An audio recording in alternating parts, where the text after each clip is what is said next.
Um,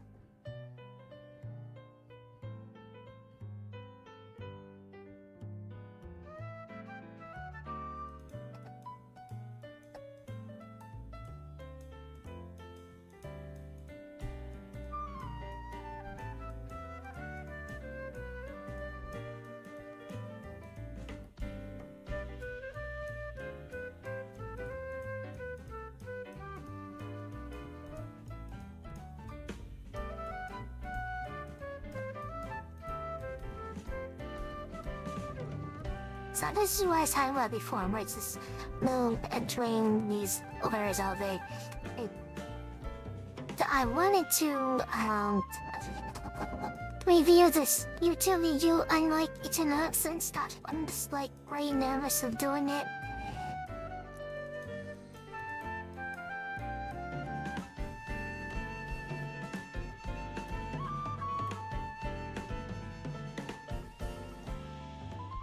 Let's see, do we have science? Yeah, no, it's fine. Come on, bother that. I'm really tired that he has to do it. It's unreasonable. Send you and do not like it. There's a done. Say that reminder, excited me too. And did not run over to sun.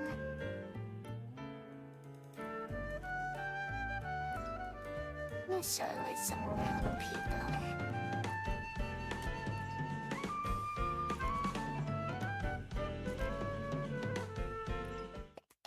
Do like people not know you have 3 chances to join this with a joke thing? I don't get this.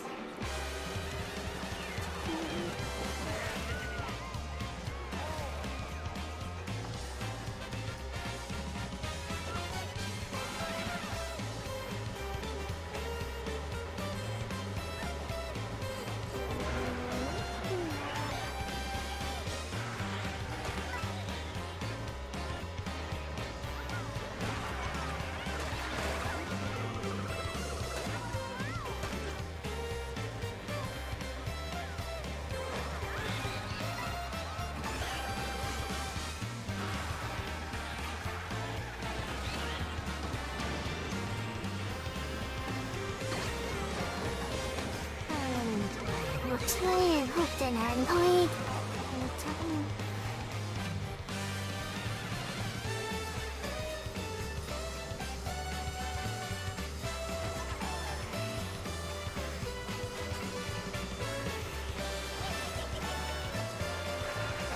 I would be interested. Sorry, I didn't read that soon enough because I was trying to message sign.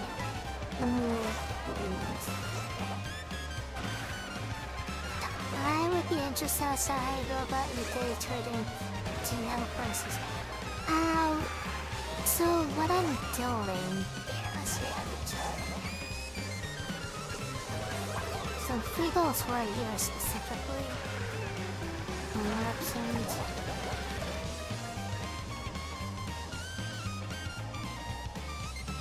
Yeah. Yes, I was worrying about someone on Twitter about buying Orca a couple days ago. So, like this specifically, I can show you why I was warning him not to do it.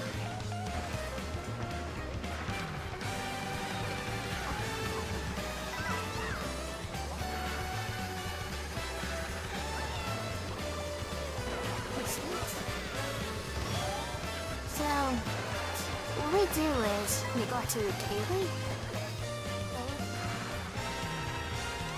So, way back here, they are like beating RAs, and they're still beating RAs even after us. But the problem was, they took on a lot of debt with their data centers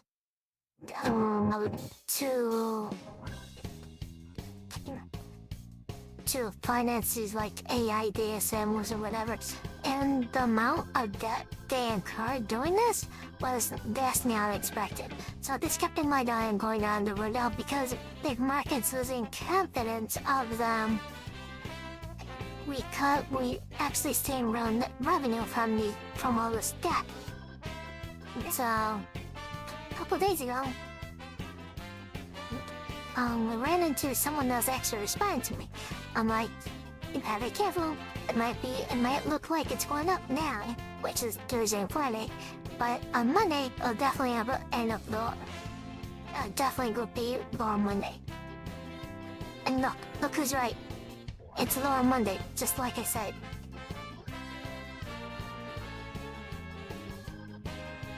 So, yeah, and because of this, you would actually not touch it because look at these green bugs right here. See, it's positive. Ideal, if you were entering this, you want it to be above 130.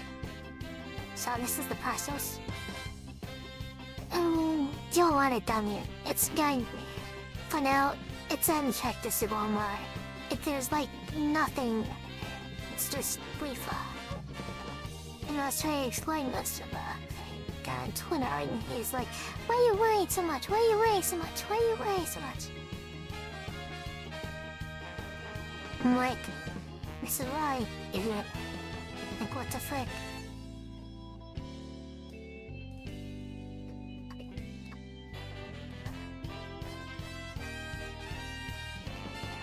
Okay, so, Marine... Accessory... Sorry...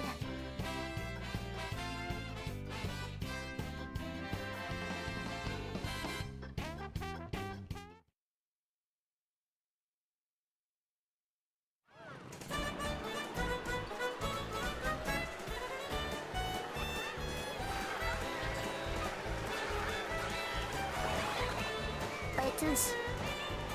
Hey, I did parts. Where's the calls? Right.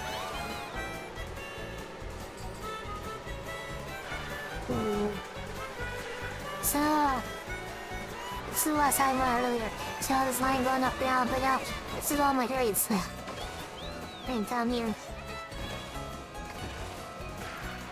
So, if I enter a new one, you might be able to see it in real time. Let's see. I'll try.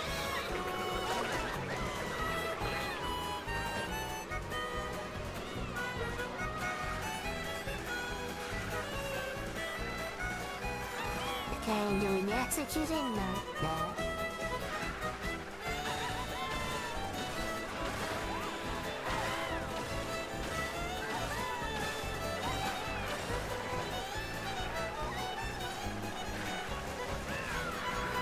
So it says 315 fellas.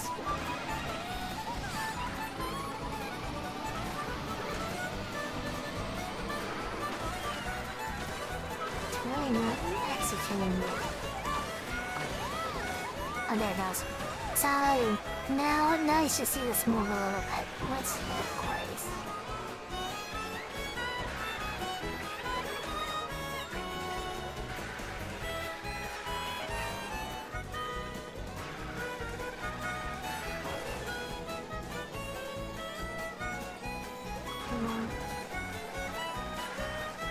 I'm gonna close this out, see what's in the air.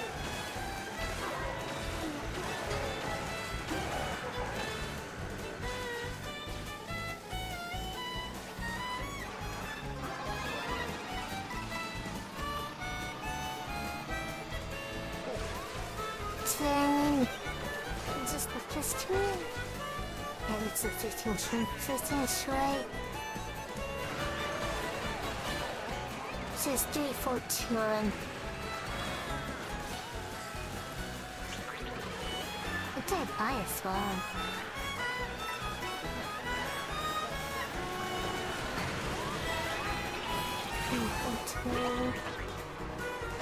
$311. Okay, so apparently I bought it down here and sold it up here. So these 3 cents isn't what I'm making money off of. And I'm doing another one with it. This one. So this 254 is where I bought it at.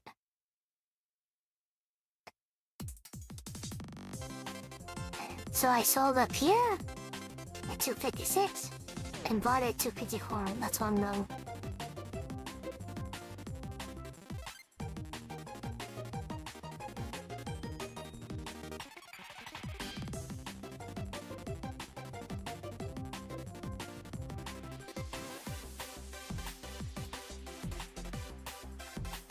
So maybe you'll see the same overland thing you can you hold it.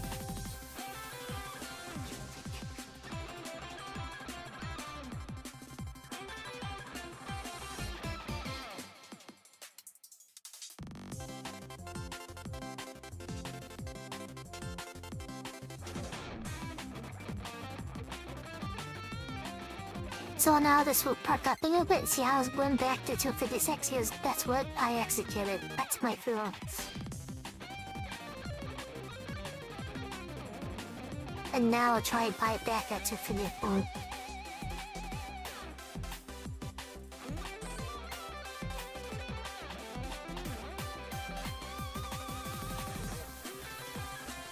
Not near the see now we're back down. That's because it's back up. And if we go back to the other one, it's kind of like the opposite. So I bought it here and sold it here. So I'm doing pairs. Doing these two paired up, and I make money out of that.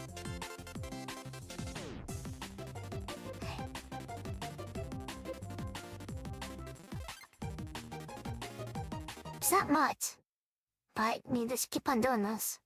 It adds up.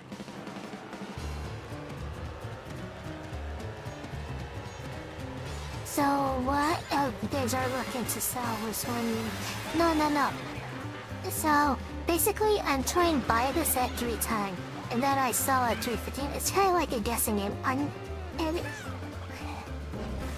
It's just trying to look for a liquidity and I'm providing liquidity.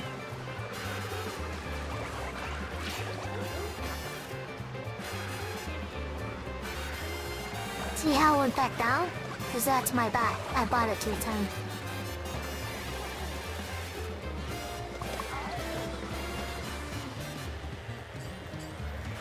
Like, I'm the only one trading these. That's why it's going up and down based on my trades. Because I'm the only one doing it.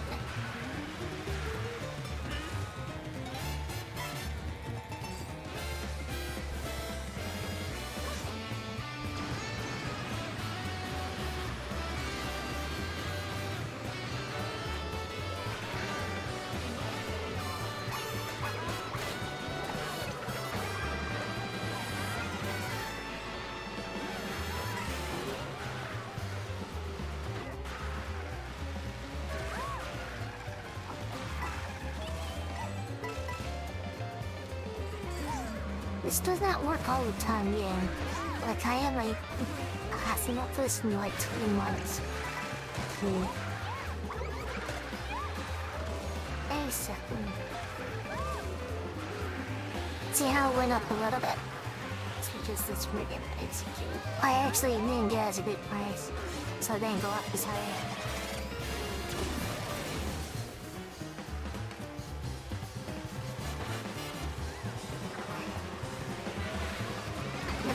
Let's see what I'm extra looking at.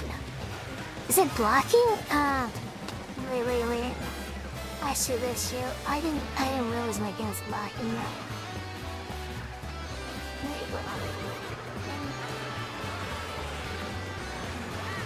So down here. This is the absent window down here. So you see how there's like lower fills at 310 down here? And then there's one at 313, some of these at 315. These are my orders. So I buy at 310, sell at 315, while this last one was 313, so...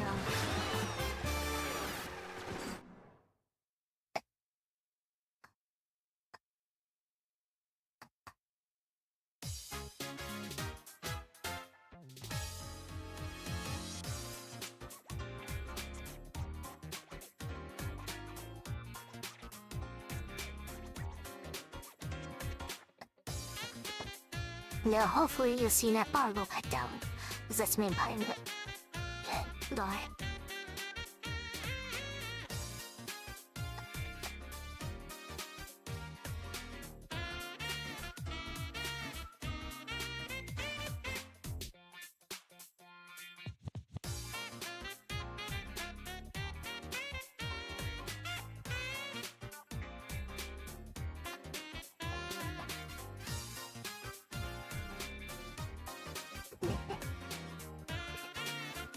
See how I'm down to 310? That's because that's my thumb. Right here I got executed.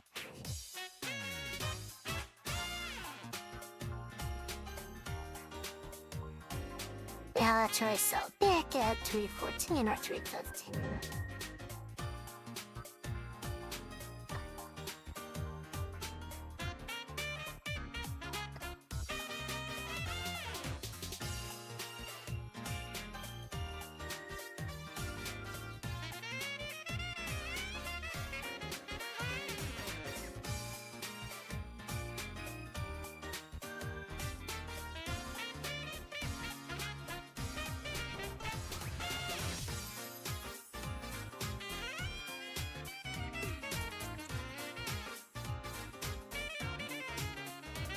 So, I bought at 310, I sold at 314.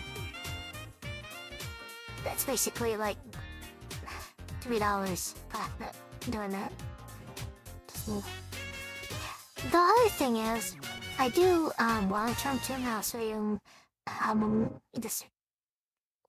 The thing is, where's Moderna? Where's Moderna? So, can I get regular chart, please? I'm not being sure. This one from a regular chart. Stocks. Done.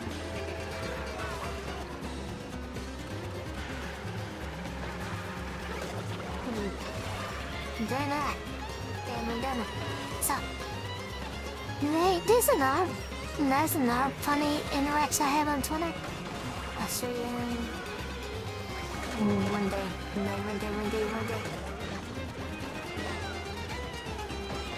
Let's see when it's better. I actually have a short on this as well. I'm not promoting a while ago. I can probably show you. Right, I'll try to find it.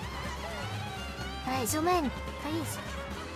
So, on here, this $23 mark amount, I kept on buying these shares and kept on like selling them around twice a month. So I like down here, so here, and I just kept on repeating it. And back when I was visiting $23, this person's like, oh my god, Moderna's in trouble. Blah, blah, blah, blah, blah. I'm like, no it's not, I just bought more shares. And the person blocked me.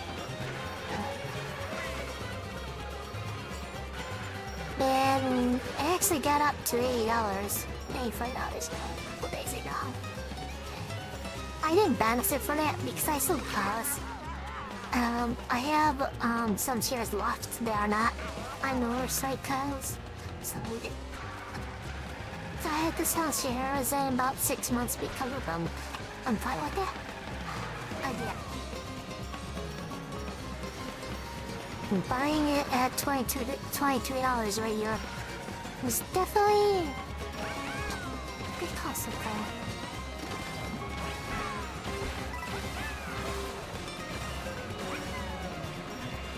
Oh, who does that? Another one I've been playing heavy into is Pfizer. I'm very keen on Pfizer. I bought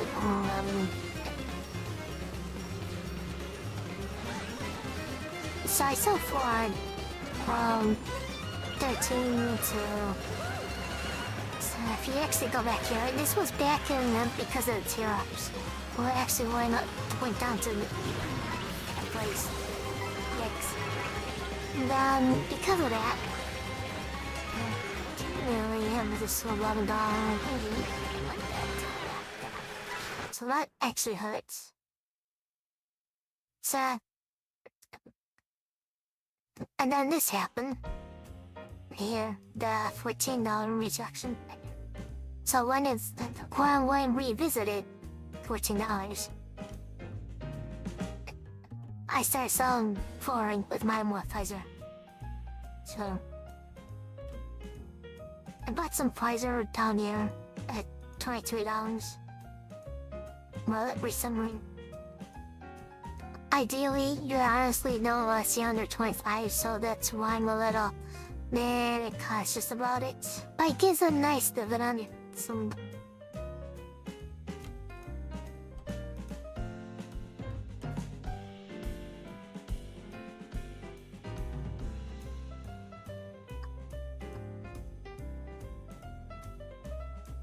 Okay, like dividing the and disappear.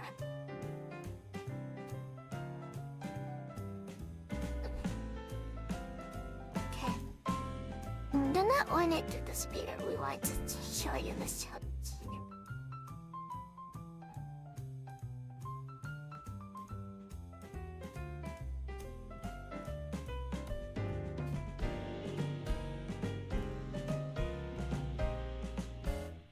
Three.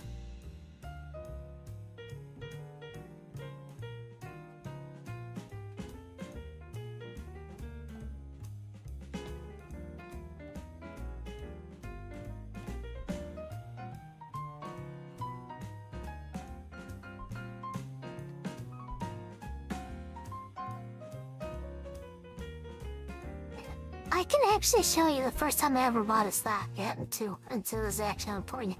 Give me a second. Getting close in this.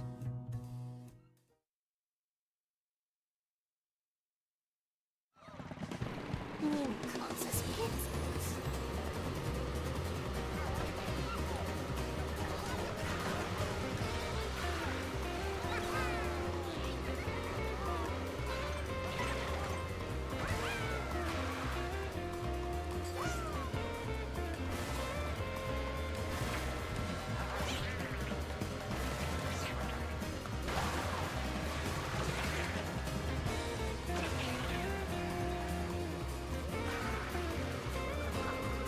Execute me! Right. Oh, there it goes. Okay, so I finally executed.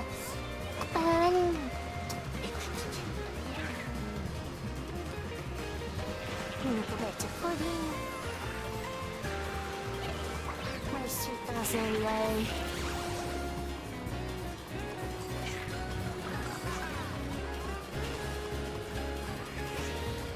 No. 3,000. It's around.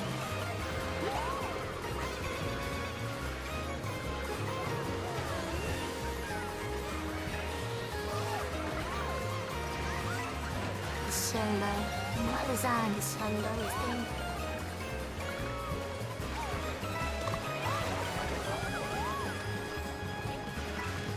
Yeah, everyone's here.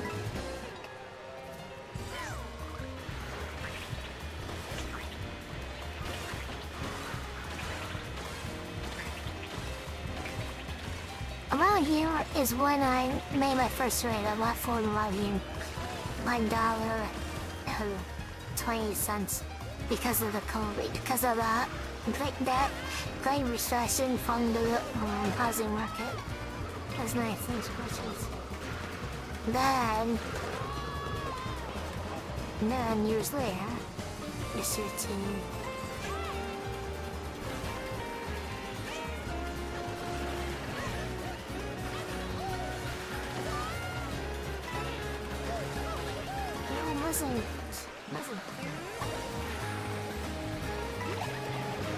Wasn't this much, but it was like 15 or something. Anyways, I don't remember what year it's not really showing, but I basically bought it or sold it at I bought it like $1.20 or whatever said. I sold at 13, and then I bought back at $5.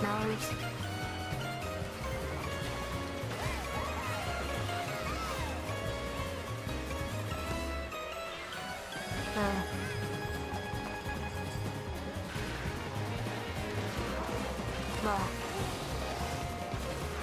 so there's that. That's my history of trading.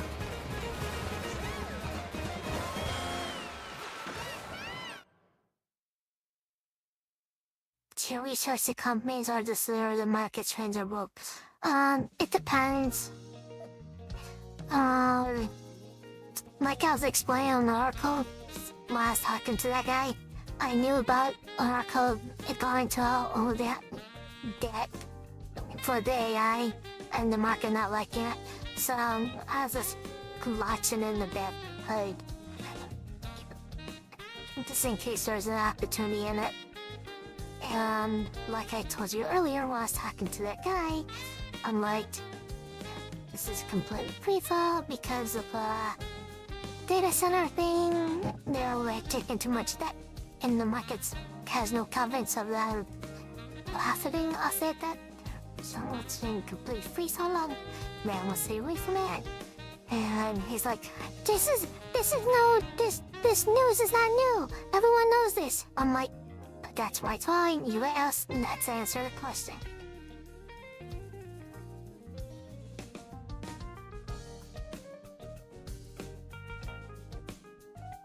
So this depends. Like last year, for being $8 sale was more about the tariff fears because Trump was immediate. Like, I need to tariff the world. I need to tariff the world. And yeah. I actually bought Zen off of that free or not forward. Zen was like $12 a share back then. And then I sold it like at like $16 or $15. And then back in October, he was doing it again, and then went back to $12, and I just got a whole bunch of calls and sold a whole bunch of butts. Made a lot of money off of that, actually.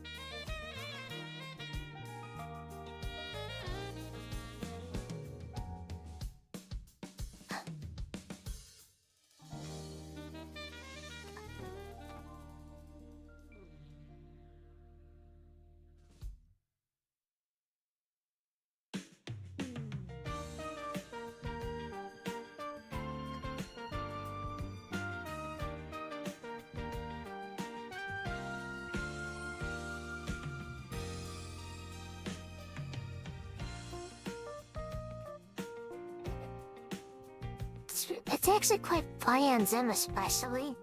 It actually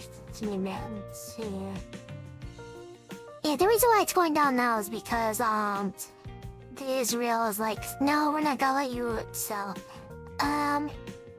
So what is that? October. So like which year? This was not too long ago. I don't think I ever went to a line. It's like 12:30. Oh no, I shown up.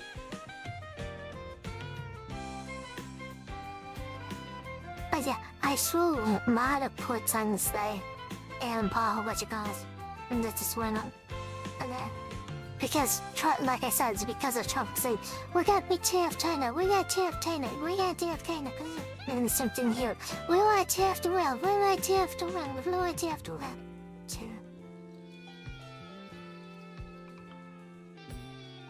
So yeah, there is if you know the value of cooking,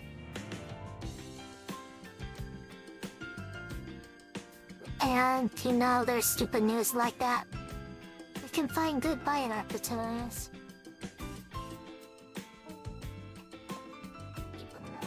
Moderna and Pfizer actually had something similar in October as well.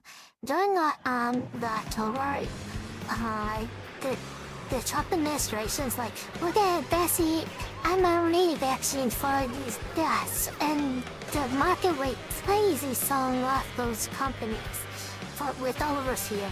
That's why I started buying Moderna.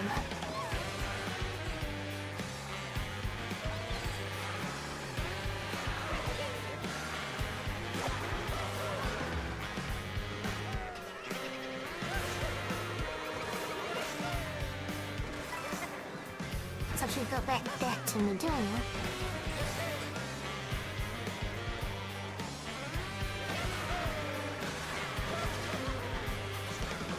yeah. So it was actually trading at $28 a share at one point, and then they're like, oh my god, we gotta investigate these vaccines, and then that went down to like 23, like I said, that popped back up. And it's like, oh my god, the vaccines are continuing. So this was stupid news after the Trump administration trying to blame mRNA vaccines on COVID deaths. And I knew it was bullshit. So, you said what you said.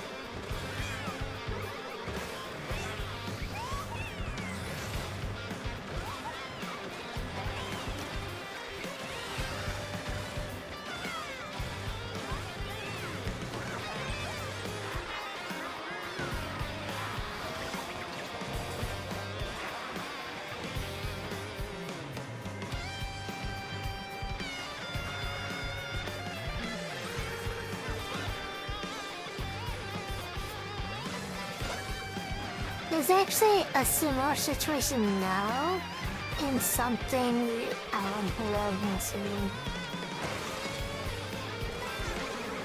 executing.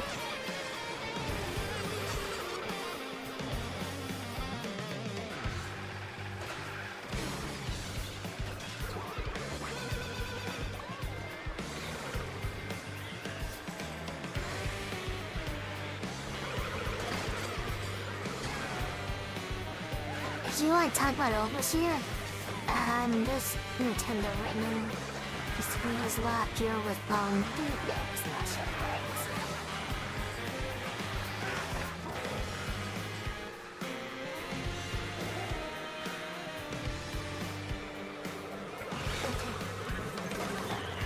Let's go and take that. So, back to you. Also, some listeners, it's like $3 a share. Then starting, I think it was starting here. There was like, RAM prices was a real concern. They were like, oh my god, the RAM prices are gonna eat Nintendo's profits away, Nintendo profits. Then there's this was after Lonnie's report actually. There's like a lot of issues with Nintendo. With these RAM prices, because AI is driving RAM prices up. And Nintendo's having its own problems. Switch continues selling the Switch 2 and fighting enthusiasm about their games. So, yeah, there could be an opportunity to buy Nintendo right here because of that. I'm not sure though, because ideally I would actually like to see the Pulse 13. So I'm not too enthusiastic about it. And then it popped to $12.40 off their day where they had their little Nintendo broadcast thingy. And I mean, it's sold right up at launch, so that's not something you want to see. But yeah, that's the reason why it's going down, is because of the RAM prices and other things. There's a lot of negativity in it right now. So if you want to be a contrarian one, this is actually a good spot. I gotta do a vouching for Pfizer too, for the same reason. Like, this is still not a bad price with the yearly dividend yield. Oh, wait a minute. And then I got a new PS because $95 was a nice price for it recently. So this actually is a nice dividend yield too. I don't know if I can recommend it at 1/3 home, but it's a nice home for me. But yeah, if you're like wondering like what stock does recommend if you're like totally on the sidelines, it's either the total market fund like do. So and this pullback is not too bad for it. So it would be a total market fund though. Nintendo for the reasons I explained, but there is some concerns with it. And Pfizer for the yearly yield and exactly some price. Seems what looks like one time. Yeah, too good. Yeah, and then like the other companies that come out, it was going to run 9 to 18, they had to deal with that. So that's big overfee. That's big overfee on the general, but the markets. Like these prices, and then like October last year, which isn't too bad. So it's really ain't too bad price for Pfizer, and it's a good price for Nintendo too. The only problem with the total market fund I know, is that it's still tech heavy century. So it could fall a lot. It's the bubble most the AI bubble. So that's a shooting. That's why I'm still heavy in medical. Because if the AI bubble does pop, it's not gonna negatively affect medical as much as like tech stuff.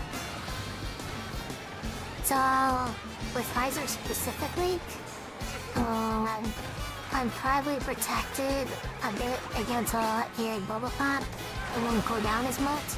Plus, I get the nice yearly dividend yield. I figure that's the best way to pack my money into something.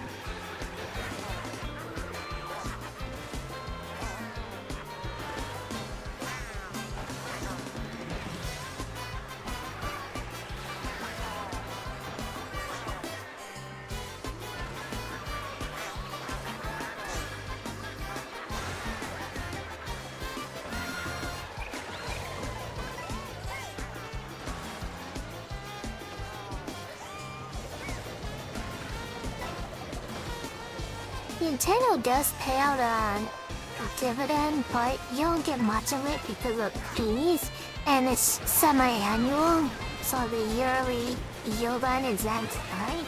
But it does exist. I thought I'd just point that out from Nintendo. That's pretty much it. It's pretty, really, it's pretty low yield. Actually, considered conversion fees. It does exist.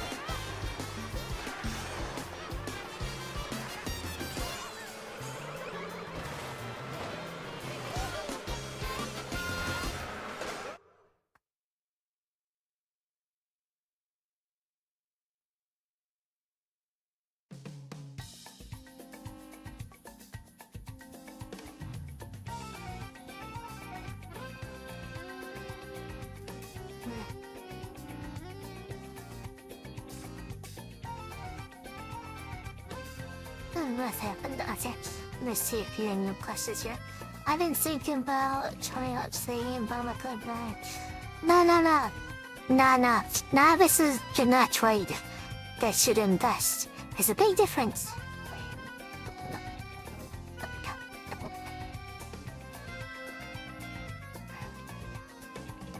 So, if we take, so Pfizer pays out 43 cents per share. This is why I mean my yields. Let's take it exactly. So, if you put in, if you buy 100 shares, which is, so if you buy, so this price right here, this is the gap price at the exact month, 24.58, 20 more, this. For Pfizer. So if you buy 100 shares, that's 2,400. That's a crazy, right?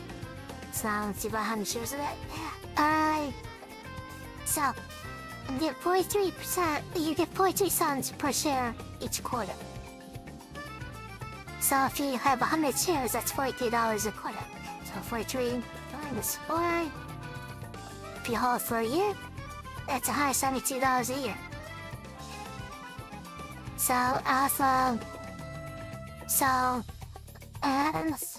I'll invest in $2,450. Less than zero. Load in. No. Yeah, get 72.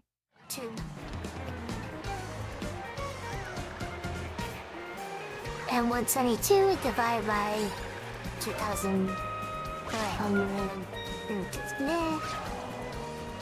That's a yield of, so yeah.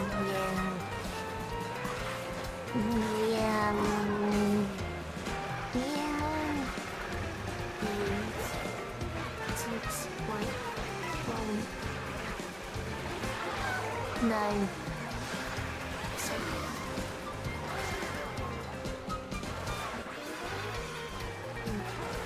That's why I said it's a nice price on Pfizer, because of the yield. That's what I'm talking about.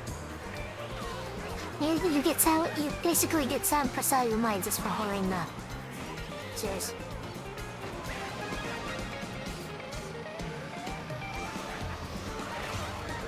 And that's why I've been buying up a ton of it. You know, I've been selling forward to buy more of it. And that's why.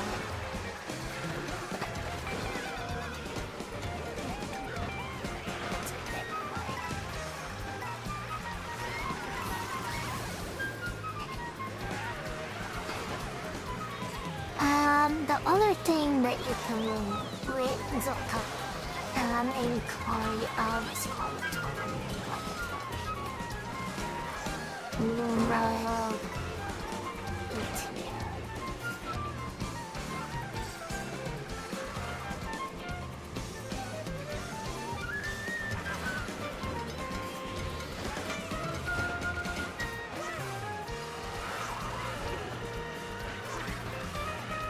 So something like this. The reason why I would hate to recommend something like the SPY for a new investor is because I'm legitimately concerned that they have meaning cutting pieces to me. Dang it! Miss, I thought it's happening.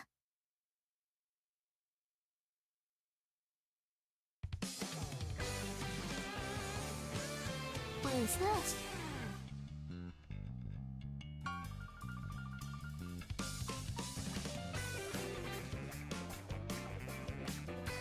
Copy.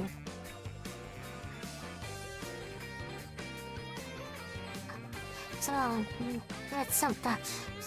So, like I said, I wouldn't trade, I would invest.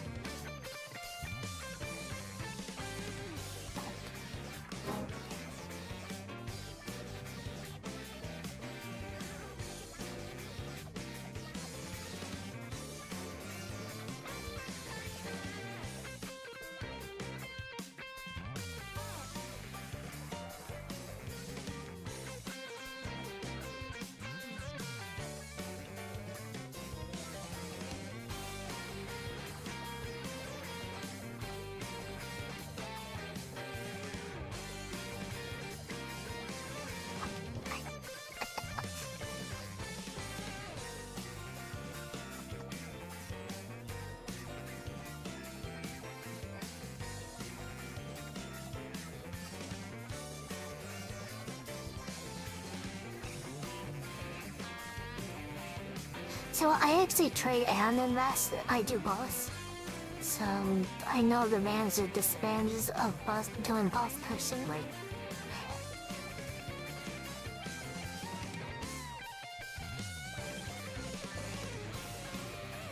Like a lot of people criticize trading as gambling, and to an extent it kind of is. But you can make educated guesses based on analysis to give you an edge.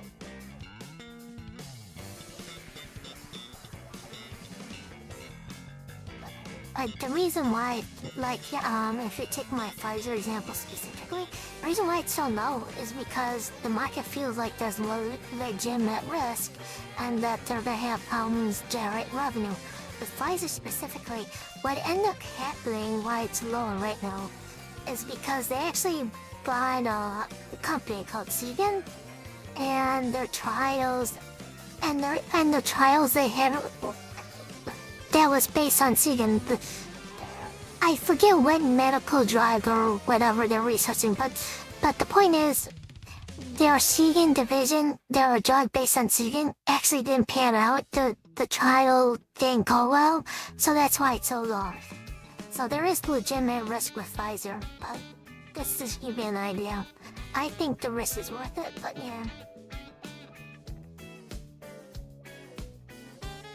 The other thing that caused fear in Pfizer specifically, on top of that, was some CFO or, some high-ranking guy. It wasn't the CEO, but just below the CEO and the major owner.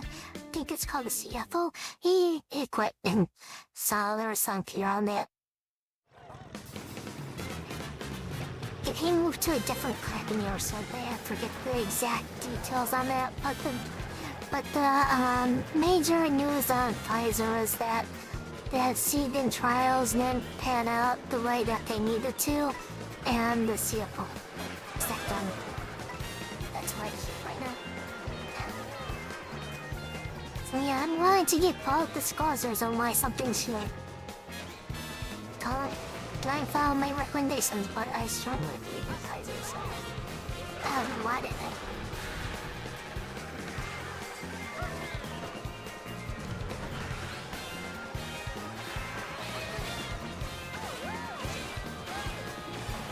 I have the two stacks they recommended.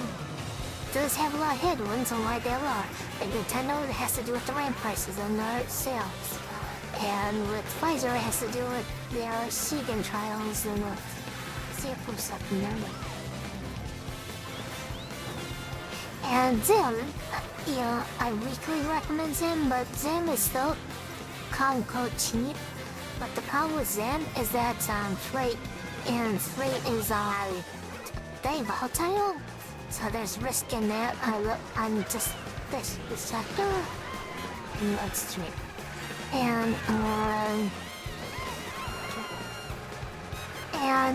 they just had no, you're not gonna be able to sell to this company. So Zim has a buyout for basically was it $34 a share? This other company wants to buy out Zim for $34 a share, but the Israeli government said no last week. Yeah, we're gonna use our bullet shares to say no. You're not gonna do it. So that's why it's so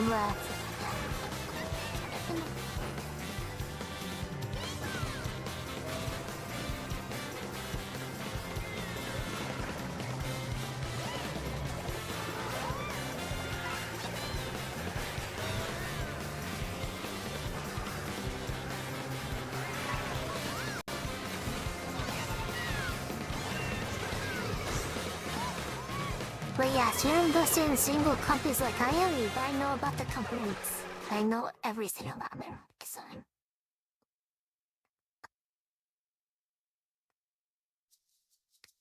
And if you have a question about a specific company, feel free to answer.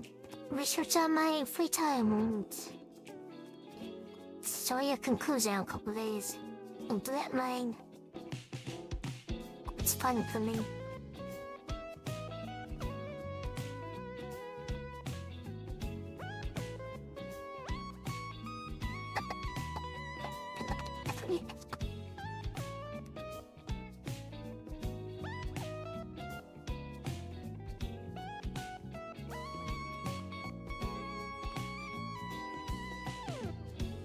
Just like I was telling you on Oracle, I wasn't personally involved in Oracle, but I know what's doing. I'm aware of it.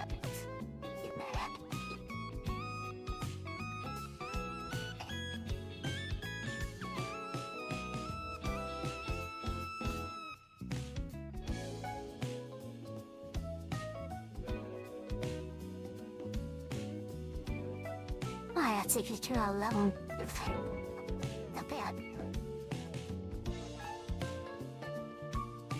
So yeah, this is what I was talking about the other day, where it's like, okay, all you can do is watch line go up and down because of my orders. I don't know how entertaining that is, but you like talking to me, so I thought I'd try to experiment. So what you think?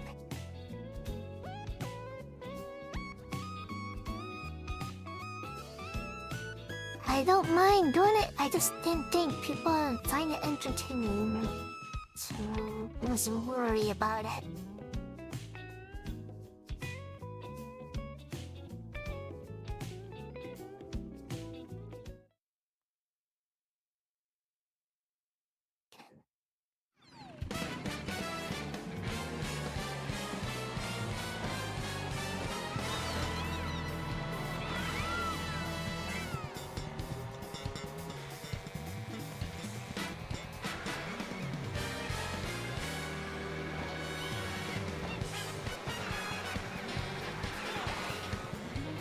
But yeah, this is my main source of income actually. Doing trades on federal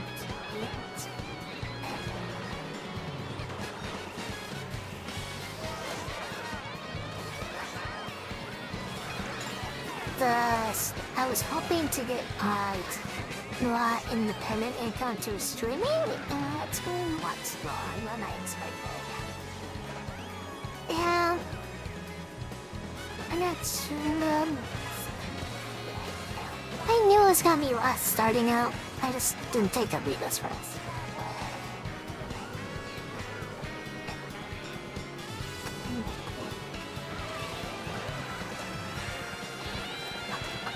like I said on my schedule post, I do spread more financial literacy. Like with this video I want to play. Actually, I'm gonna come on this video and for some it's definitely real something. You know, this guy talks about how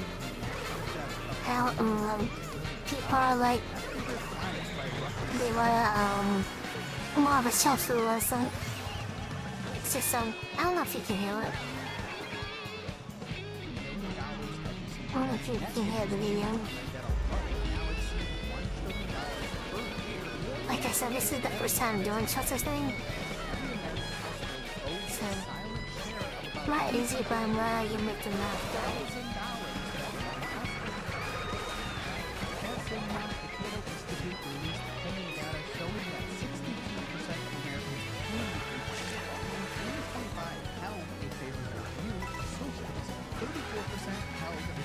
So he's talking about 40% of women in that same age group now identify as liberal compared to undone his child.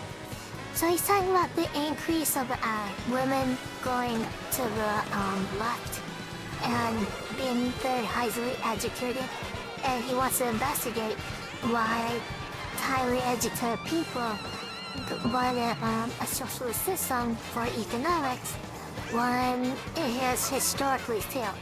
Like has not problems, and he goes into because our central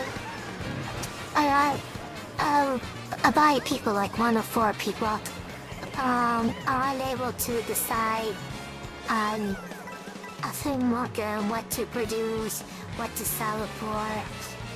It's too much for one person to decide. And for them to make it work, they have to impose totalitarian type political pressures to make the markets obey them.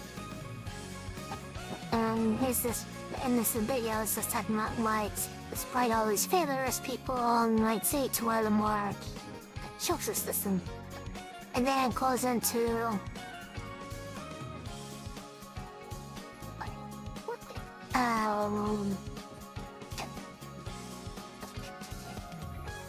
it goes into misunderstanding what socialism even is. Like people couldn't properly define it, and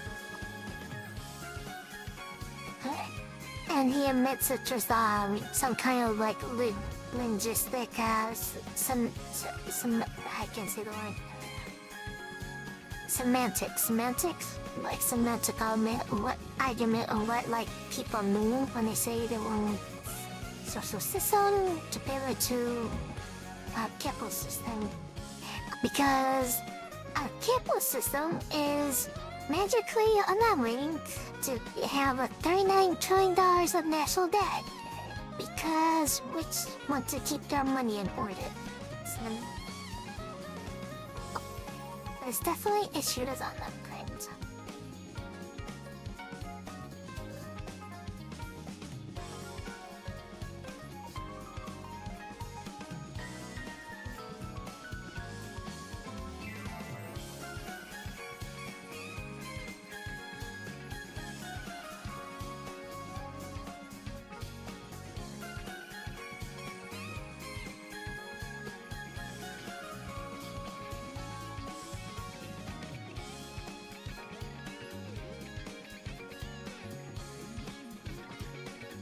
Any questions or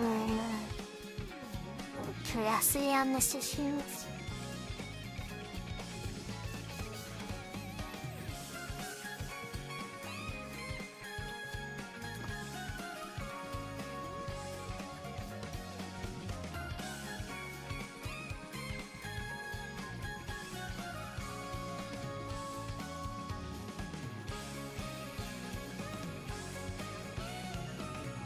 I wasn't even sure if you favoring hear the video over like we talk here I the mild cut music.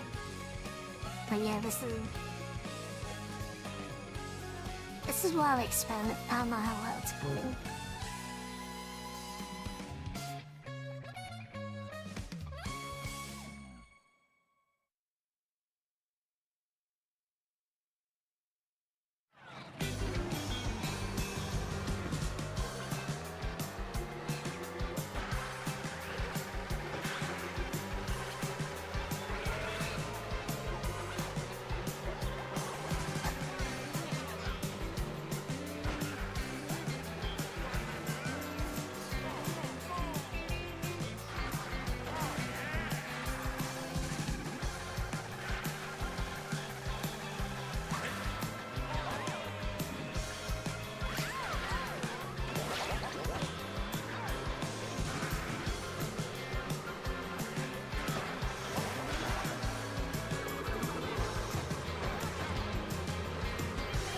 So I'm assuming was it?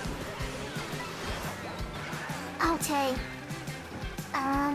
Like I said, I wasn't sure if you were able to hear the video. I can play it. So we go back to here. Where's the tab? So this is now like. In April of 2026, the United States government carried a national debt of $39 trillion. That figure climbs by roughly $7.5 billion every single day. Net interest payments on that debt alone now exceed $1 trillion per year, more than the country spends on its entire military. Every American household owes a silent share of about $289,000 that no household ever attempted to borrow. That same month, the Cato Institute released polling data showing that 62% of Americans between the ages of 18 and 25 held a favorable view of socialism. 34% held a favorable view of communism. 40% of women in that same age group now identify as liberal, compared to 25% of men, the widest political gender gap ever recorded in the 24-year history of its ideology series. A generation is about to inherit the most indebted state. So, yeah. So it's talking about how there's the widening gap of like women and in the educational space favoring like socialism. They claim, he talked about later how they claim happily divide. I think good morning. I'm talking about economics with my chat is here. He's curious and learning about the stuff. And no, I'm trying to trade and I'm trying to teach issues.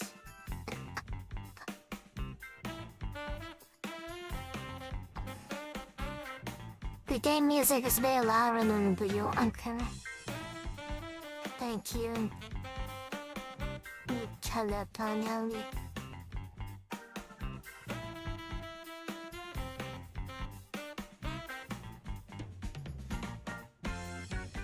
Switch.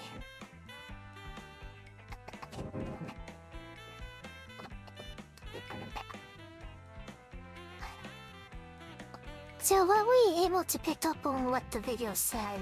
You know, I paused it.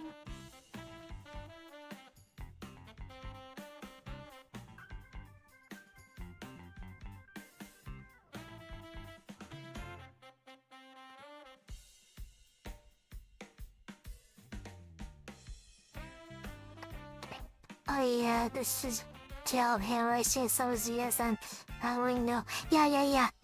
Yeah, that's who it is. She's he does a lot of he has a lot of good ideas for like the compression and how to budget. You know, he's a little high strung at times. I don't know if people are willing to listen with how he tells people how to budget. It's good. It's good information regardless.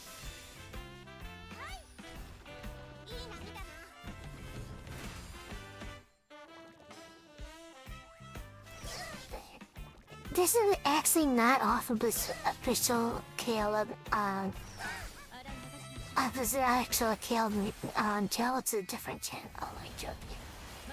Cause that is a good watch.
So, what you think?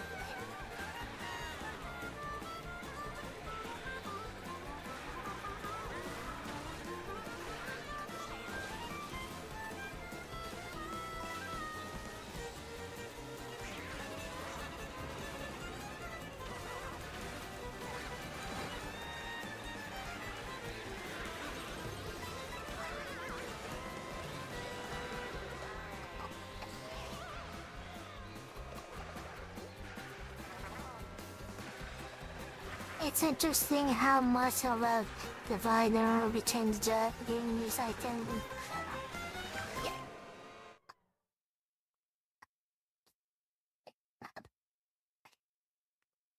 Well, I'm not why that happened. Uh, if you look at it like if you look at what's it called, stereotype. A stereotype where men do the dangerous physical labor and women do more like mind-based work. The natural I can't speak. The natural ideologies behind that lands up in the result. Because the physical labor side are more individualistic. And they're like, nah, you can't. This is too much tax. Nah. This is too much taxes for my labor. I want more of my money. And then the ideological side of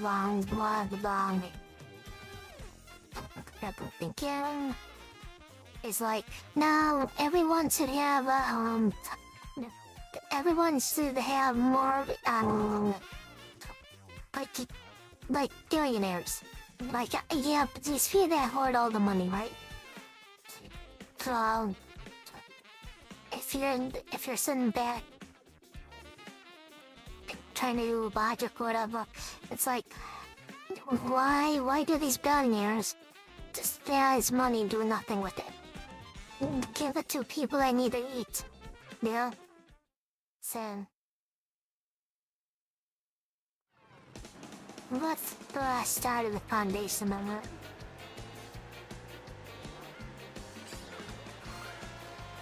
It's obviously more complex than that, but that just gives you an idea. Generally, where it comes from. That's very oversimplified here.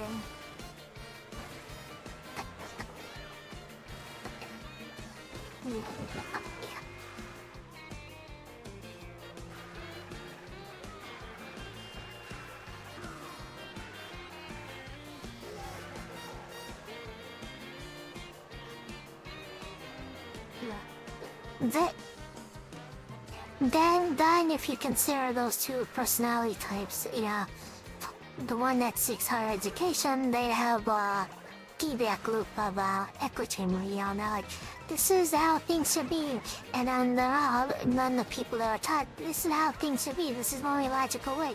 But then when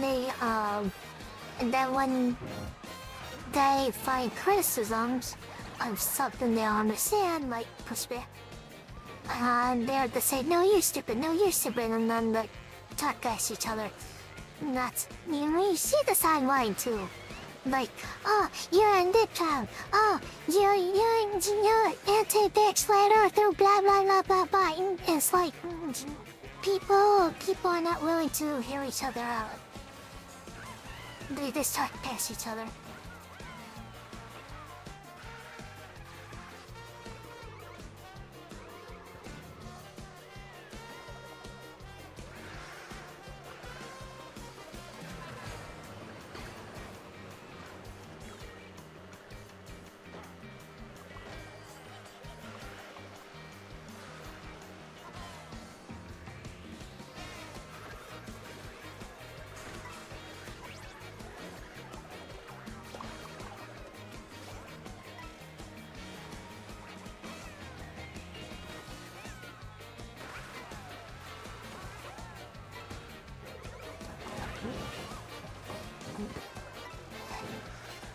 Actually, and to be honest, I actually wanted to bridge that divide and try to be and try to explain to people you have to stop talking past yourself because it's not helping you.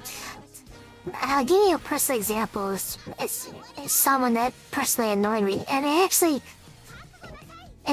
got on StarCat's bad side too. I think this person ended up black in StarCat, if I'm not correct. I don't know, but anyway, the person is transgender, a very transgender, YouTuber activist. And, I admire them for the effort, especially at first.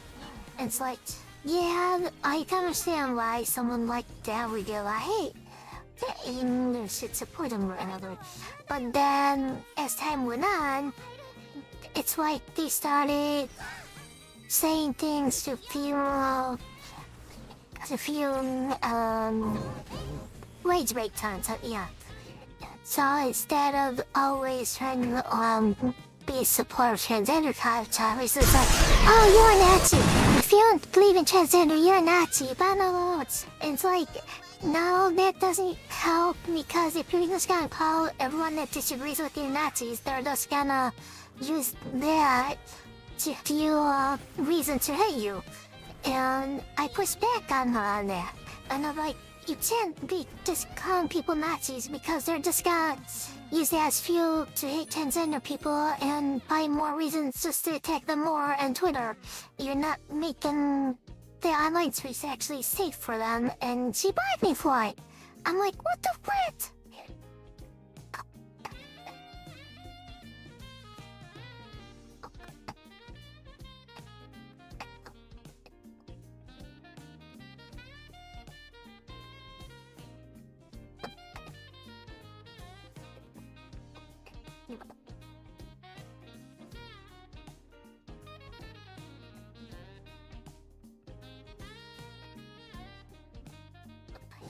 But that just shows you and why balance is important.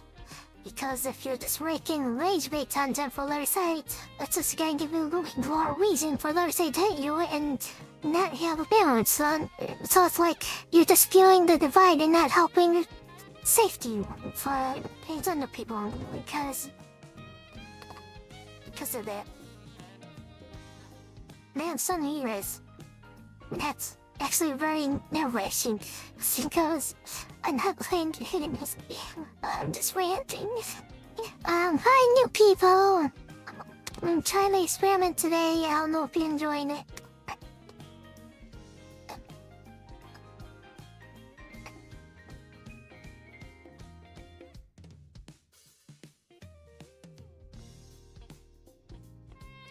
Yeah, I agree with you on Dollar Assembly.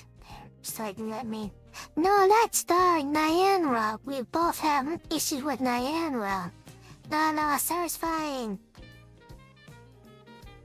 The transgender YouTuber. No, Sarah's fine. She's wonderful.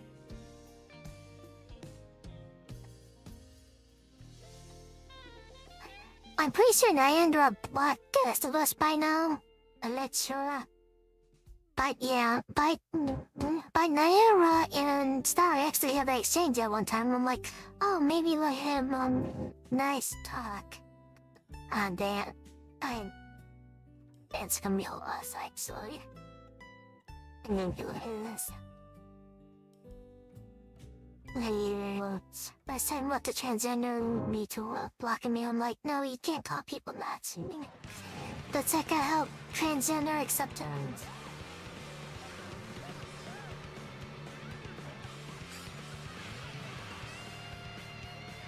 Yeah, I really don't want to clear up by name, but since you're confusing me talk about her and that stuff, I just shut up.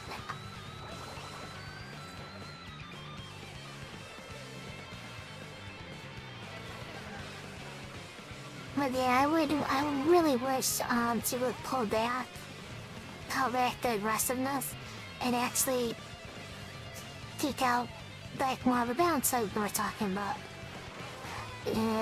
not making money off race-based content. So.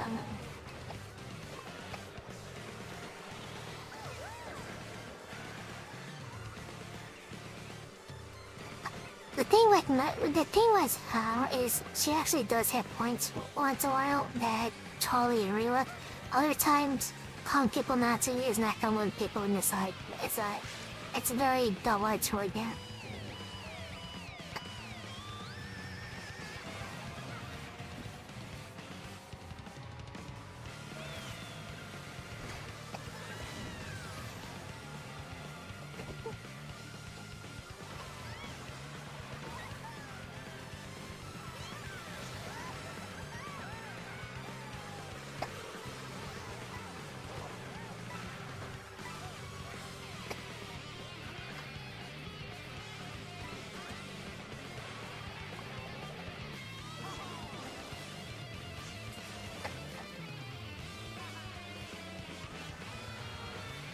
But yeah, people talk past each other. Now they have tribalism. The funny thing is, the ironic thing is that the founding fathers of the United States, and they try to form the Constitution to grant us, they actually didn't like political parties, and they knew about these tribalism tendencies, and they wanted nothing of it. And their fears are coming true anyways, which is sad.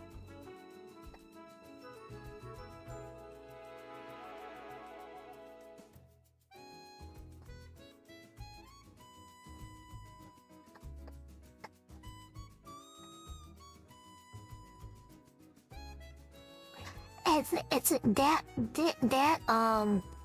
here. It's actually why we have the electoral college. They try to build some countermeasures against it.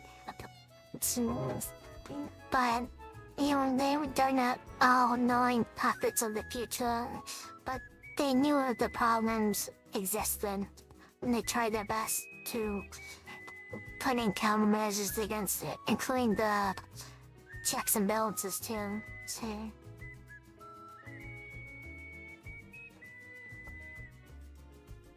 the electoral college is definitely evidence of that fear and awareness of that issue.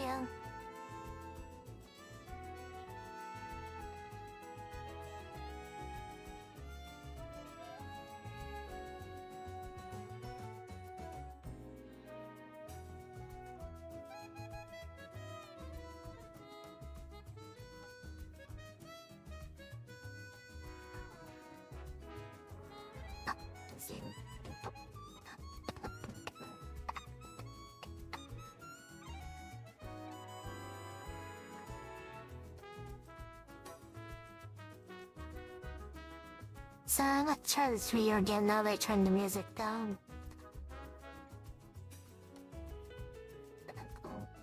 In April of 2026, the United States government carried a national debt of $39 trillion. That figure climbs by roughly $7.5 billion every single day. Net interest payments on that debt alone now exceed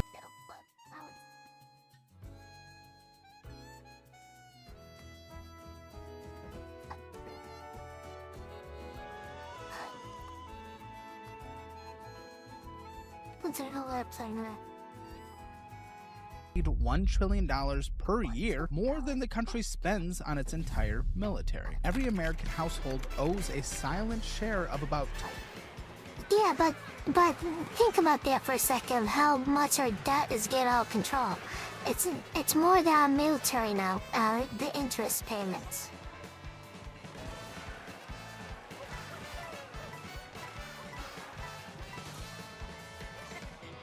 Just paying interest on our debt is higher than our military budget.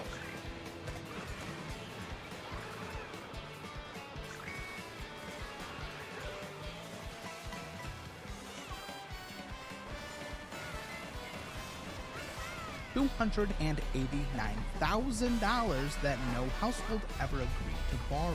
That same month, the Cato Institute released polling data showing that 62% of Americans between the ages of 18 and 25 held a favorable view of socialism. 34% held a favorable view of communism. 40% of women in that same age group now identify as liberal, compared to 25% of men, the widest political gender gap ever recorded in the 24-year. It's hard to measure a number that big, so like, that's the thing. I was, like, there's this one comment Elon Musk made about having $1 trillion of revenue, and I was trying to explain to people the absurdity of what that actually entails. Like, you're talking about, like, there's only like 15 or 20 countries in the whole world with GDP higher than that, and these are GDP of our entire countries. It's like really ridiculous, and like, heck, the more of an understanding people have with numbers this large.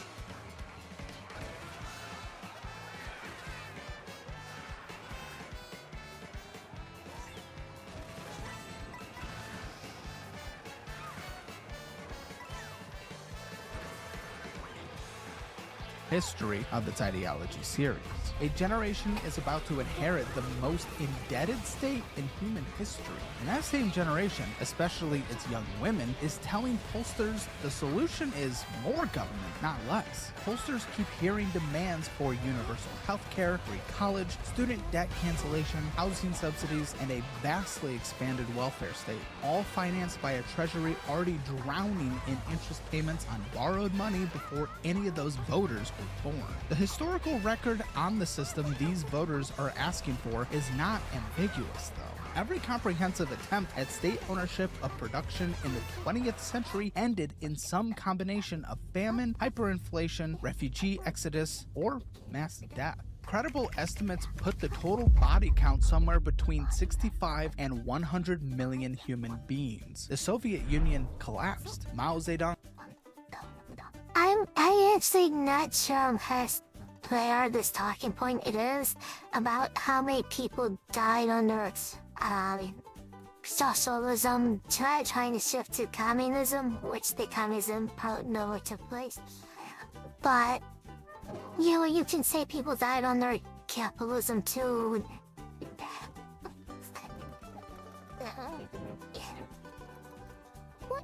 It's like, nature health.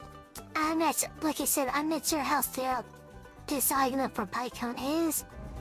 I'm not sure if I totally agree with that. I think it's a little, like, a little deflective, but it still has a point at the same time.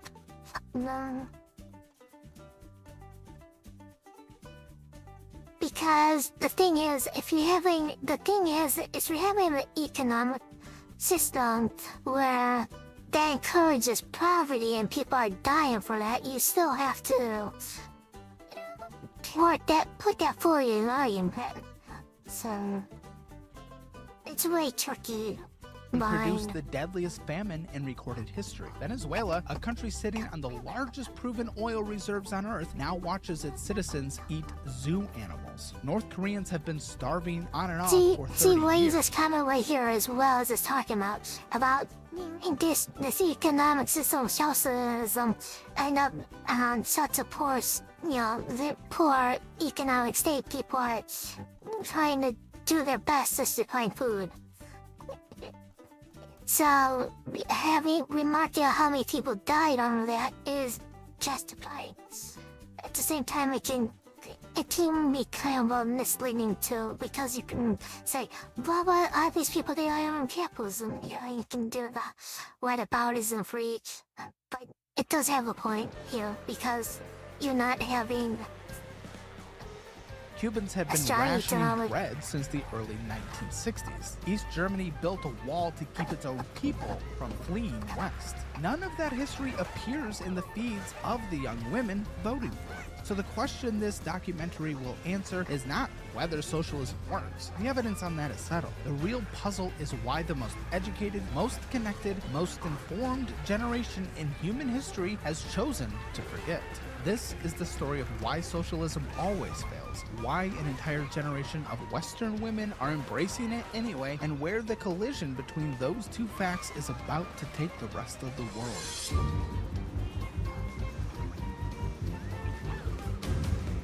first problem in every conversation about socialism is that The thing that ideological gap that he talks about, that's actually not limited to U.S. And I think he talked about that later, where it's like worldwide there's a huge gender gap in, that's him, right? almost no one in the conversation actually agrees on what the word means. In 2018, Gallup asked Americans to define socialism in their own words. Only 17% gave the classical academic definition, meaning government ownership or control of the means of production. 23% defined it as equality. Others defined it as free healthcare, free college, government benefits, or the Nordic countries. 4 years earlier, Reason magazine ran a poll that captured the same confusion with brutal efficiency. 42% of millennials said they liked socialism. Only 16% could correctly define it, though. 64% of the same group said they wanted a free market economy. The same people were cheering for two opposite systems in the same breath. This is the linguistic swap. So he's talking about how, like, people are unable to define what socialism is in the first place, and why there's sentiment, I guess it's word. All the same logistic issues of trying to communicate what you want to begin with. Semantics, yeah, semantics. I was trying to say semantics.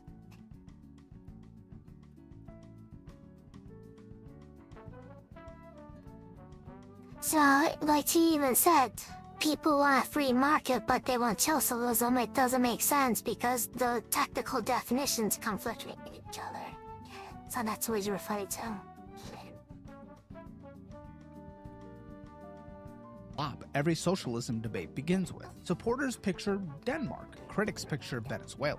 And both sides are correct about their own picture, and both sides are talking past each other. Denmark, for the record, is not socialist. The Danish Prime Minister said so to an American audience in his own voice. On October 29th of 2015, with Bernie Sanders running for the Democratic nomination and telling voters that Denmark was the model, Lars Løkke Rasmussen, the sitting Prime Minister of Denmark, traveled to Hartford's Kennedy School and delivered one of the most politically inconvenient sentences of the decade. Rasmussen told the audience, Denmark is far from a socialist planned economy. Denmark is a market economy. Rasmussen was not correcting a fringe academic. He was correcting the most famous American politician of the socialist revival. And he was right. Denmark, Sweden, Norway, Finland, and Iceland rank in the top 15 on the Heritage Foundation's Index of Economic Freedom. Denmark ranks higher than the United States. Sweden has operated a nationwide school voucher program since 1992. You know, the ones many Democrats are against in the United States. Norway abolished its estate tax in 2014. You know, the estate tax that the Democrats.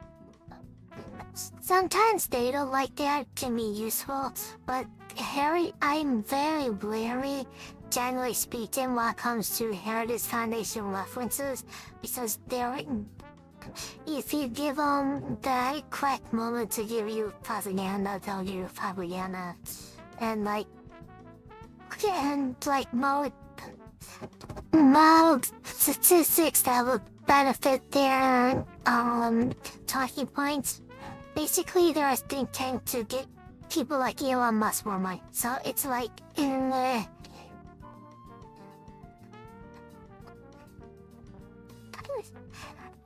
but at the same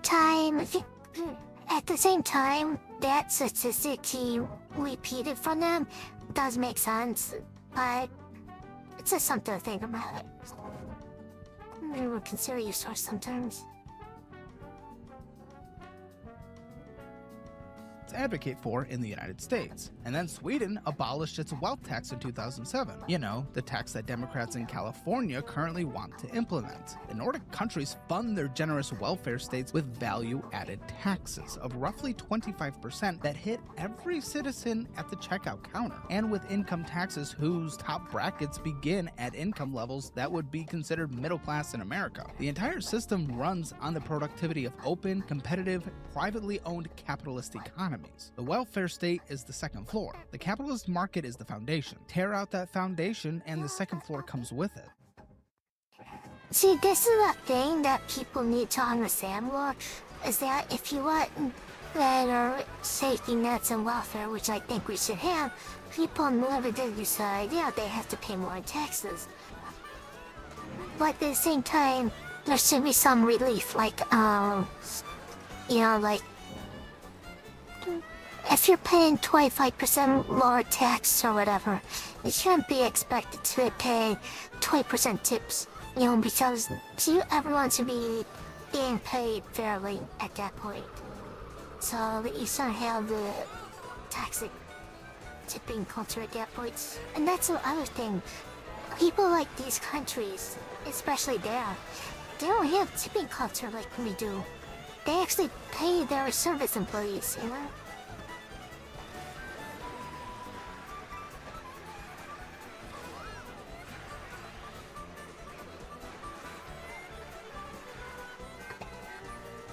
Actual socialism, the version that has been tried repeatedly for over 100 years, looks very different. The playbook includes nationalizing factories, farms, banks, and resources, replacing market prices with central planning, and eliminating or severely restricting private property in capital goods. The Soviet Union ran this full program. Maoist China followed.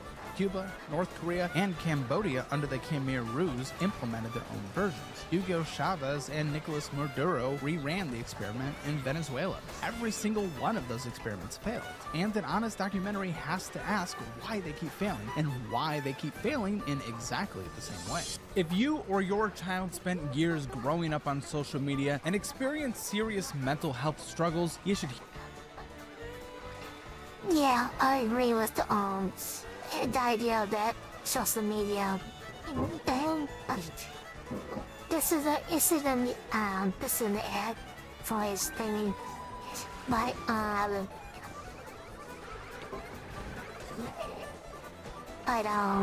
yeah, there he's like saying how platforms like Meta and X, I guess, maybe.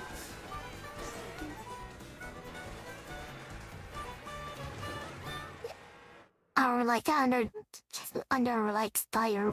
Hear this. You know, Recently, a jury ordered here. Meta and YouTube to pay millions for their role in designing and promoting addictive platforms. They knew their apps could contribute to anxiety, depression, and body image issues, but did not share those risks while prioritizing profits. The recent historic verdict underscores the consequences of those decisions. Now Morgan & Morgan is stepping up to hold these platforms accountable for the harm they caused. Click the link in my bio to take a short quiz. You may be entitled to a potential recovery of over $1,000.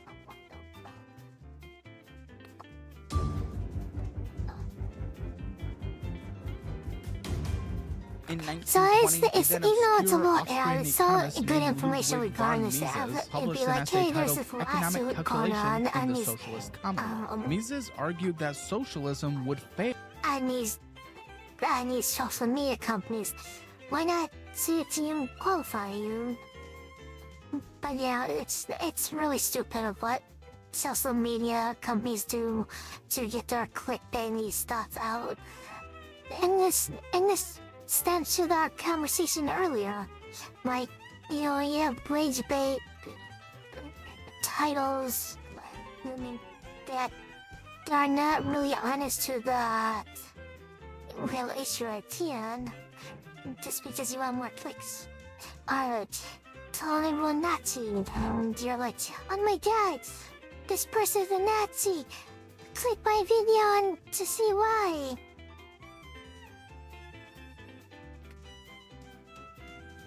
At the deepest level. The system was mathematically impossible. A modern economy contains millions of people making billions of decisions every day about what to build, what to grow, what to ship, what to consume, what to save. No individual human being, no committee, no government agency, no bureaucracy can personally know the answers to those billions of questions. Nobody in Moscow knew how much copper the factory in Vladivostok needed in a given week. A planner in Beijing had no way to know how many tomatoes the village in Sichuan could spare. In a market economy, nobody has to know.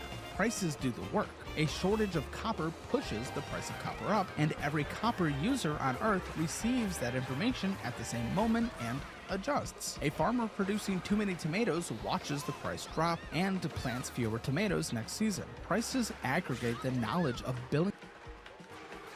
This is the reason why we actually need regulations, even a system like that, like what he's explaining, he's explaining capitalism. Yeah, I mean, in theory, without corruption, that's how things work. If you overproduce something, the supply rises and prices fall. And because the prices fall, you'll produce less eventually. But the thing is, you can also price fix where you don't have to produce as much. You go to your competitors and you're like, hey, make less of this stuff. So there's less of it, and we can sell it for more. So that's why we have regulations. The thing is, early United States was more of a strong capitalist country. And the result of that was getting people poison food, they had no say, and having one person to control transportation. And that did not pay well. But that's why the oil company was ordered to break up the Rockefeller and his train. Yeah, mix up names, but you have people like Rockefeller and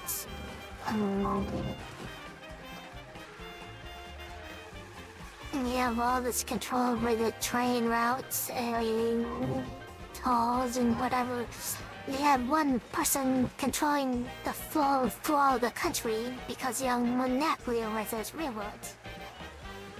So yeah, capitalism fights in theory until someone takes ownership of everything. Strangers into a single number that any shopkeeper or engineer can read. Under socialism, the state owns the factories, the farms, the mines, and the machines. No market exists for capital goods because there are no private buyers and no private sellers. With no buyers and sellers, there are no prices, and planners have nothing to calculate with. The Central Committee is flying blind. Friedrich Hayek, Mises' younger colleague, extended the argument in a 1945 paper called The Use of Knowledge in Society. Hayek added a second dimension to the critique. Knowledge, Hayek wrote, is not centralized. Knowledge is dispersed. It lives in the heads of millions of individuals, and most of it cannot be written down. A farmer in rural Ukraine knows his soil. A factory foreman in the Urals knows which of his machines is about to break. A shopkeeper in Odessa knows which customers pay on time. No central planner can collect that knowledge, and even the best planner could not process it. Markets process it automatically through the price signal. Socialism destroys the price.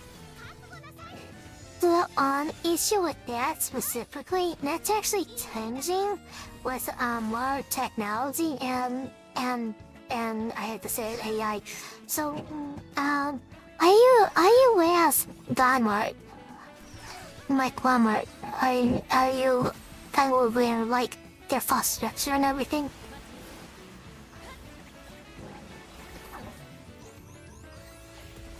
Just curious to what you know about Walmart. You might be interested to what I have to say anything.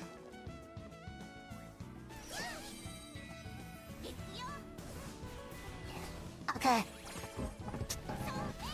Explain, tell me in your words what you think about Walmart. Like, how is it successful?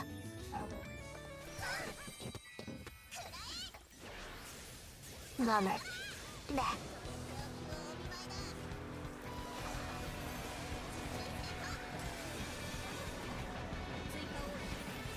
Walmart, the store chain Walmart. It's such. You know the big store? Walmart.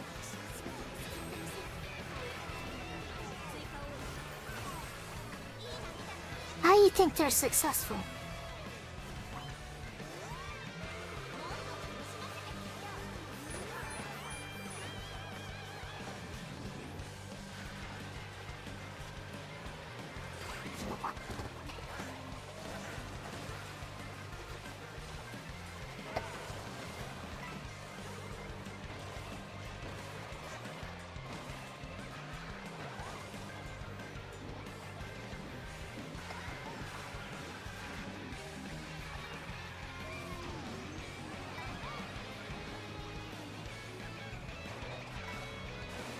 they balance supply and demand topics.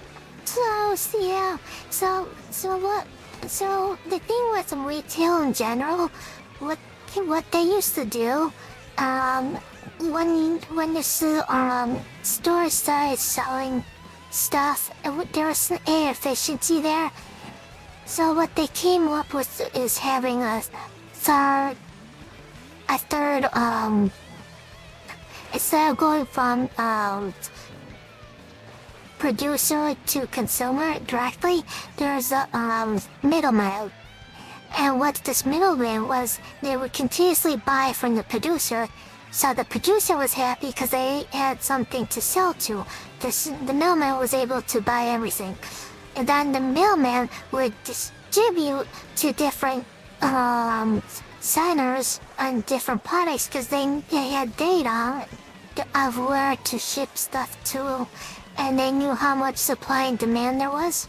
And then Walmart comes along, and they become their own middleman. Like they have immense amounts of data of how like shopper tendencies, what people are gonna buy. So they're basically predicting how much stuff they're gonna sell. So they're not gonna have a supply or shortage.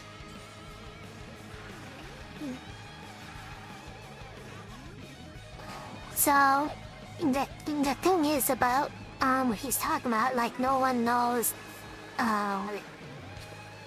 no central database knows how much stuff to produce. Well, Walmart kinda knows with all their data. And that's how they do what you said. They balance supply and demand, and that they do so with all that data they have. Walmart has immense amount of data. It's actually amazing if you research that.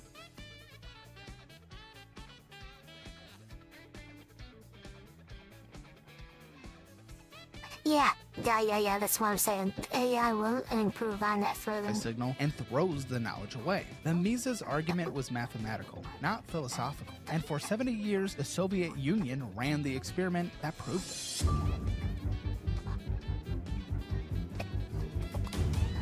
The Bolsheviks seized power in Russia in October of 1917, promising peace, land, and bread. Over the following decade, they nationalized industry, banned private trade, and shot the peasants who resisted. In 1929, Joseph Stalin launched the first 5-year plan. In 1932, he launched the second. Collectivization of agriculture was central to both. Small farmers were forced off their land and herded into collective farms owned by the state. The peasants who refused were shot, deported, or starved. The famine that followed, known as the Holodomor, killed between 3 and 5 million Ukrainians between 1932 and 1933. Soviet grain was seized from starving villages and exported abroad to pay for industrial machinery, while the people who grew the grain ate their own dogs. The historian Timothy Schneider, using Soviet archives opened after 1991, later documented that Stalin was aware of the scale of the death and ordered the grain seizures continued anyway. The Gulag system absorbed millions more. At peak operation, roughly 1.8 million people were imprisoned in Soviet labor camps. Another 1.5 to 1.8 million died inside them. Millions more were executed outright during the Great Purge of 1937 and 1938. The Black Book of Communism, a 1997 academic collection published by Harvard University Press, put the total death toll under Soviet rule at roughly 20 million.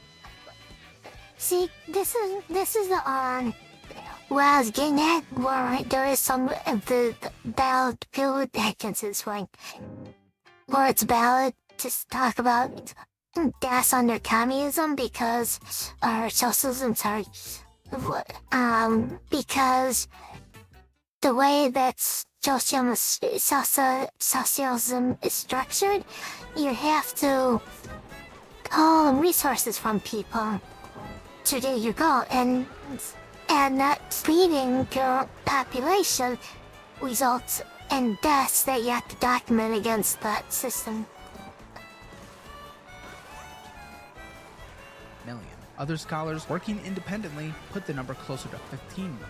Either figure dwarfs the body count of any government in the Western Hemisphere in the same period. The economic record was almost just as dark.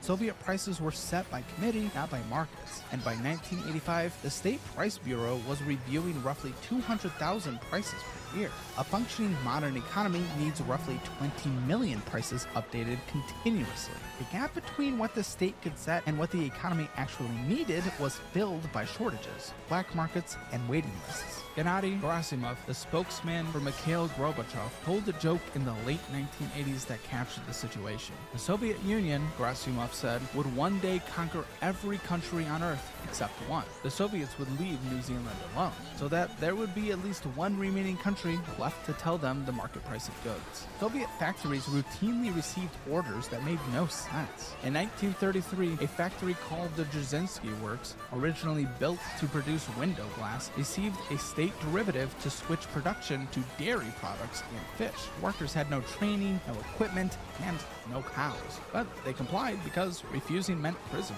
Planners priced nails by weight in 1 year, which produced factories churning out a small number of enormous nails that nobody could hammer. The next year, they priced nails by count, which produced factories churning out thousands of tiny nails so small that no one could use those either. The East German Trabant, the iconic socialist automobile, was built from a recycled plastic resin called Duroplast because steel was perpetually short. Customers waited up to 16 years to buy one. The car had no fuel pump because the socialist engineers could not source one reliably. So fuel flowed into the engine by gravity from a tank mounted above it. By 1991, the whole system was finished. The Soviet budget deficit hit 34% of GDP. Internal trade among the Soviet republics collapsed by 83% in 18 months. The USSR formally dissolved on December 26th of 1991, 74 years after the revolution that was supposed to last forever. The Soviet story is terrible, but the Chinese story is worse. In 1958, Mao Zedong announced the Great. So it was explaining the effects of having one central committee rule over everything. They end up telling people to make stuff that had nothing to do with what they knew, like their expertise. You can't tell farmer that milks cows to make glass or what. Yeah, I was in fully taking the fine details, but I think you get the point. Yeah, my people don't understand and force you to keep up top secret ways. Something like that.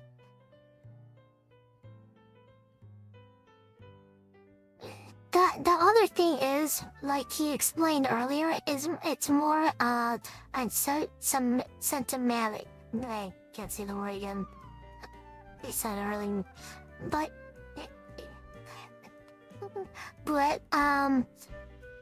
even people like Bernie Sanders, he's not literally up there saying we need to have the state with the means of production. He's just talking about like how Nordic countries are built. But that doesn't mean accepting the idea of paying more taxes. People have to get that to their head. You have to pay for it somehow. That's where the major disconnect is. People put monies, I guess. You gotta pay more taxes. Leap forward. The plan was to transform China from a peasant society into an industrial superpower in 15 years and to surpass Britain's steel production along the way. To accomplish this, Mao ordered every village to... Which, to be fair, I actually think it should be that way. But, like I said, you have to accept the idea, like everyone has to accept ideas of paying more taxes. And then you can logically reason on why rich people should pay their fair share and not exploit the loopholes they get to exploit. But yeah. Built its own backyard steel furnace. Peasants were told to melt down their cooking pots, their farm tools, their door hinges, and anything else made of metal. The resulting output was mostly useless pig iron that could not be shaped into anything productive. Because the peasants were melting their tools instead of farming, grain production collapsed. Because local Communist Party officials feared being purged for reporting bad news, they falsified their grain totals upward. And because the central government believed the falsified totals, it ordered the state to collect even more grain from the villages. The grain that did not exist was collected anyway, and anything the peasants had hidden was seized. By 1959, villages across central China were starving. Then came the sparrows. In the same period, Mao launched the 4 Pest Campaign. Sparrows, along with rats, flies, and mosquitoes, were declared enemies of the revolution because they ate grain. Millions of Chinese citizens were mobilized to kill every sparrow they could find. Children banged pots under trees until the birds died of exhaustion. Villages tallied their sparrows' kills as a patriotic contribution. But the planners had overlooked a minor ecological detail. Sparrows also ate locusts. With the sparrow population destroyed, locust swarms descended on what remained of the crops and consumed them. The result was the deadliest famine in recorded human history. The historian Frank DeCurter spent years inside China provincial archives opened after 2004. This is a good example why one person should not be doing decisions, because they'll overlook something with that. It's like, wait, don't kill the sparrows because there's locusts. What are you talking about? What are you talking about? The sparrows are bad, you're an idiot, blah blah blah blah. That's how the exchange will go.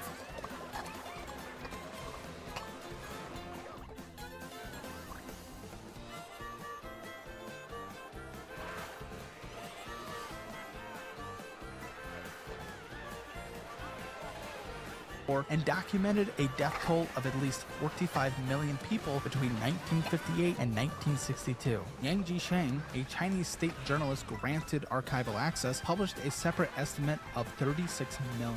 2.5 million of those deaths, according to DeCurter's files, were not from starvation, but from beatings, torture, and execution for the crime of resisting grain seizures. Mao, confronted with the scale of the deaths, reportedly responded that half of China might well have to die. During the worst year of the famine, 1959, China continued to export 4.2 tons of grain abroad. Socialist ideology required that the revolution be seen to succeed, and admitting failure was not permitted. 16 years later, in 1976, Mao died. 2 years after that, a new Chinese leader named Deng Xiaoping began quietly reversing almost everything Mao had done. Deng let peasants farm their own plots again. Private businesses were legalized. Special economic zones were created where foreign capital could invest. Deng did not call any of this capitalism. He called it socialism with Chinese characteristics. But everyone who watched it happen understood exactly what it was. In 1978, approximately 88% of Chinese population lived in extreme poverty. By 2020, that figure had fallen below 3%. Roughly 800 million Chinese citizens were lifted out of extreme poverty in 4 decades. No other poverty reduction program in the history of Earth came close. The Chinese Communist Party still rules China. The hammer and sickle still appears on the flag, but the system that produced the As much as China has problems, that's amazing. You have to give them praise for that.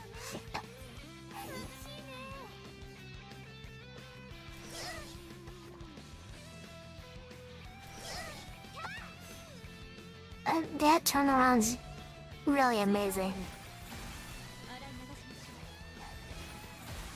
100 million person poverty reduction was exactly what communism had retreated from. They couldn't budget their grain, they couldn't budget their people, they couldn't budget their workforce, and they certainly couldn't budget their money. But you can, and tens of thousands of active monthly users are because they use DollarWise, the best automated budgeting app you could ever use. Most budgeting apps are way too complicated and people fall off the onboarding screen alone. Usually I would skip over ads like this, but I think it's valuable to at least get out there. There are budgeting apps to help people. DollarWise is not the only one, it's just the one that she agrees most with. Like, there's also Monite that can be used. I've seen other YouTubers be polemic, but he's not, because he's against the... I'll pause it here. Because he thinks private equity that goes into Monite are not like the best with personal security. That's why he doesn't like it, or that's why he claims. But there are other economic content creators that will side with Mena.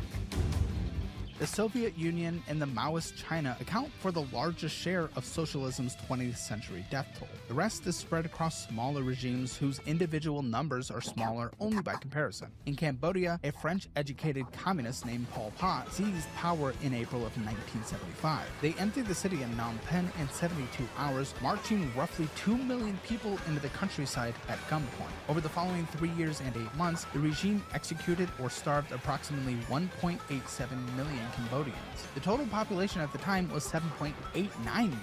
They killed roughly 1 out of every 4 people in the country. In North Korea, the Kim dynasty has ruled an isolated command economy for 3 generations. Between 1994 and 1998, the regime produced a famine known as the Arduous March that killed between 600,000 and 1 million citizens, or 3 to 5% of the population. The surviving population today lives in a country with electricity for only a few hours a day, a GDP per capita of roughly $640 according to the Bank of Korea, and a dependence on United Nations food aid to prevent a repeat of the 90s.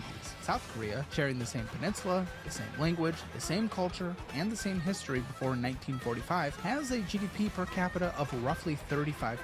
The gap between the two Koreas is visible from space in the famous satellite photographs showing the South lit up at night and the North as a black void. That is really scary, especially when you can see the difference in space.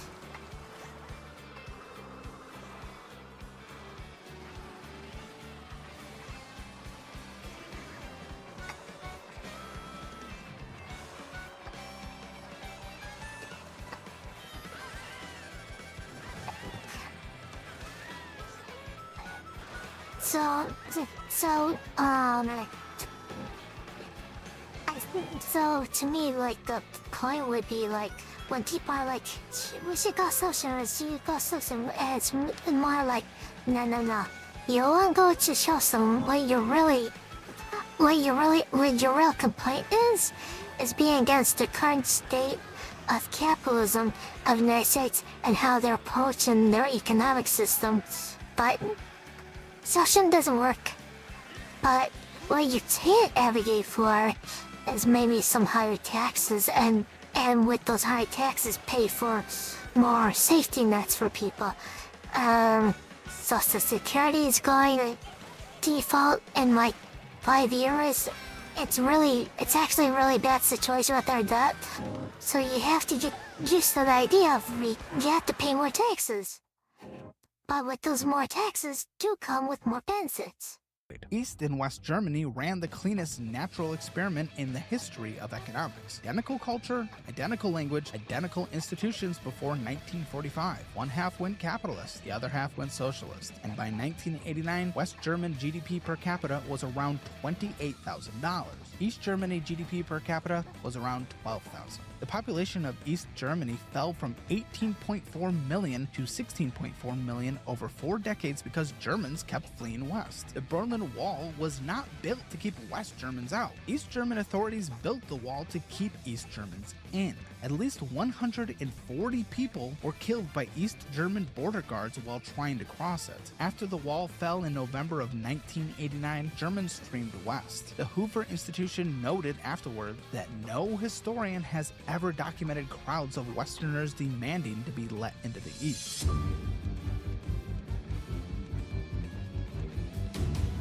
And then there was Venezuela. In the 1970s, Venezuela... Can you imagine if the United States was all of a sudden divided by South versus North, and people from the South get shot trying to move north? It's the way that, ideologically speaking, it's getting close to that. It's really quite a situation. I wish people tone down the temperature with different political views. Feels like it sometimes, yeah. I know it's not literally gonna happen, but yeah, it does. Especially with exchange of ideas, let's put it that way. When it comes to exchange ideas and debates, it feels like that, yes.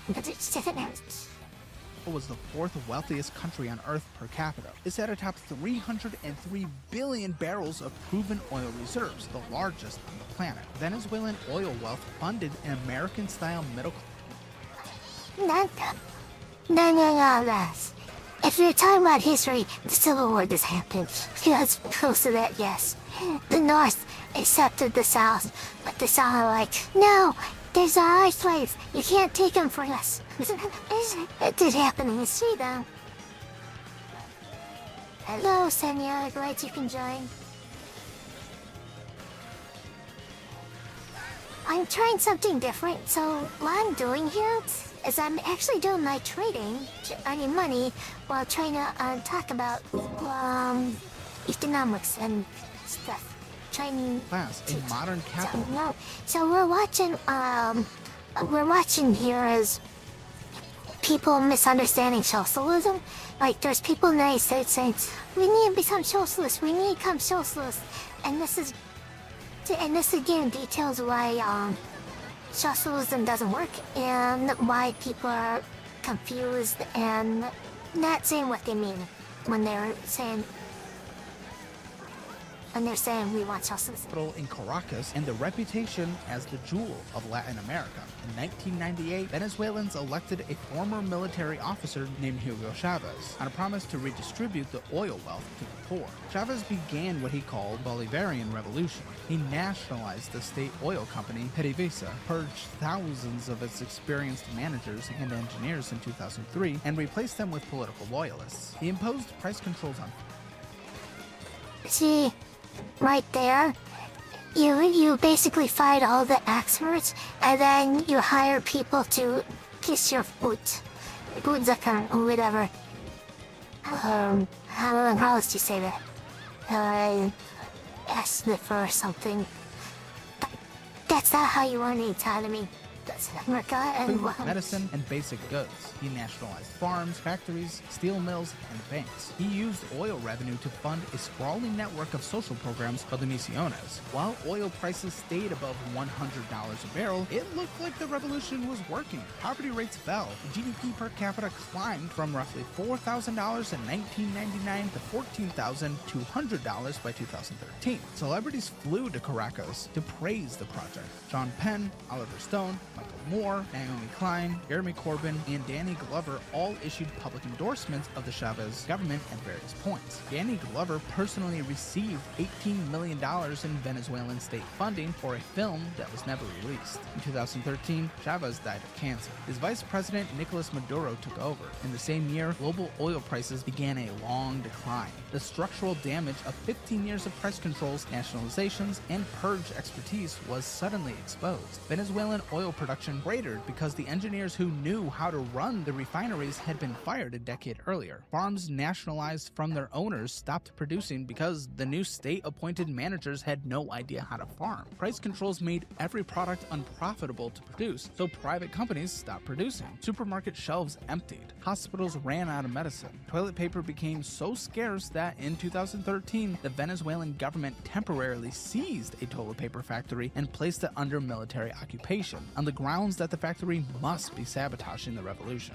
GDP per capita collapsed from $14,200 in 2013 to roughly $1,800 by 2019, an 87% decline. Inflation in 2018 reached 130,000% according to the Central Bank of Venezuela, and nearly 1,000,000% according to the International Monetary Fund. Venezuelans reported an average weight loss of 24 pounds in a single year, a phenomenon researchers call the Maduro diet. Now you know the details on that insane inflation story. Even back then when I was hearing about this crazy inflation numbers, I'm like, how did that happen? What the frick?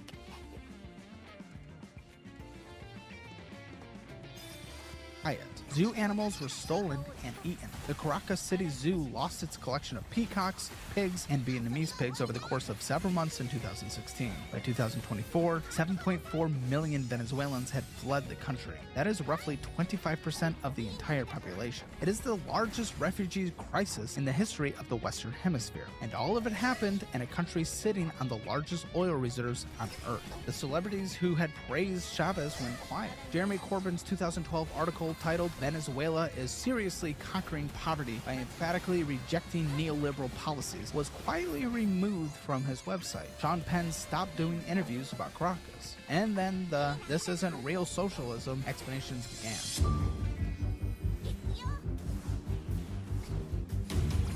The phrase, "that wasn't real socialism," has a specific technical name in philosophy. Philosophers call it the no true Scotsman fallacy. A defender of a proposition claims that all Scotsmen put sugar in their porridge. A critic points out that his uncle Angus is a Scotsman and does not put sugar in his porridge. The defender replies that no true Scotsman would do such a thing, and therefore Uncle Angus does not count. The socialism version of this move has been running for over a century. Bernie Sanders honeymooned in Yaroslav in the Soviet Union in June of 1988, then held a press conference afterwards praising Moscow's subway fares and housing costs. A year later, Sanders visited Cuba and reported that he had never seen a hungry child or a homeless person under Fidel Castro. Jean-Paul Sartre, the French philosopher, defended the Soviet Union through 1956. Noam Chomsky and Edward Herman publicly cast doubt on early reports of the Cambodian atrocities in a 1977 essay in The Nation. The pattern is almost mechanical. The regime rises, Western intellectuals praise it as the future, the regime produces famines, purges, or refugee flows, and the intellectuals go silent. New people, unaware of the previous cycle, discover a new regime and declares it the real thing this time. And the theoretical rebuttal is also equally mechanical. A defender insists that the real version has never been tried. Asked what the real version would look like, the answer is almost always Denmark, Sweden, or Norway, which are not socialist countries by any economic definition. Pressed on why every actual attempt at state ownership of production has produced the same results, the answer shifts to corruption, imperialism, sanctions, or bad luck. The problem with all of these explanations is that they are structural, not incidental. Handing a small group of human beings unchecked control over an entire economy produces the same result every time. So, what he's explaining here is we kind of went over earlier, where in order to have a socialist, the socialist definition of an economic system, you have to have some kind of force to push everyone along on the central vision. Because the idea of socialism is that one central committee or whatever controls everything. So you have to have some kind of force to impose on all the collective agreements, and as we saw, explain over and over again on why that fails. You have people being fired, even though they're experts, and you're pointing to the colonialists when you should have technical knowledge in the field. The control concentrates, the incentives corrode, the information disappears, and the repression begins. This has happened in Moscow, Beijing, Havana, Pyongyang, Cambodia, and Caracas, not by accident. The same thing happens when 20 million prices get replaced by one committee. The system itself is the problem, and the leader of any given iteration is a symptom of that system. The positive record of market capitalism over the same period is almost the mirror image. The World Bank tracks a figure called extreme poverty, currently defined as living on less than $3 a day in 2021 purchasing power.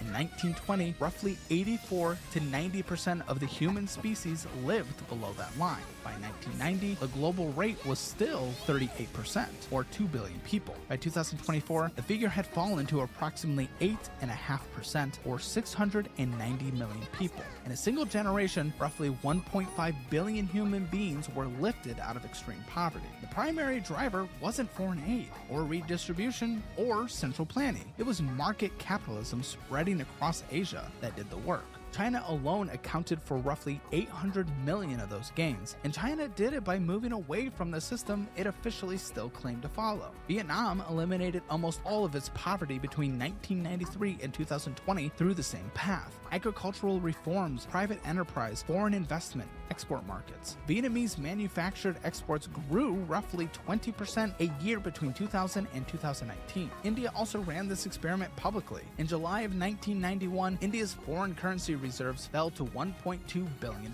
enough. This is the thing that actually gets on my nerves sometimes, because of my name. I have replies, like, you're communist, you Chinese communist. And it's like, China's not even communist. It's actually a market economy.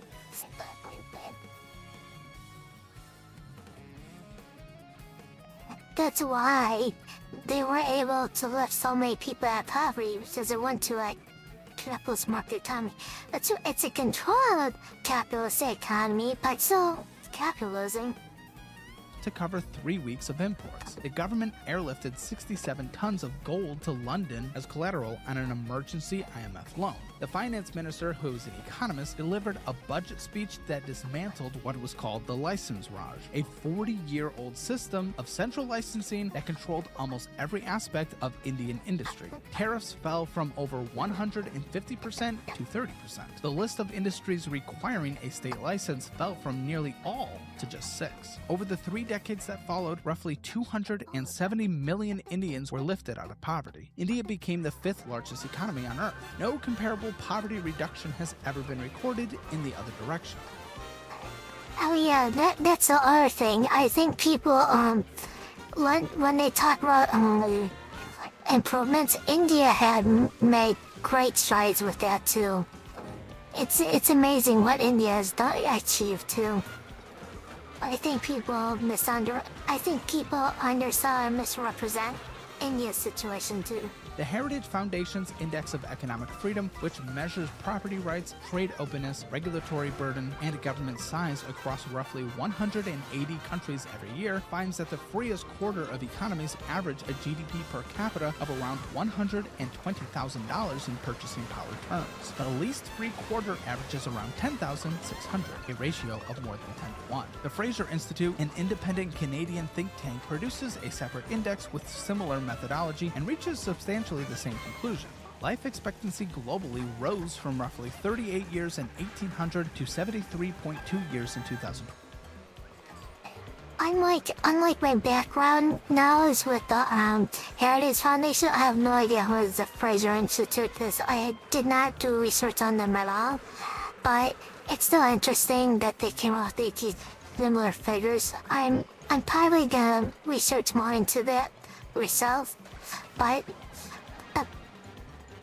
it sounds logically sound anyway, so I didn't bother much with it. I don't like Heritage Foundation, but this specific thing makes sense. Child mortality fell from 43% of children dying before the age of 5 to roughly 3.7% today. Global literacy rose from 12% to 87%. Global caloric intake rose from about 2,200 calories per person per day to almost 3,000. Economists call this period the Great Enrichment. Per capita GDP on Earth has risen roughly 30-fold since 1800. Most mainstream economists agree that almost all of that gain occurred in economies organized around private property, voluntary exchange, and market prices. Now, this record is not without real problems. American income equality rose sharply after 1980. The Gini coefficient, a standard measure of inequality, rose from roughly 0.397 in 1967 to roughly 0.49 in 2023. The top one... I have a little question for you.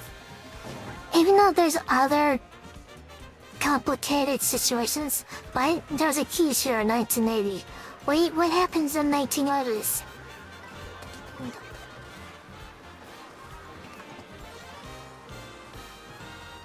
Like early 1980s. Does anything ring a bell? I'm curious. I see you can spot something.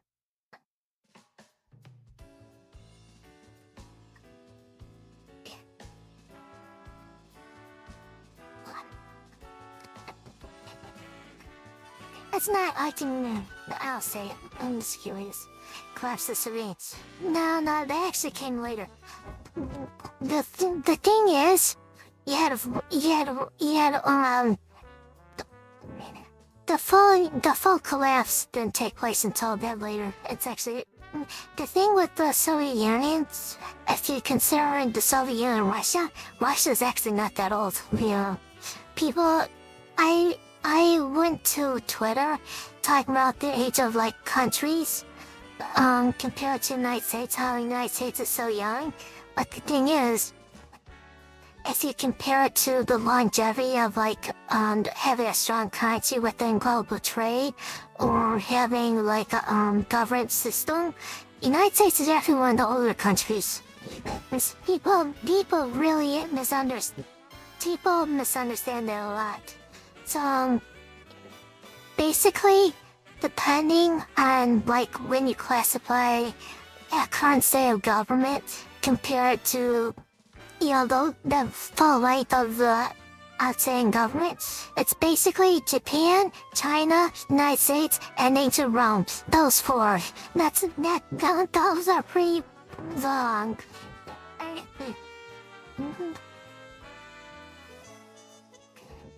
How long they lasted, like those two are very competitive, like long-lasting systems.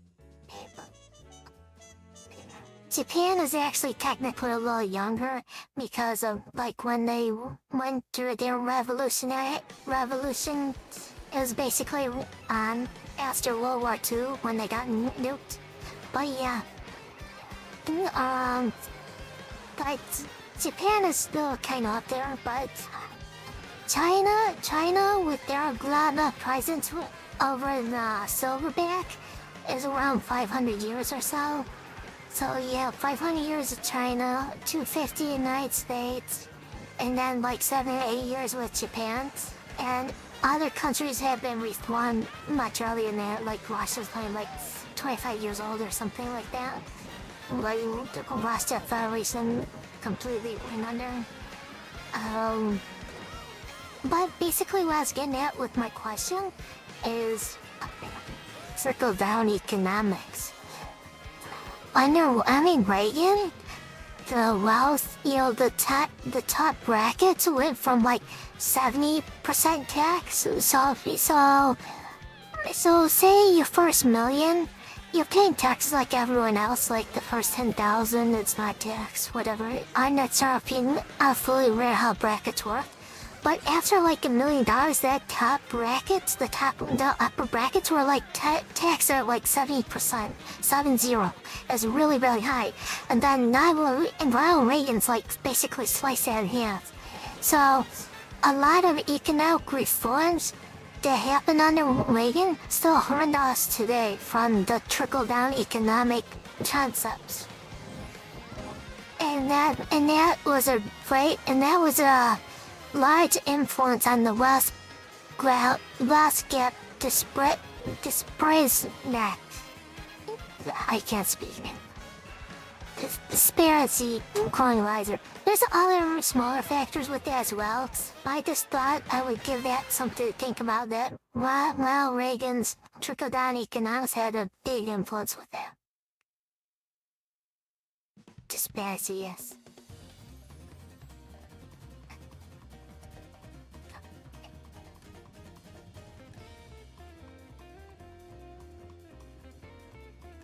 Percent of earners went from 8% of national income in the late 1970s to over 20% by the 2010s, back to levels recorded during the Gilded Age. American housing became dramatically less affordable. American healthcare spending hit 18% of GDP without producing the longevity outcomes of peer countries. The opioid crisis, driven in part by private marketing of a prescription painkiller called Oxycontin, killed more than 800,000 Americans between 1999 and 2022. None of those failures is a failure of market capitalism capitalism as a system. Every one of them traces back to a place where the American version of capitalism has become distorted. Housing in American cities got expensive because zoning laws, restrictive permitting, and local political capture block new construction, not because markets failed. Harvard economist Ed Glazer estimates that in constrained coastal cities, the zoning tax, meaning the gap between what a house costs and what it would cost to build, now exceeds 50% of the home's value. Healthcare in America got expensive because roughly half of it runs through government programs and the other half is shaped by federal tax subsidies or employer-sponsored insurance, a system in which the market barely functions. The 2008 financial crisis was another government-driven failure. The Financial Crisis Inquiry Commission concluded in January of 2011 that the crisis resulted from regulatory capture, government-backed mortgage securitization, and Federal Reserve interest rate policy that fueled the bubble. The phrase for the system that produces those outcomes is crony capitalism, a specific American distortion of market capitalism. The cure is more competition and less government picking of winners. But almost nobody is teaching this distinction to the generation now rising.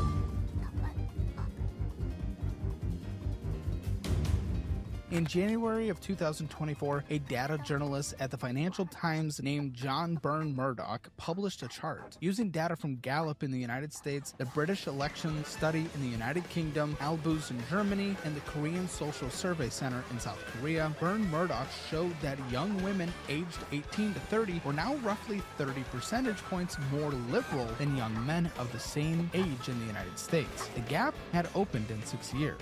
In 2017, young men and young women held roughly the same political views. By 2023, the canyon between them was the widest such gap Gallup had ever recorded. Germany showed the same pattern with a gap of about 30 points. The United Kingdom, about 20.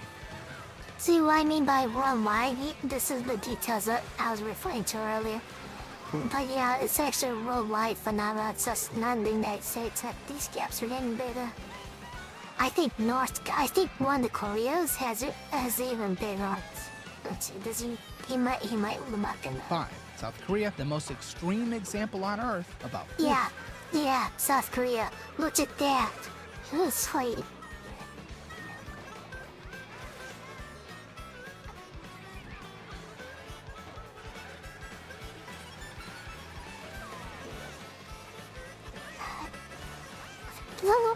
Look at the look, they were still kind of close in 2015. This is pretty recent. Like it.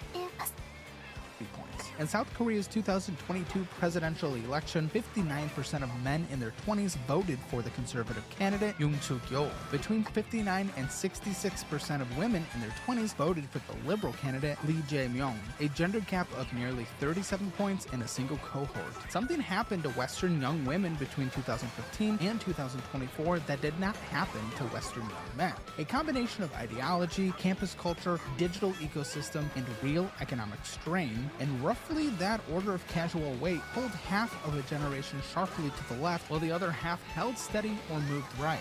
The ideology comes from the university system. Women now earn approximately 60% of bachelor's degrees in the United States, up from roughly 40% in 1970. They are concentrated in humanities and social sciences, where the political ratios of faculty skews furthest from the national average. The economist Mitchell Langbert surveyed 51 elite liberal arts colleges in 2018 and found a Democrat to Republican ratio of 12.7 to 1 overall, with anthropology at 133 to 1, communications at 108 to 0, interdisciplinary studies at 108 to 0, sociology at roughly 44 to 1, and history at roughly 33 to 1. Wellesley College ran at 136 to 1. Swarthmore ran at 120 to 1. At Harvard, the Crimson surveyed the Faculty of Arts and Sciences and found 82% of professors identifying as liberal or very liberal. 1% identified as conservative. For context, the American public at large identifies roughly 37% conservative, 37% moderate, and 26% liberal. The Harvard faculty is the mathematical inverse of the country it teaches. The curriculum followed the demographics. Women's and gender studies departments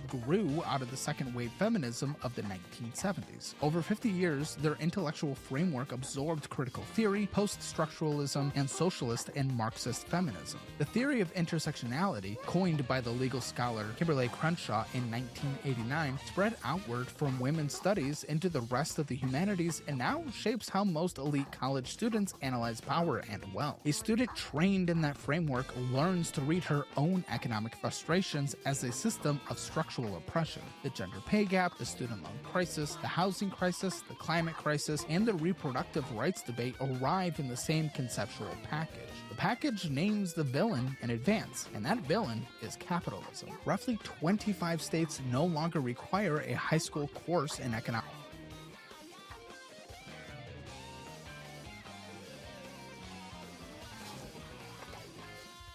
See, there all these red squares. I'm not sure what a blue square.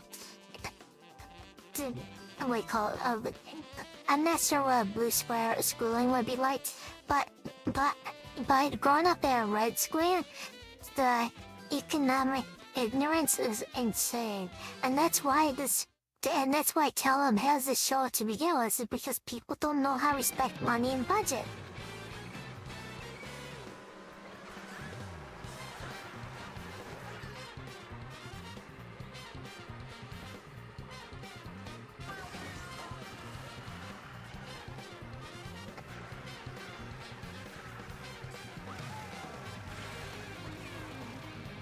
The thing is, let me get this executed and I'll explain something.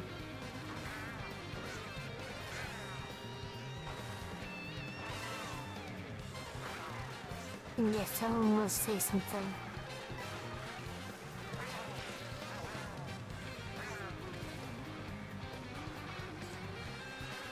So, this is being so much. What was I gonna say is, there's some back-end on why they don't teach it. So in the United States, our schooling is actually based on repetitive factory work. Like the foundation of our schooling is, how they ring the bell, you go switch to place, ring, ring, ring, ring. Then that's, imputing, a certain discipline skill set that you found factory work. So you have the schooling system, foundation factory work, and the women training to sew and stuff. This is like 1920s or whatever, where women are more like housework and sewing and such. So our schooling still has that as a foundation. And that's why they don't teach it. They're more focused on memorization and factory work type setting education rather than teaching how to think. And that's a reform I would love to see happen. I don't want an education system I'll tell you how to think and memorization. I want to teach people how to think. Kind of like I did with you, with showing you different stock issues. I was showing you this stock is low because this situation, this situation. If you want to take the risk, go ahead. But yeah, I want schooling more about how to think correctly, not telling you how to, teach you how to think. Not teaching you what to think.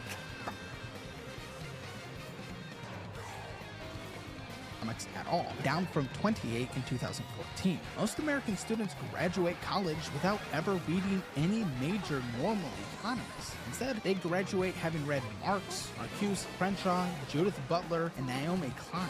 And then there's the algorithm. Pew Research documents a sharply gendered platform geography. Teen girls use Instagram, TikTok, and Snapchat at substantially higher rates than teen boys. Teen boys dominate YouTube, Discord, Twitch, and Reddit. This is kind of interesting too. Gender gap between YouTube, Discord, Twitch, Reddit, Instagram, TikTok, Snapchat.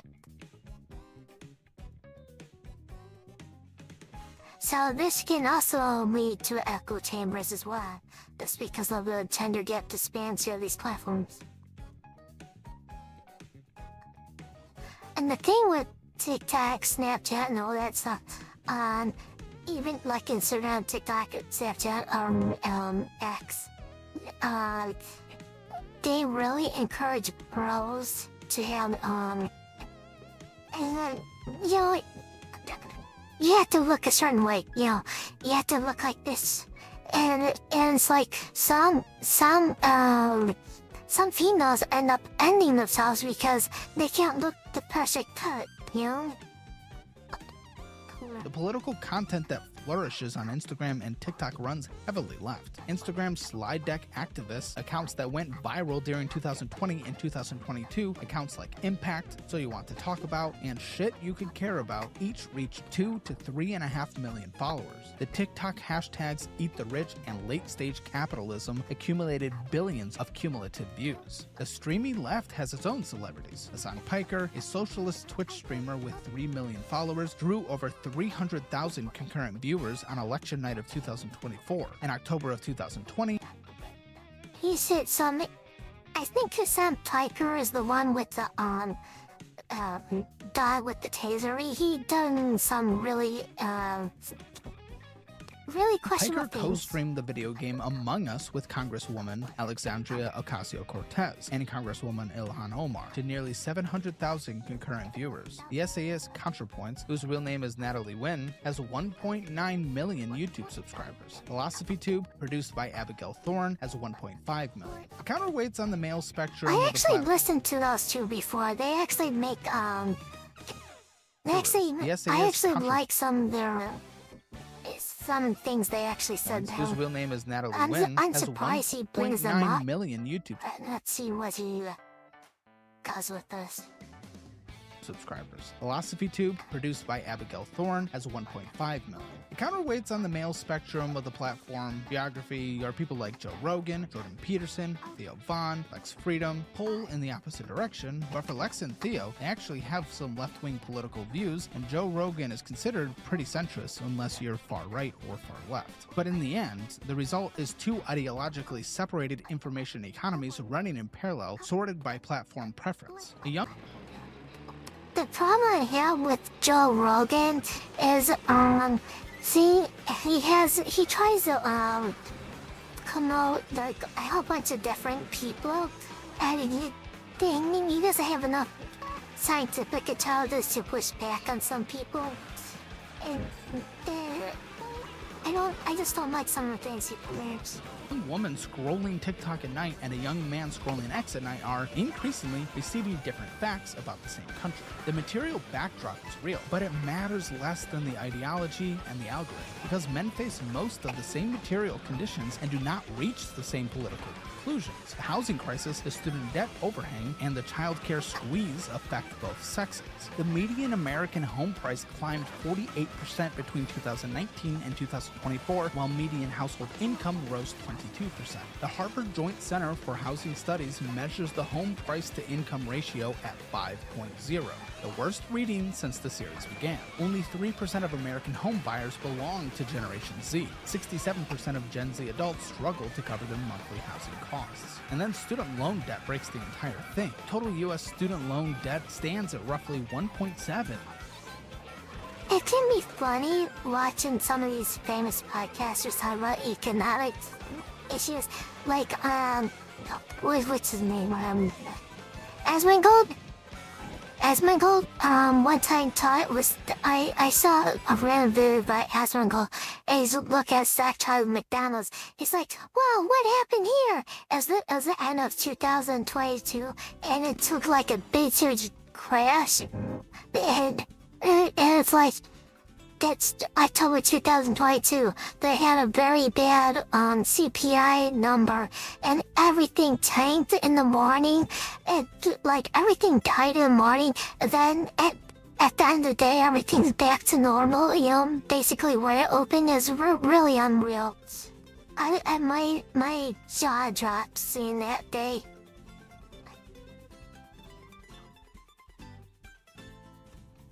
Let's see if I can actually pull this up. But yeah, it's very funny for me to hear somebody. Yeah, he's like, what do they run on McDonald's burgers or something? But it's like, no, that's just from CPA. Shit.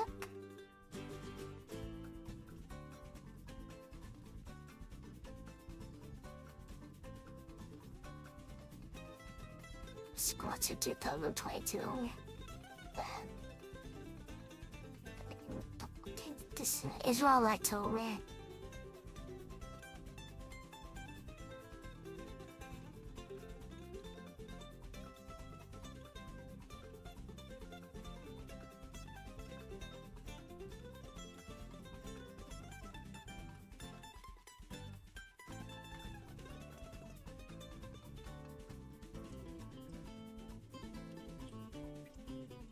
Maybe you're here? The 14th? Yeah, that's crazy though. Shooting and the next day opens up there and just runs up there.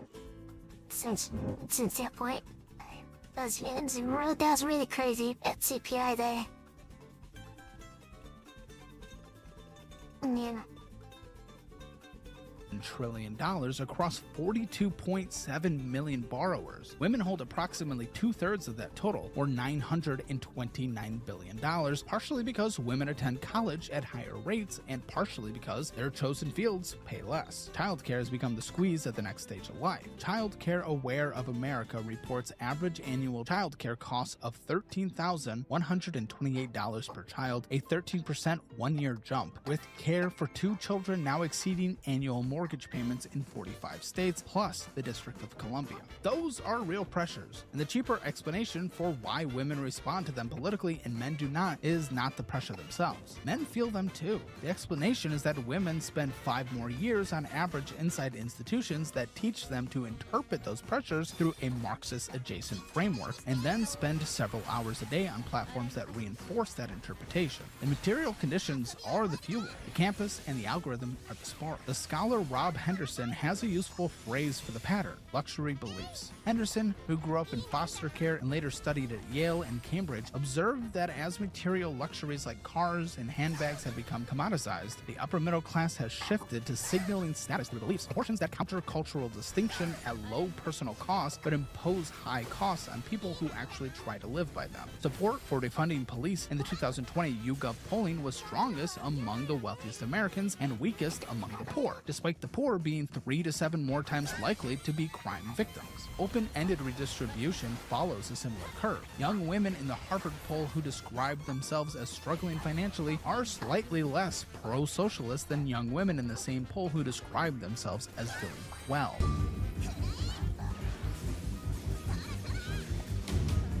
The data economist Claudia Goldin of Harvard won the 2023 Nobel Prize in Economics for her work on the gender pay gap. Goldin's research produced a finding that cuts against the headline numbers most Americans lean. The headline American pay gap, the number quoted on protest signs and social media graphics, is that women earn 83 cents for every dollar. So, like he's explaining, there is like nuance with these numbers, but people don't learn these nuances and they just run with the worst number. Dollar a man earns. That number is a raw average of all women's full-time earnings against all men's full-time earnings. It is technically accurate and casually misleading. Goldin controlled for hours worked, occupation, industry, experience, and family status. The gap closed to between 94 and 99 cents on the dollar for young, childless workers. Most of what remains of the gap, Goldin showed, opens at the birth of the first child and reflects something Goldin called greedy work, meaning the premium that law, finance, consulting, and corporate jobs pay for long, inflexible hours that mothers typically cannot accept. The 99-cent figure is not widely taught in American high schools or colleges. The 83-cent figure is. Young women learn at age 16 that the economy is rigged against them by gender alone. Most of them never learn the refinement. They carry the 83-cent figure with them into their 30s and build their politics on it. The actual problem, the data shows, the motherhood penalty and the structure of greedy work would be better addressed by policies like paid parental leave, childcare subsidies, and workplace flexibility. Those are standard social democratic policies that do not require. See, this is the problem with these echo chambers. Like, they don't actually learn the true problems and what they can actually address. Like parental leave is a big policy that can actually benefit men and women. Like say if you have a stay-at-home dad or whatever, he can get parental leave to help care for the child as the mom works more. So this could be a dual gender policy, but you know, people run with the has the information. Require nationalizing industry. Denmark, Sweden, and Germany all provide them without abolishing markets. But the package Americans typically encounter online replaces all of that nuance with a simpler claim. The system is rigged, the system needs replacing, and the replacement is socialism. The young men, meanwhile, are having a different crisis in the same house. Richard Reeves, a scholar at the American Institute for Boys and Men, has documented the male half of the story. Men's real wages have declined roughly 14% since 1979. Millions of prime-age men are out of the labor force entirely. Non-college men face what the sociologist William Julius Wilson in 1987 called an unmarriageable trajectory, meaning their economic prospects are too weak to attract a long-term partner. The median age of first marriage in America has risen to 30 for men and 28 for women, from 25 and 23 in 1980. In my opinion, the number increasing is not that of a bad thing. Like, it being 2022, to me that's too low. It probably should be around 26 or 29. But now it's getting a little too high, I think. Marriage in America has risen to 30 for men and 28 for women, from 25 and 23 in 1980. The Institute for Family Studies projects that roughly 1 in 3 young American adults today will never marry at all. Women outnumber men on college campuses by roughly 6-4. Statistically, millions of college-educated young women in America cannot find a college-educated male peer who is single, employed, and interested. The demographic math alone produces a politically charged single female cohort, and then the politics get charged further. Surveys by the American Enterprise Institute find that over 50% of young liberal women say they would not date a Trump voter. That preference has real demographic consequences. In 2024, 56% of American men aged 18 to 29 voted for Donald Trump. So in functional terms, the majority of male peers that young liberal women would consider dating have already been politically eliminated. But there is some contradiction in the poll numbers. Young American women tell pollsters they favor socialism in record numbers. The same young women also tell pollsters they distrust the government, the media, the universities, and both major political parties in record numbers. The Harvard Institute of Politics 2025 youth poll found that only 13% of young Americans believed the country was headed in the right direction. 58% used a negative word to describe the Democratic Party. 56% used a negative word to describe the Republican Party. 40% used the negative word for both parties simultaneously. The same Harvard poll found support for socialism among young Americans had fallen to 21% in 2025, down from its previous highs. Support for democratic socialism sat at 29%.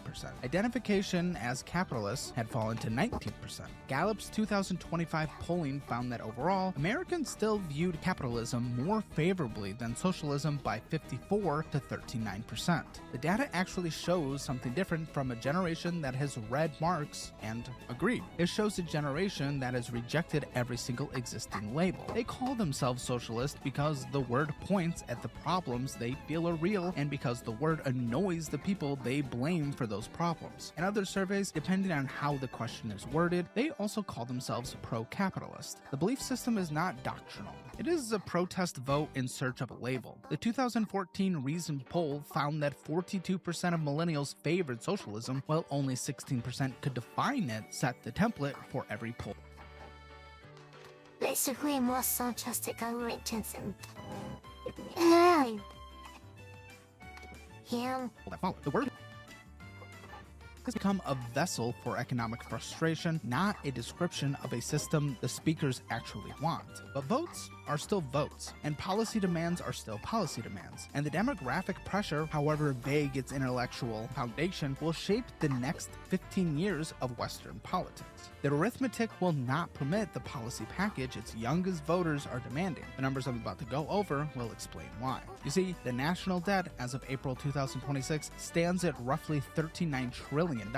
The debt to GDP ratio sits at approximately 120%. The Congressional Budget Office projects that number rising to 156% by 2055 under current law, without adding a single new program. Net interest on existing federal debt passed $1 trillion a year in 2025. That is more than the United States spends on its defense. It is the third largest line item in the federal budget after Social Security and Medicare. The CBO projects net interest will double to roughly $2.1 trillion a year by 2036. The structural driver isn't discretionary spending, it is mandatory entitlement growth, and it is demographic. By 2050, roughly 22% of the American population will be over the age of 65. There will be 2.5 times as many Americans over 85 as there are today. Medicare and Medicaid spending will rise approximately 73% over the next decade. Social Security's trust fund is projected to hit insolvency in 2033, at which point the law automatically cuts benefits by 23%.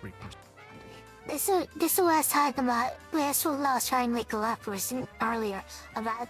I probably misquoted the exact date. I said 2030 something. Man, I said 2032. But yeah, 2033, the Social Security will actually hit insolvency, and this is a big issue. Medicare's hospital trust fund hits the same wall the same year with an automatic 11% benefit cut. Into that arithmetic, young voters are asking for Medicare for all, which the Congressional Budget Office and several independent analyses project would cost between $30 and $40 trillion over the first decade. They also want free college, cancellation of $1.7 trillion in existing student debt, a Green New Deal whose advocates themselves estimate the 10-year cost at roughly $90 trillion, universal pre-K, universal childcare, housing subsidies, and expanded paid leave. The math doesn't work. Taxing every American billionaire at 100%, seizing every dollar of their net worth produces roughly $5 trillion, a one-time sum that would cover approximately 18 months of current deficit spending and then be gone forever. The only honest way to fund a much larger welfare state are broad-based tax increases on the middle class, like the 25% value-added tax that finances the Danish system, or aggressive cuts to the entitlement programs the same voters want expanded. Neither option is politically available to either party. The system will most likely continue to borrow. The debt will continue to rise. Interest payments will continue to consume more of the federal budget. And eventually, something will give. The IMF warned in April of 2026. This is why, especially if you consider the, see, Donald Trump himself, quoted, he wanted a weaker, US dollar for like trade. So if you pair that with the tariff policy, you basically conclude he wants to inflate the debt away. So if you have a $39 trillion of debt, and the worth of the dollar is like 5% worse, it's 25, it's 5%. It's worth less than compared to your prior. That makes the debt. That actually makes the debt easier to manage.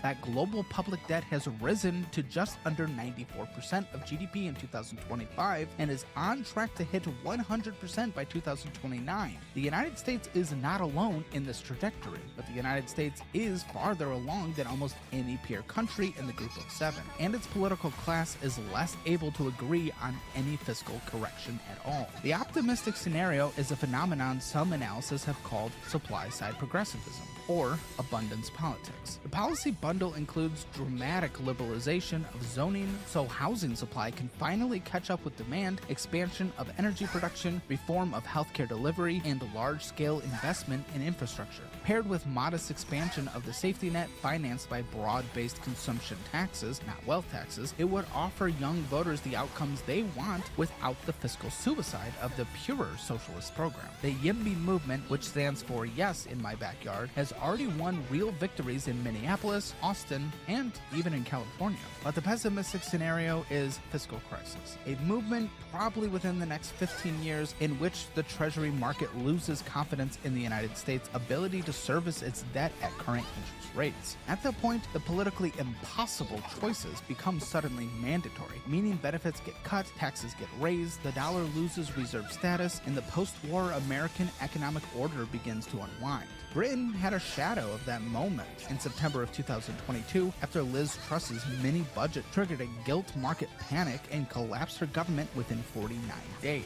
A United States version would be globally systemic, and looming over both scenarios is AI. Economist Darren Ajimolu and Pascal Estrepo published research in the Journal of Political Economy in 2020 showing that each additional industrial robot per 1,000 American workers reduced the employment to population ratio by 0.2 percentage points and wages by 0.42%, with the effect concentrated on blue-collar non-college workers. Goldman Sachs estimated in March of 2023 that roughly 300 million full-time equivalent jobs globally could be exposed to generative AI.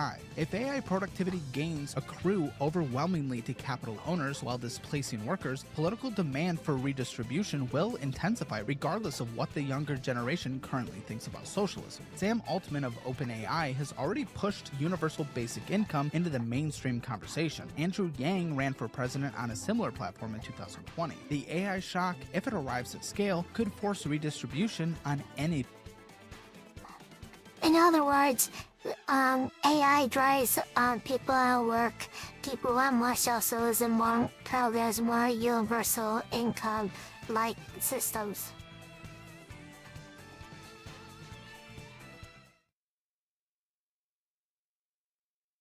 Ideological basis. But strip away the polling, the TikTok algorithms, the Instagram side decks, the college curricula, and the celebrity endorsements, and the argument between capitalism and socialism reduces to a single question about who decides. Under market capitalism, decisions are made by millions of individuals acting on their own knowledge, their own preferences, and their own budgets coordinated by prices. The system makes mistakes constantly because every individual makes mistakes. Mistakes are small, local, and correctable. A restaurant that serves bad food loses customers. A factory that produces the wrong product goes bankrupt. A bad idea dies quietly, and a good idea spreads because other people copy it. The whole system learns. Under socialism, decisions are made by a small group of planners who set the same policy for everyone at once. The system makes mistakes as well. The mistakes are large, systemic, and nearly impossible to correct because admitting them would undermine the authority of the planners. One bad policy. This has a big truth highlighting this, like I was saying, is that Spiro and the mosquito thing.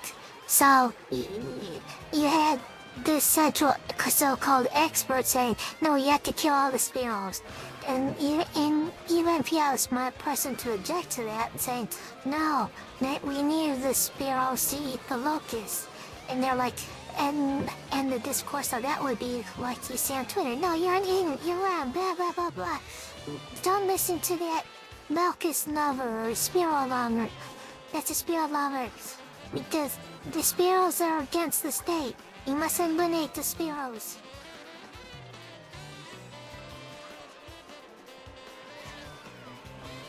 So that's why it's this idea of having a central committee, like a select few people, and rule on the full economy doesn't work.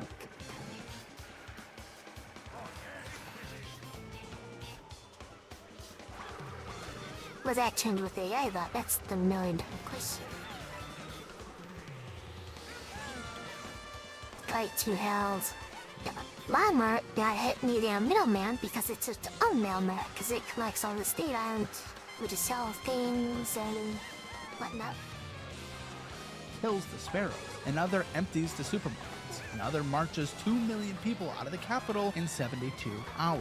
The whole system breaks. Friedrich Hayek published a book in 1944 called The Road to Serfdom. Hayek argued that central economic planning eventually requires political coercion, because planning needs enforcement and enforcement needs a corrosive state. The history of every socialist regime had validated that prediction. The Soviet Union needed the Cheka, and later the KGB. Maoist China needed the Red Guards. Castro's Cuba needed the Comités de Defensa de la Revolución. Pol Pot's Cambodia needed the Senebal security apparatus. Maduro's Venezuela needed the Sabine intelligence service. The Nordic countries, So like I was saying earlier, and he was kind of touched up on earlier. In order to have an exact rule of socialism, you need some kind of enforcement to make everyone play along with the system. And that sort of a totalitarian feel behind the authoritarianism.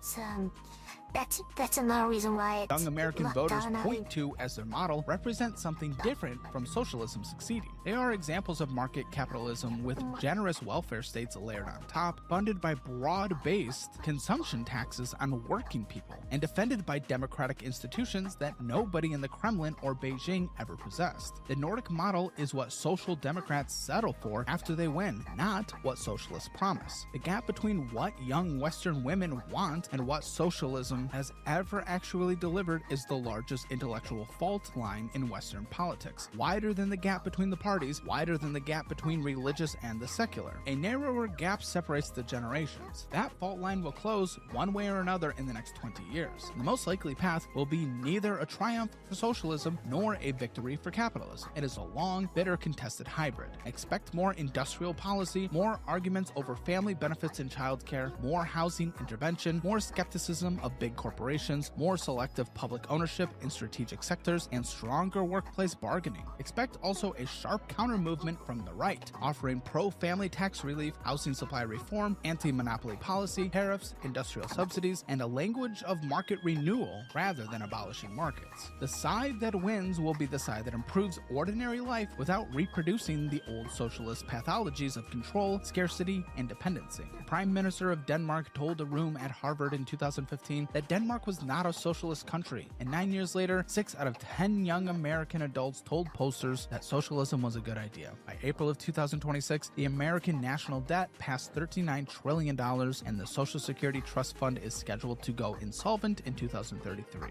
The young American women voting for a system that killed 65 million people in the last century have a point about the American economy failing them, but they're wrong about the cause, and they are wrong about the curve. The cause is a specifically American form of crony capitalism that has captured housing, healthcare, higher education, and childcare, precisely the sectors where government, not the markets, dominates. The cure is more market capitalism directed at the sectors where the distortion is worst. The most important sentence a Western politician could say right now is the one that Lars Rasmussen said at Harvard in 2015. Denmark is a market economy. Its welfare state is funded out of the productivity of that market economy. No shortcut, no alternative history in which the productivity comes from somewhere else. Every country that tried the shortcut is either on a list of former countries or on a list of famines. The choice facing the West is not between capitalism and socialism. It is between a capitalism honest enough to reform its cronyist distortions and a political class willing to keep promising the young what no system can like the USSR. There's a reason why it's a former country. Deliver without a 25% sales tax that no American politician has the courage to propose. Time is shorter than anyone wants to admit. The debt, the demographic collapse, and the AI shock are all arriving at once. The trust fund walls of 2033 are now 7 years away. The young women demanding a rebrand of a system that killed tens of millions of their grandmother's generation are going to inherit the consequences of whichever version wins and whichever version loses. Whatever comes next will not be called socialism. It will not be called capitalism either. The name will be whatever the generation alive at the time decides to call it. And the generation now entering adulthood, armed with TikTok, trained in intersectional theory, saddled with debt, and priced out of the property market their parents owned at their age, is going to do the naming. And we'll be there to cover that. I'll see you in the next one. I'll be candid. Front Page loses money. The cost of research, audio editing, video editing, and everything else that goes into the this project is substantial. I believe the neutral and So, what are your thoughts about my comments to all this? Anything stand up?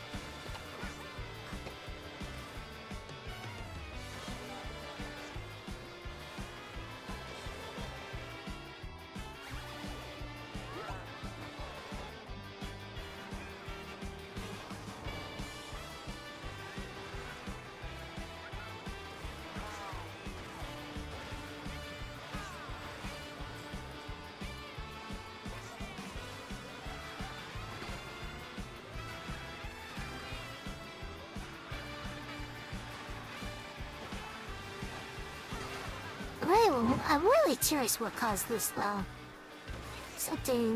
Some kind of news hit to cause that.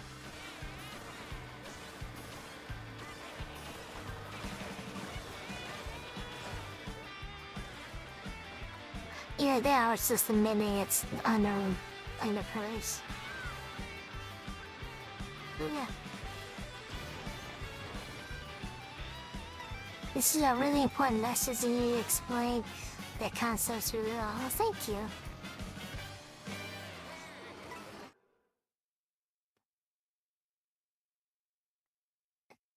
Well, you gotta remember, tell them or did help, or is this adds up in more detail to make it a lot easier to try just.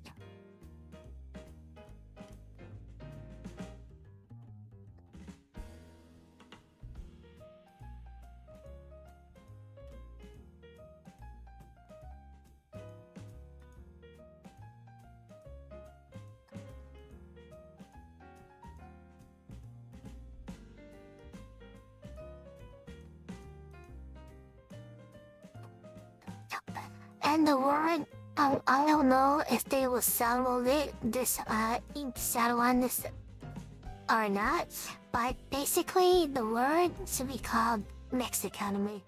We just need we need more taxes to pay for stuff.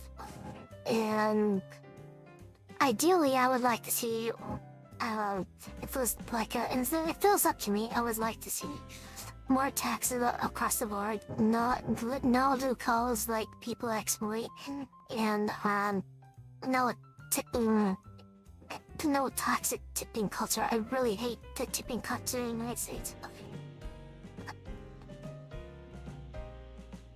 Ultimately, you're right about maybe being mostly semantics and occasion repongs. Yeah, people talk just pass it over too much. I'm right, you're right, you're an idiot, man.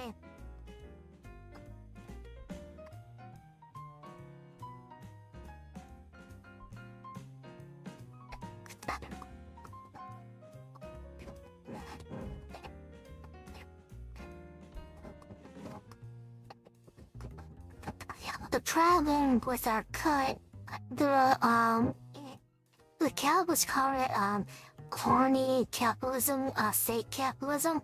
He does have a point in calling it. I actually ran across a comment where people have an actual term for this. It's called corporatism, like corporation, where corporations basically are. Corporations, basically the government is like from the corporations. And what ends up happening with this is like,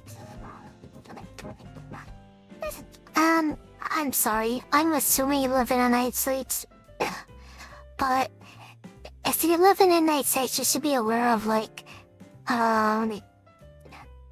internet service providers. You can usually have like one choice. Sometimes you may have two or three if you're lucky.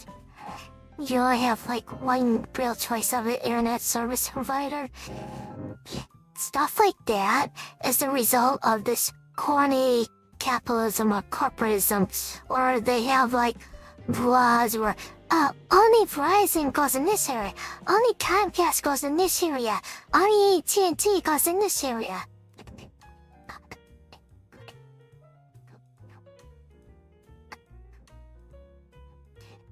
They also have some kind of weird regulations with like car dealerships and stuff like this. and weird regulations on like who can sell cars. And the reason for that is because it benefits the car supply. You know, like Ford, you sell these Ford cars to these dealerships. It allows these dealerships to make money. So there's weird. And then there's other issues with our regulations. And are you aware of those food terminal law?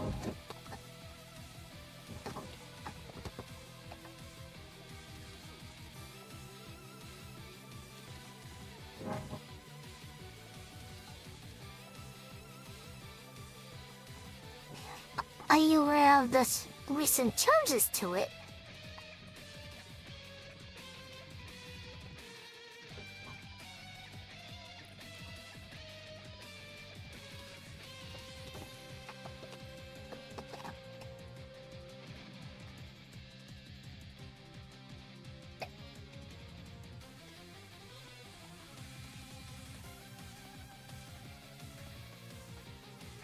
And now it's been upside down, and how it's been upside down this whole time. Yeah, that's basically the concept. This is what I really hate, Kennedy Jr. personally, but, some of his initiatives are actually good, especially with, like, flipping out. My major criticism is how little stuff like dies are making the news. It's like, died this, and it's like, no, it's not. And that's a very minor issue. It's more about putting sugar in everything. Let me see if I can find this.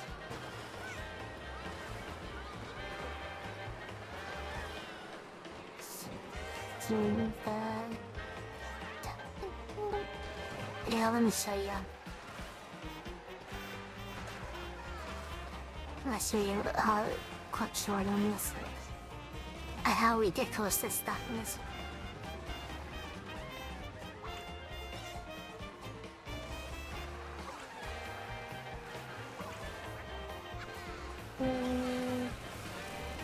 Sorry, I'm doing now.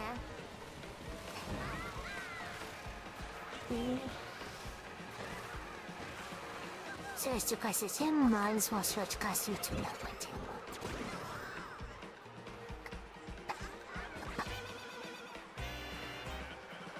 I said YouTube. Let's do you.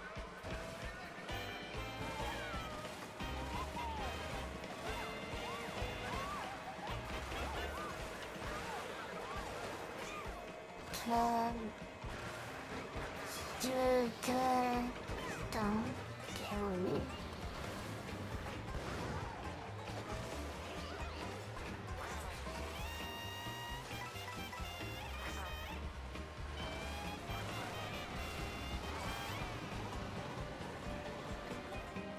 My friends, this is a... Oh.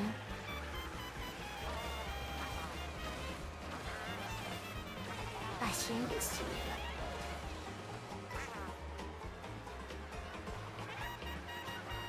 My friends, this is a pumpkin swirl frozen coffee. Who the thought it was a good idea to put this on the menu, because this drink has 185 grams of sugar in here. How much is it? It's this much.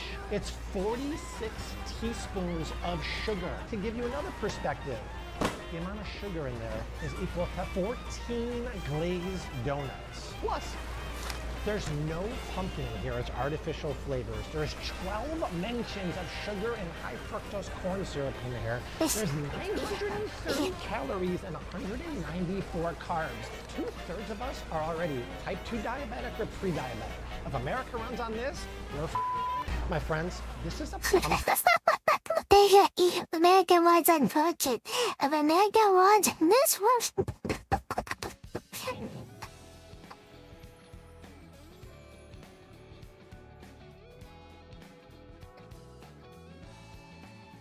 So true. That's why the help me gets the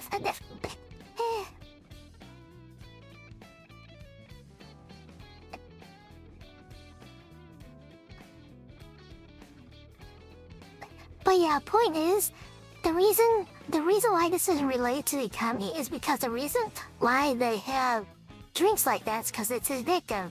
It sells. It makes money. Money over profit.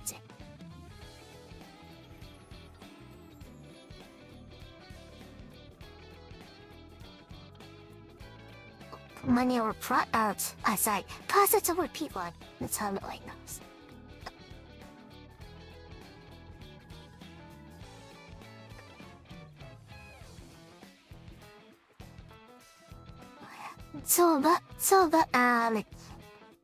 I'm not sure how I can bring this up title-wise, but there's basically a meme going on Twitter where it shows it's a granule as a hamburger, you know, it's lettuce, the meat, whatever, the buns, and they're like, this is healthy. It should it's being separate. I don't know if you saw it, seen this meme. But there's this meme on Twitter where it shows on the left side all the ingredients of hamburger on both sides. It says everything's healthy, and then the right it shows it burner and it says this is unhealthy. How is this possible? And I always reply to them, it's because of how the meat is cooked and the bun. Some of the buns, like Subway even got the news about this where Ireland or something where they're like Subway bread has to be classified as a dessert because of how much sugar is in the head.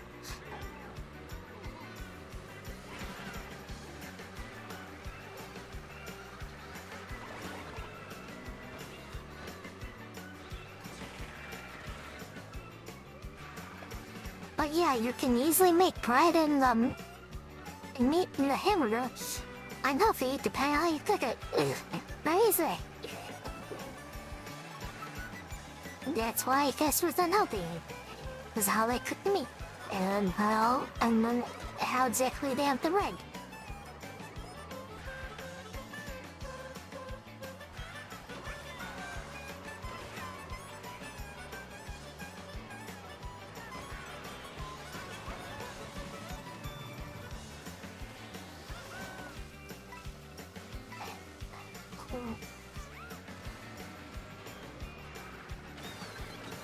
The nice thing about that message specifically, I saw now, if I go back, which I hope it brings more awareness to it.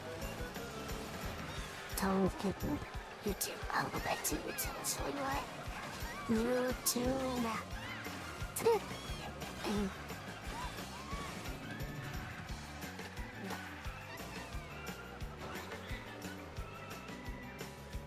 Now, like I said earlier, this man at times. Have you seen the having Blizzard? him spread awareness like this? I'm actually very happy to see it. Because I know he has a big audience. So him commenting on issues like this Have you makes me seen the happy. Blizzard? When that guy takes the Blizzard from Dunkin' Donuts and he puts it next to a Oh, clear the cup to donuts? show you how much sugar. No, it's the drink, that frozen coffee drink. Yeah. And that frozen coffee drink has so much Yes. sugar, and he puts like the clear cup next to it so you can see how much Yes. sugar. It's 183 grams of sugar. So it's 34 teaspoons or 51.5 cubes of sugar. Holy Jesus. Have you seen the Blizzard? So,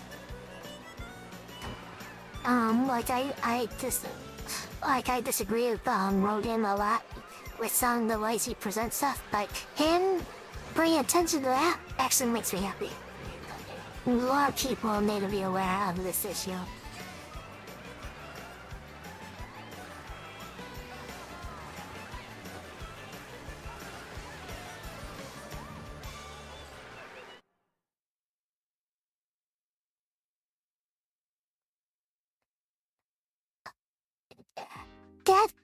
That amount of sugar is basically like, if you do 183 grams, I think it's like, it's supposed to be like recommended 10 grams a day or something. Let me see quickly.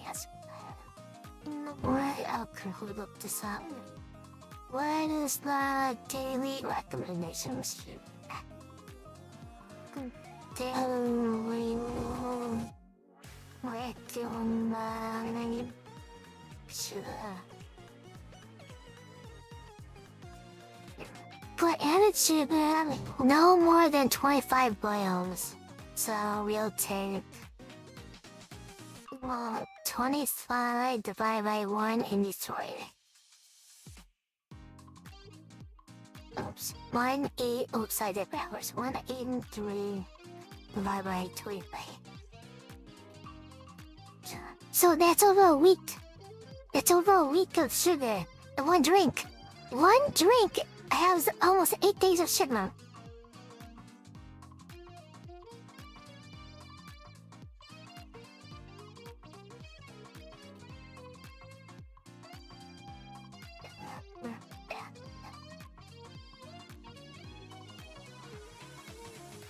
Now the question that I need to ask, is that for a medium or a large? What's a large shrink like? Is that 2 weeks?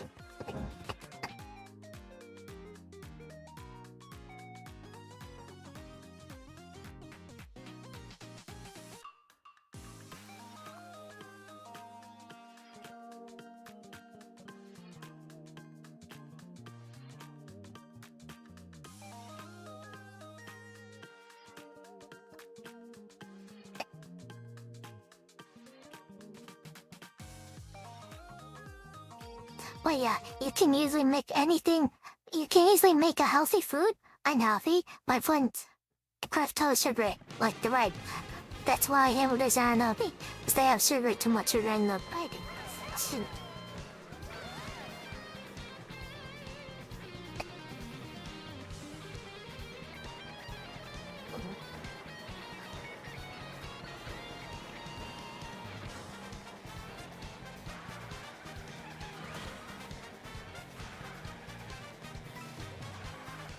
And that's why Americans like us to do. So this year.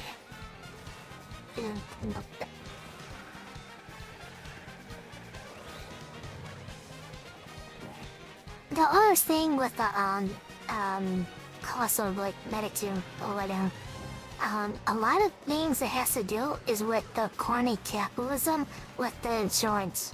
So basically what you have is the hospital say, oh, this is $10,000. And the insurance goes, okay, we'll pay you $10,000 for it.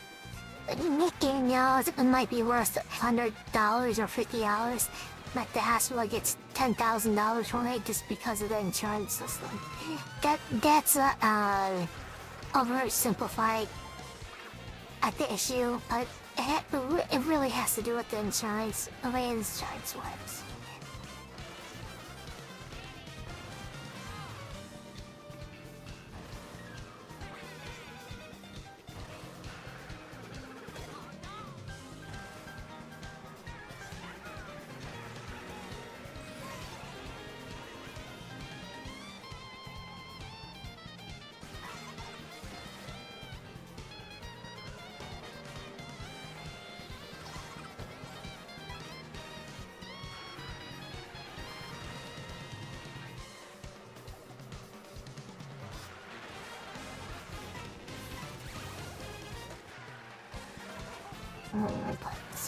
Contracts of the fine. So we'll do that.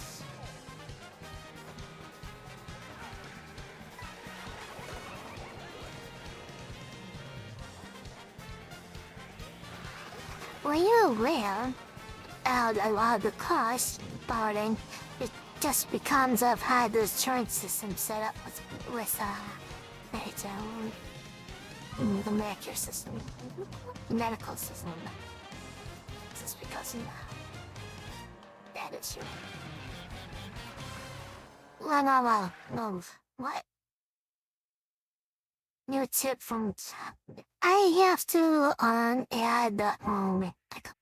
I have to add... See, when my computer took a poop, I have to check on the stats on that, by the way.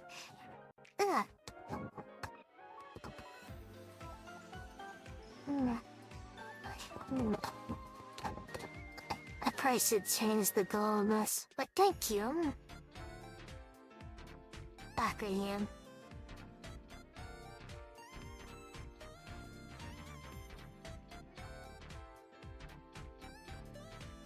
So, Anyways, what what was it? Is I had like little pop-ups for me. Donations like that. Yeah, sure, green. And I forget to install them. Because, to be honest, a lot of people don't donate. I was like leaving it on the breadbinner. But, yeah, I'll return the shinies. That might sound... Maybe I'll decide on Tuesday. I think it's time today. Let's do the crane dreams. Well, you'll see. But yeah, I do have a goal to reinstall the coefficient.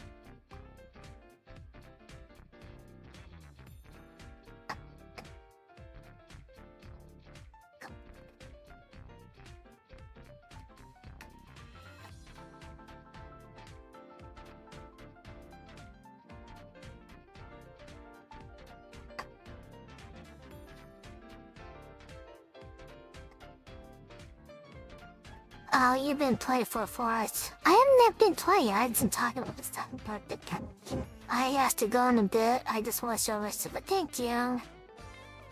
Thank you.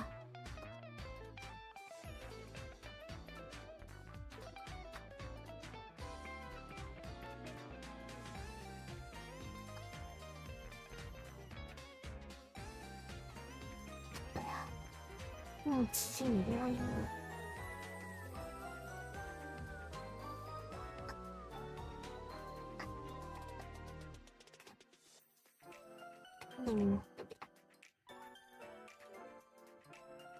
Lynn. Sorry.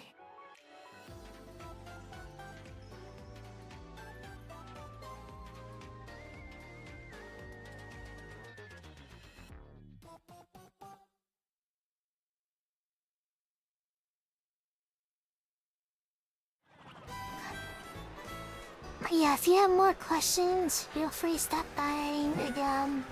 Returning. I want to educate people on economic issues and not blindly going to socialism because that doesn't work.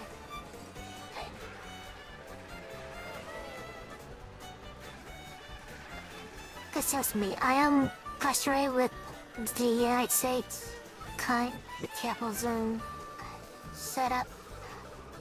Socialism is that damn soon.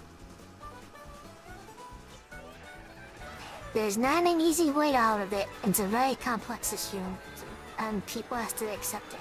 I'm not gonna be able to shortcut yourself out of this.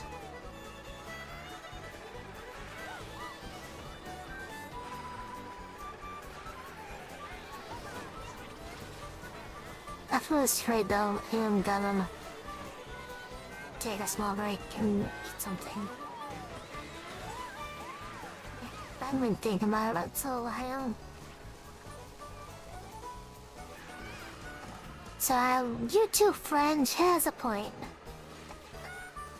I just wasn't playing games when I was talking about economics. Okay, there we go.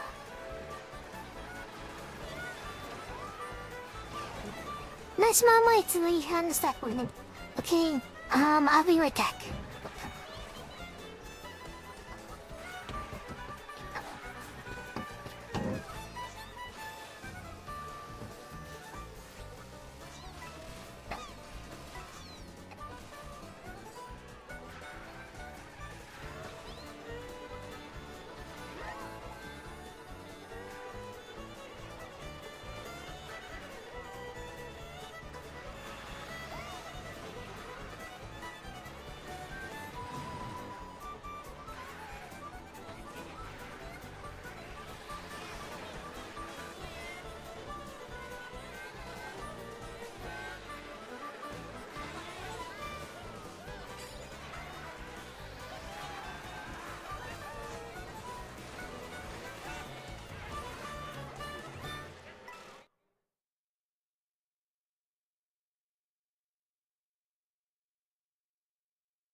one.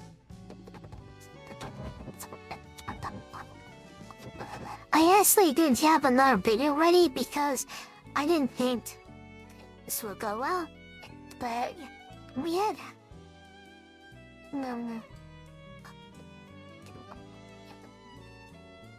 But we had help. I mean, some interaction making this experiment go well, and I liked it. I liked the result of it. So yeah, well done, I've done this war.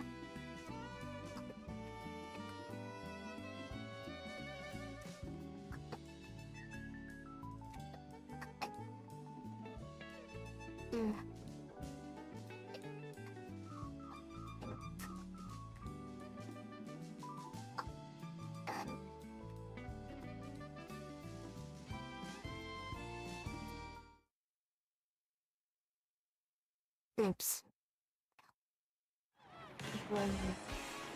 I can probably pay for that later, too.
My hand striking with...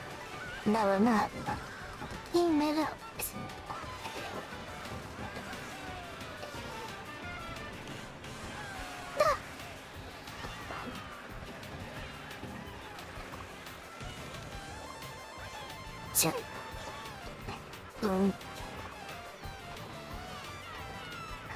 I said, now my hands are scrapping. Sorry about that.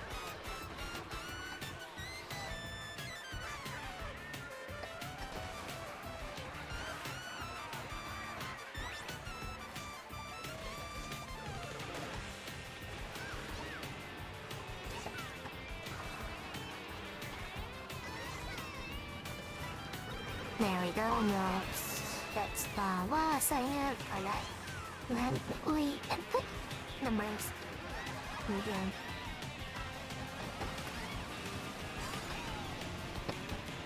We try to earn more money as I try to answer questions on to me stuff.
We be trading, everything.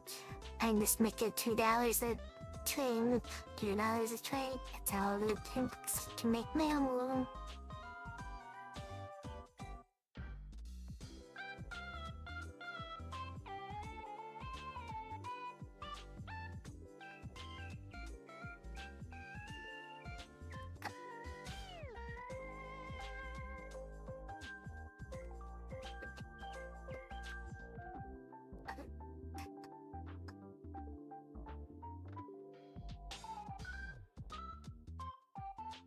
You know. Cat with home. Wonder on the ways detected. I don't know what in 2 years. Yeah, I've got a subscription to Pony King.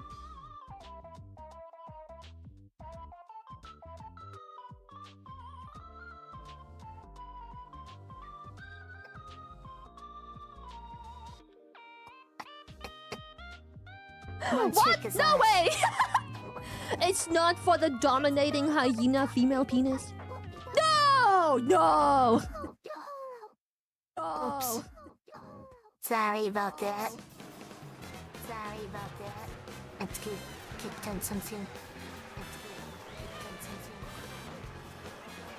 No, snipping. Sorry. I was looking to my notification.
I'm tired of business for.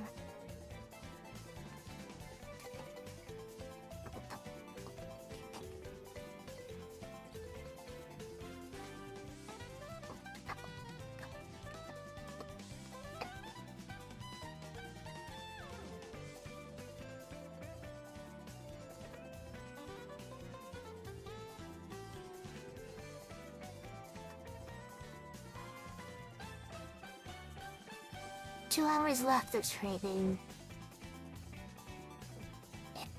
I'll try and make some more money.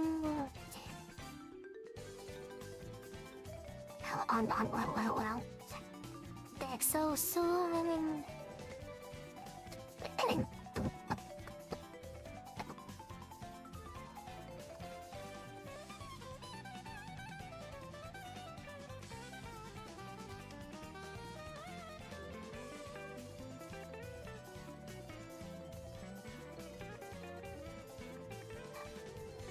I hope you make a lot. Yeah. I made enough for today. I'm just trying to make more. If you want, I thought you were gonna be if I thought you were gonna be away for the rest of the time, so if I can find another video to look at if you want, could I stay?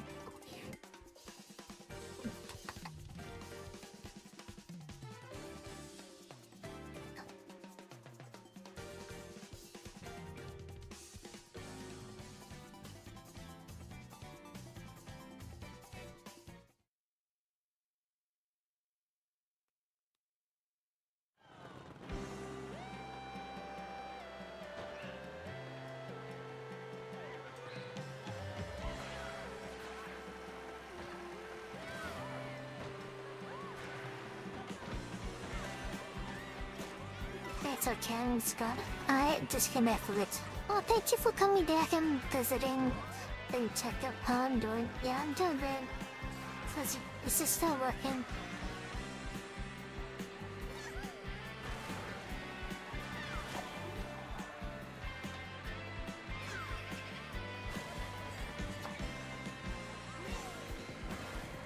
I'm actually surprised I made a 1-hour video in 2 full hours. That's pretty cool. That's the first time I ever did such a thing. It went better than I thought it would do, Kong. To be honest, I'm actually quite happy. I'm just glad someone was here to comment toward me, so I had something to feed off of. But it helped a lot. You helped a lot. Thanks. Means a lot.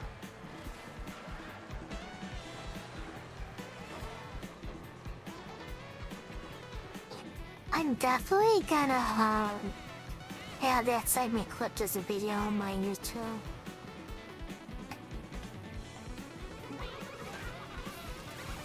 Big shout out Caleb Hamlet for making that video. You know, you probably won't see it.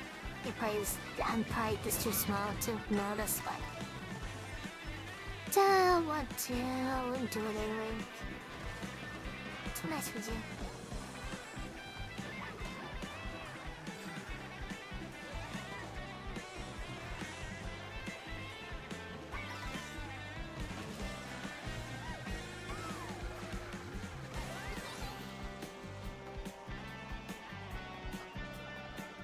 But yeah, what I'm doing now is now you can see why I was concerned about streaming this.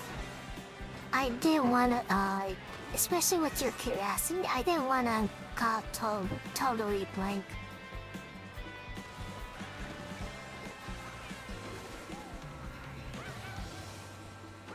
So this is the first time I actually streamed doing this.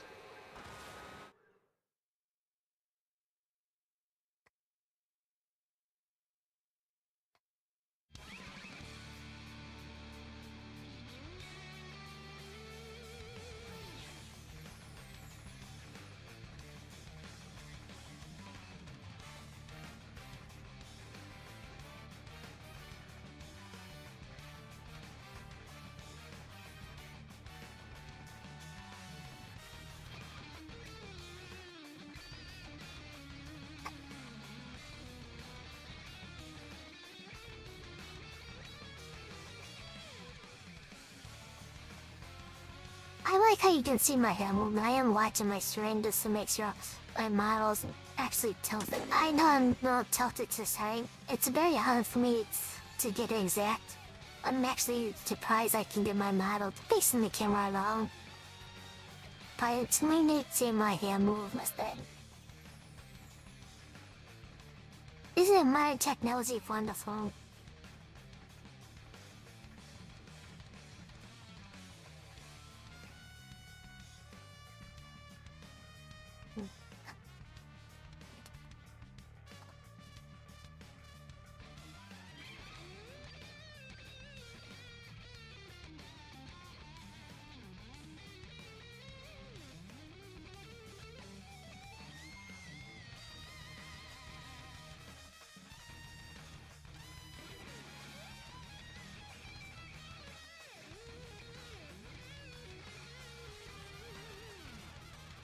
It's wonderful, your model looks adorable. So, about my model, when you see in my facing camera, my eyes, I have a general theme with my eyes, and it actually reflects my real life self, where one is like slightly green and one's slightly blue. I don't know if you can tell they're actually two different colors. I do this because people can't tell my real life eye color. Some say green, some say blue. So I do this to reflect that. I actually put down, like when you have some kind of calculation and the rows, like Final Fantasy 14 I did it. I always have that theme going.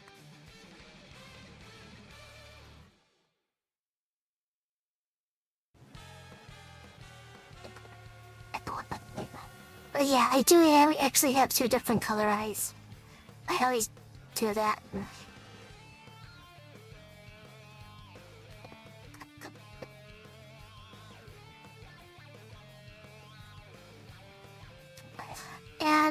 And it's actually funny for me to actually do that with my characters, because at first glance you just think they're both green, so it reflects their real life point of views, and that's what I like about it.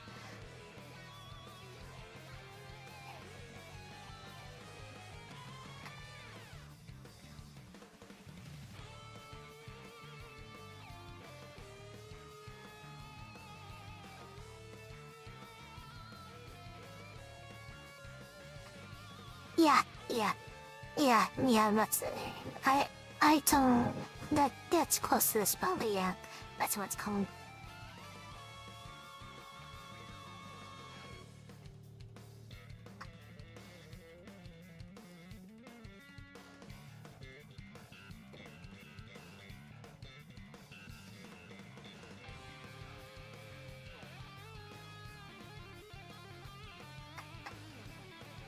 Now you learned something new about me. See, even the trick even worked on you. That's what exactly I was going for with it.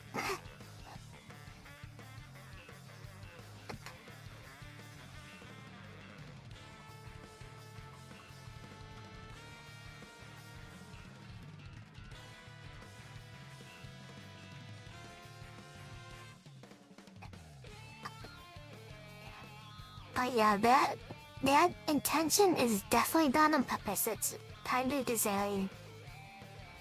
I designed that myself.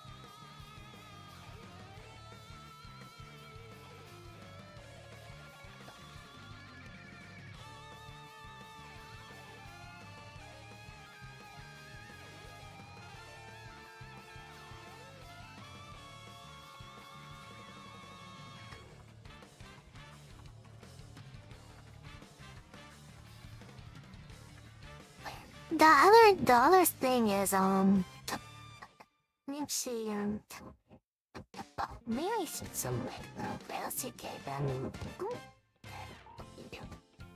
My current Final Fantasy 14 character actually looks different because I'm close friends with Sheila. I think the current look with the way Glenn's looking like, but maybe I could turn it back down. Should I change my eyes back in Final Fantasy 14? Maybe.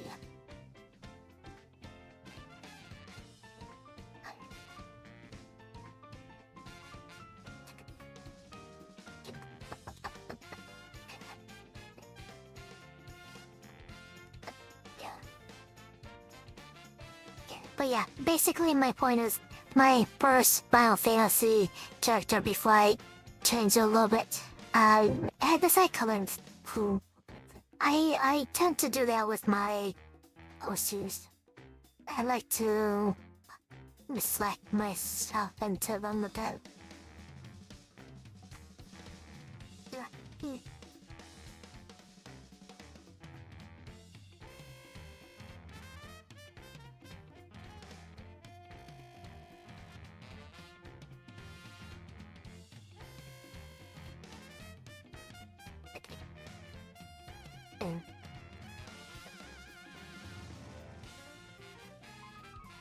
And it's,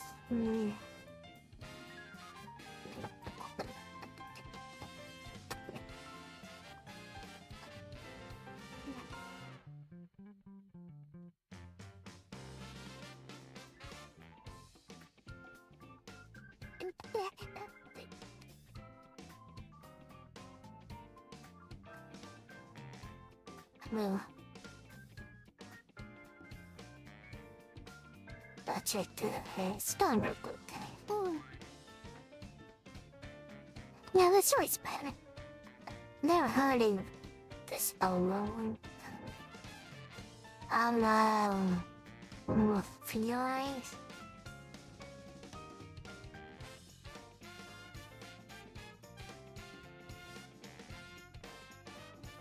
Never saw that.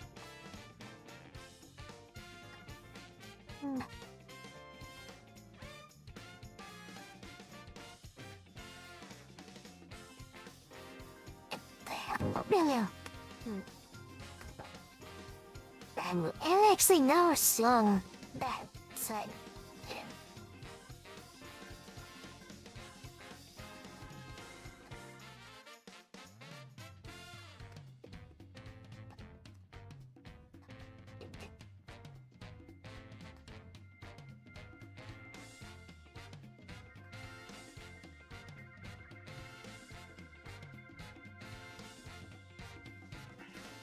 This one's on so now.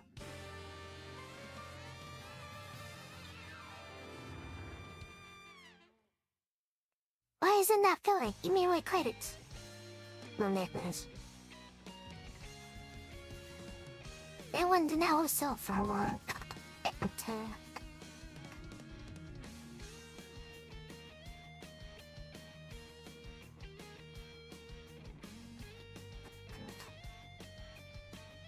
I can drift this to you by.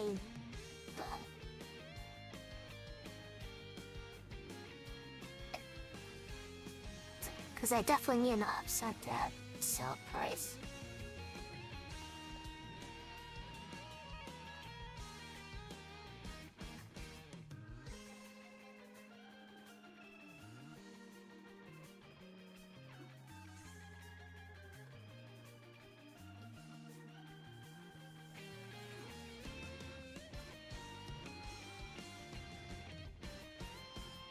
Yeah, there we are. The buy price is cheap. That makes sense.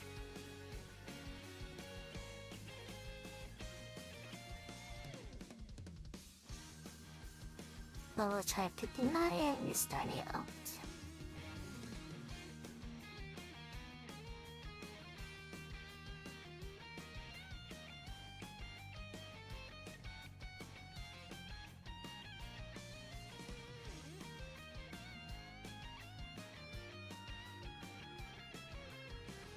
To see stuff. There we go. Let's see what signs so we got to. Back.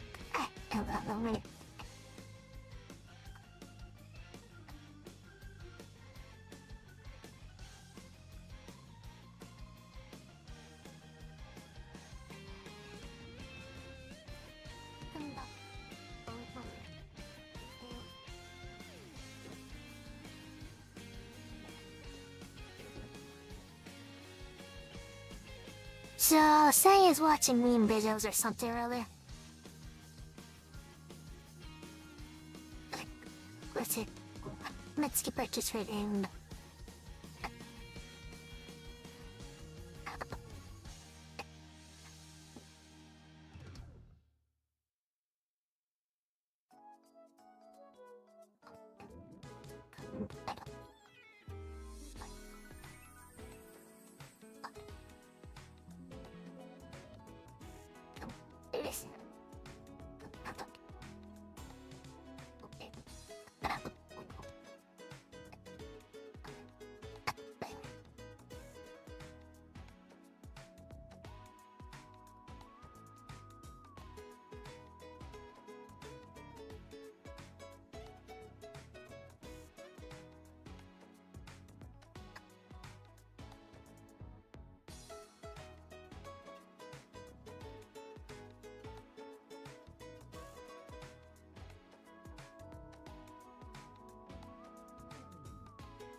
I might not do my daily later to edit out that segment unless you assign your screen. Do something. Maybe I won't do that. That tells us an idea so I can have some window of actually game time during trading. 'Cause usually, I get to play games while trading, but today, no. Let me make money today instead of fun games.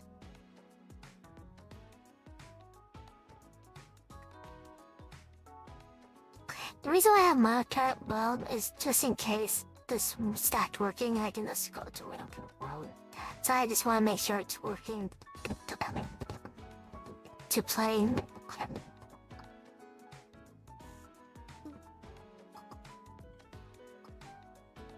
So I'm not grumbling over input or anything during midstream.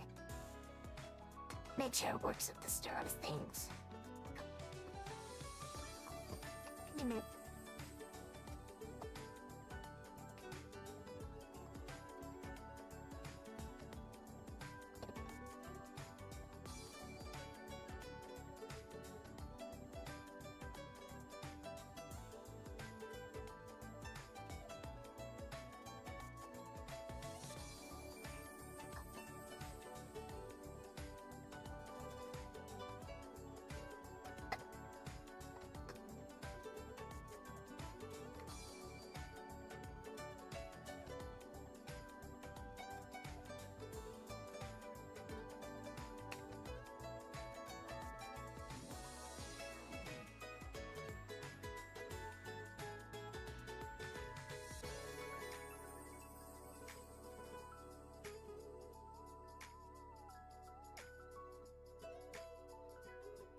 We are situated.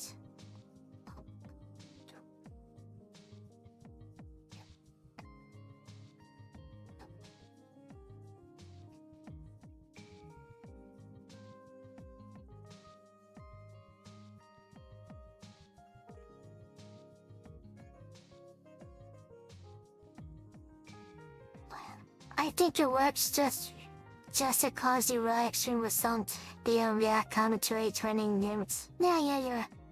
I'll have different videos prepared for next time. Today was more of an experiment, so I didn't have much ready. But I can always put some funny rides of myself or stories or other things. I'll think of something.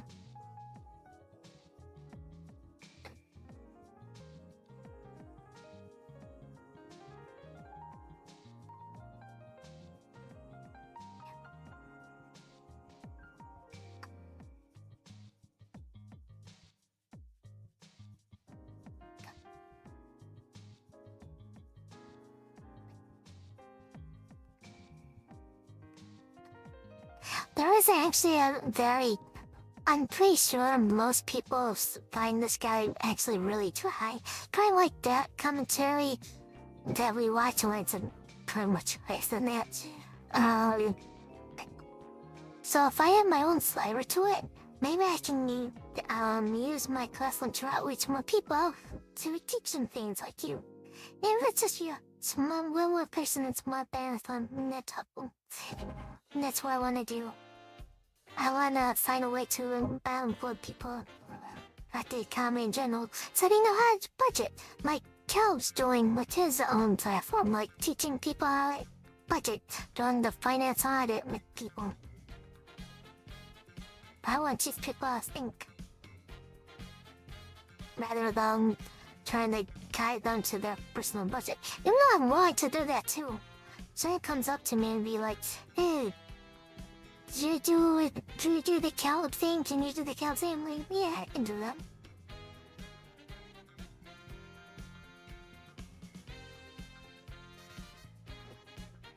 Where's my wasteful spending on? And most of the time, it's like, eating out DoorDash. Like, he always mocks about, like, people eat out too much. And that's typically a good example of it. I mean, people see $5 here or $10 here, and they don't understand how quickly $5 a day can add up.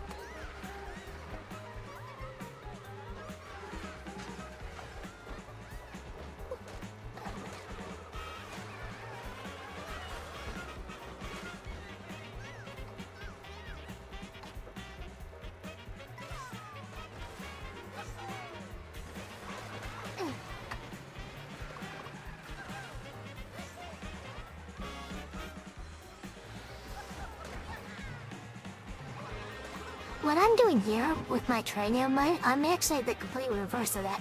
I'm not doing day trading works. Oh my god, I won 100,000. Oh my god, I lost 100,000. No, it's only $2 or $3 at a time. It's that much. That adds up. We do a lot of times. It's not pleasure, but still pays.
I'm gonna say something.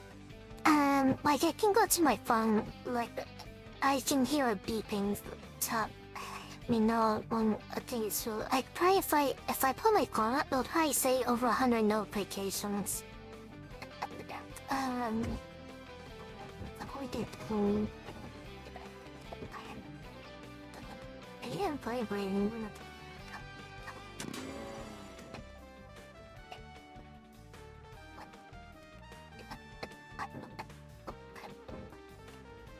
Tonight, when I sing going.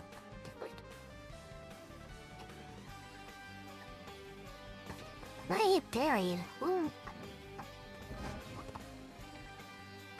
I just hear my foot. Yep. I doing order me to vibrate.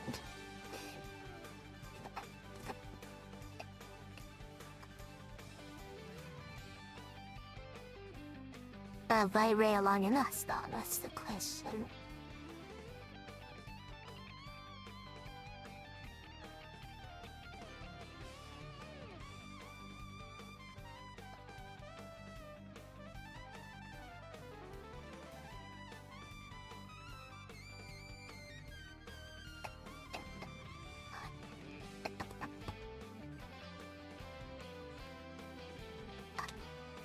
No bell, no vibrate.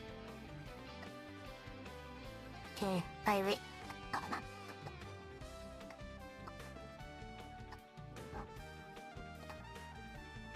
My phone, let's see here. Yeah, this is why notifications. Because tell me the exact number. It's after 100 subs counting.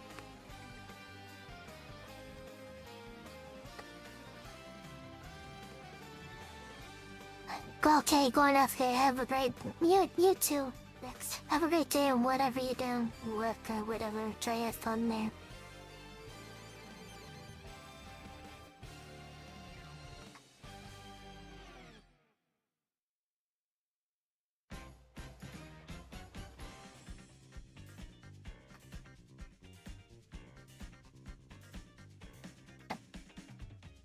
Yeah, that executed, I got go, and this is 100, can it be a bit?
I'm eating another small thing because it's like a little block thing.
So yeah, I am watching chat. If we have something to say, I'll respond.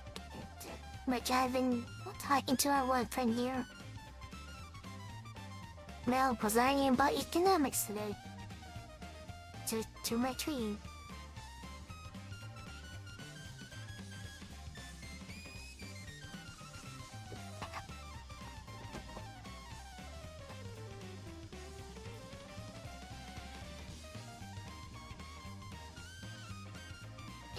I personally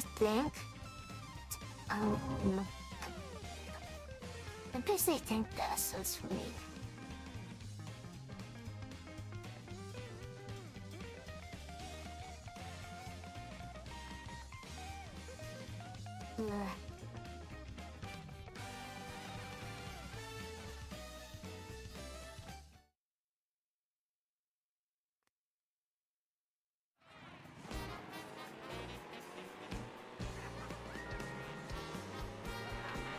I force my friends to play Star Fox.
The TikToker did the Benadryl.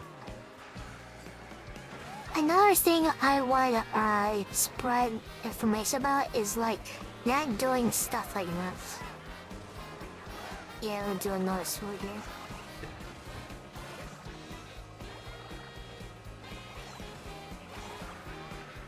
Can I load?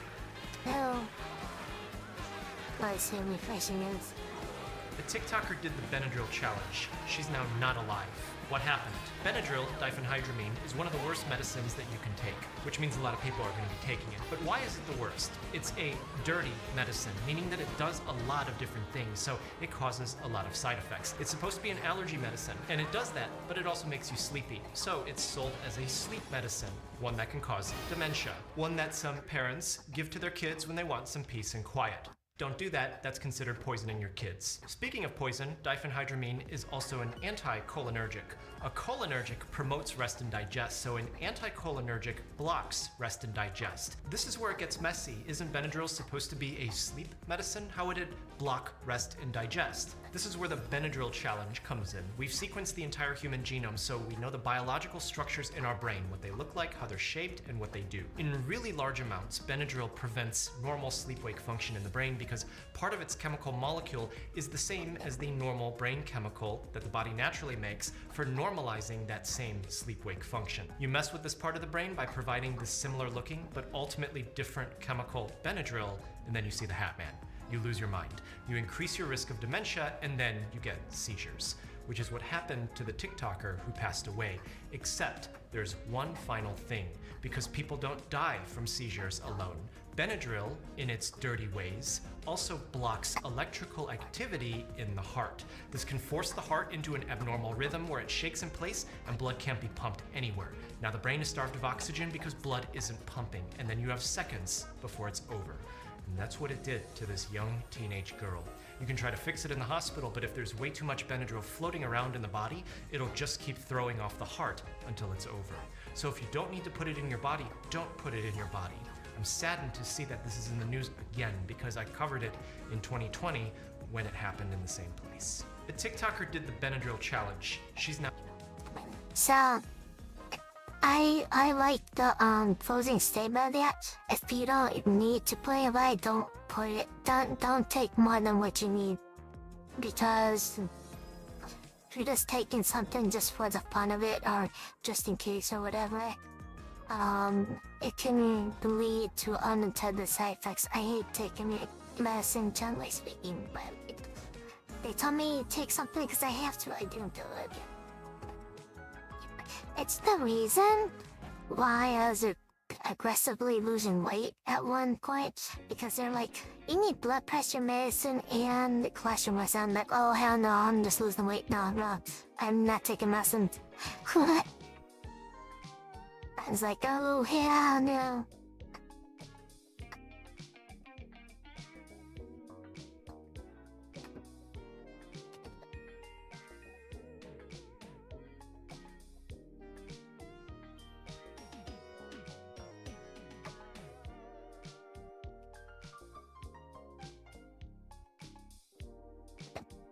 And as I learn, controlling what I eat, you're getting up. I still forget my weight just by eating too much sugar.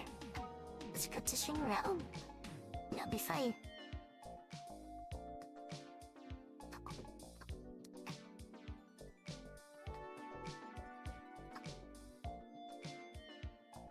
There's other nuance to stuff like that. You don't want to make trans fats and stuff like that.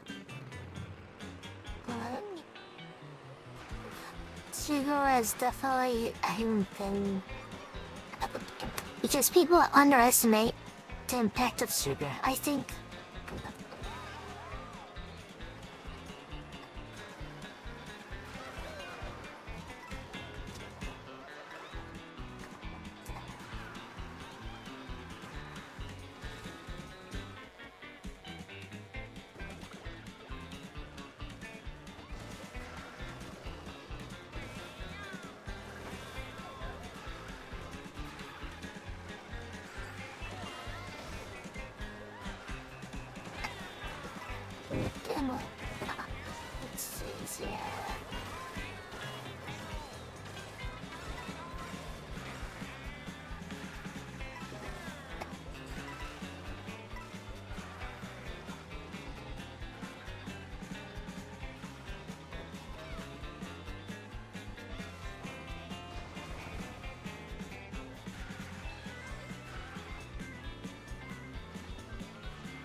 No. Boom. Super Mario's fans 30 just joined the Magic Fox cult. No. Wait. Ah, new chimes. Yeah. It's went on.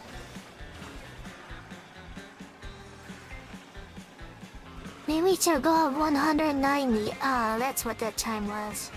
Say I reached it. Thank you for the follow. That startled me. I wasn't expecting in the least. I'm just doing trades right now.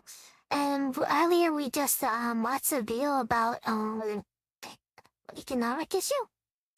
And if you're interested in gaming and economics, you're Larry. I also make shine caster magic. So right now I'm trying to make funny. So caster magic is very limited right now.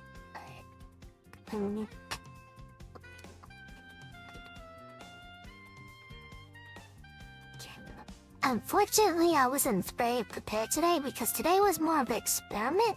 If I could actually do a react video while doing my trading, and it actually went very well. And I learned I needed to have a long upload, a couple of videos like this for you. But I'm very happy with that.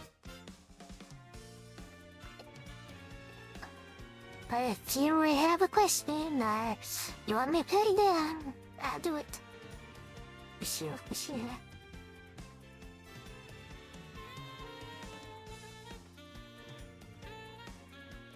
Thank you, Sonia, for that. Someone came and found me just as you posted it. Interesting timing, to say the least. I appreciate all the support.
Isn't your Pimora's Ko-Fi page, blah blah blah.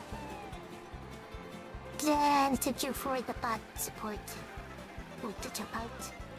This is the bot that we praise. We praise Ko-Fi bot and no other bots. All our bots are evil. We call them and do not negotiate with terrorists. Outside the co-stream bots. Co-stream bot is a very good bot. Guys, what? For me. Let's have a Discord bot too. No.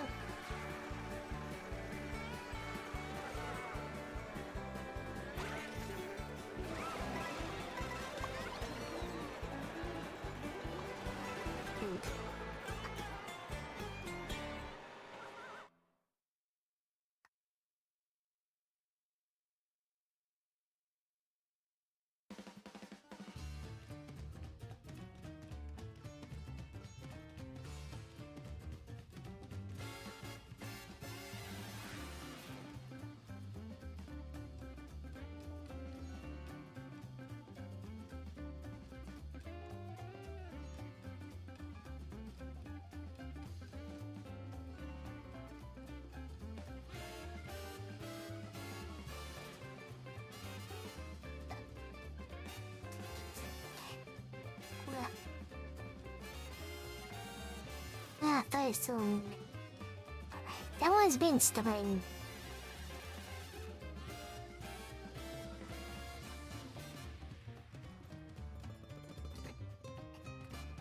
July. How many endpoints to each level? And we'll hear what. How do I get points and when they're plus level? Is it?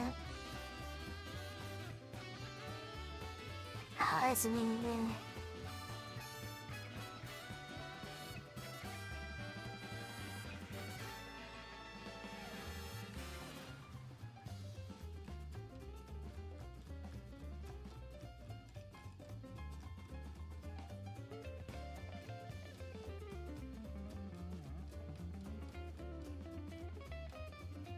Interesting.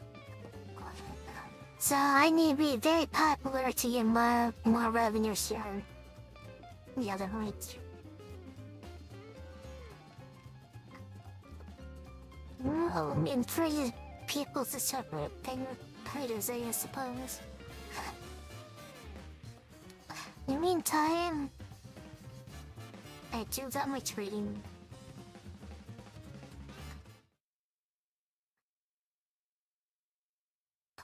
Not eat food.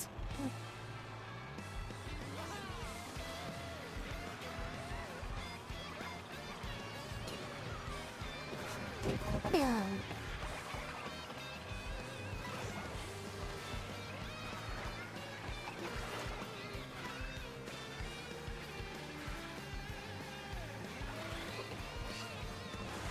I guess 25 an hour. I could play some games. I'll see if I can hit those set call and play some games. Yeah. I'm not that far away from it. I should be able to complete it in 10 minutes or so. We'll see.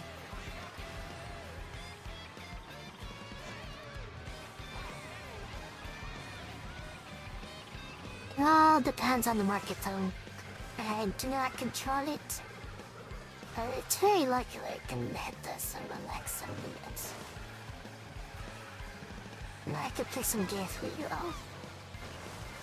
It will be help find me by now, because I'll be me practicing avoid some work Olympics.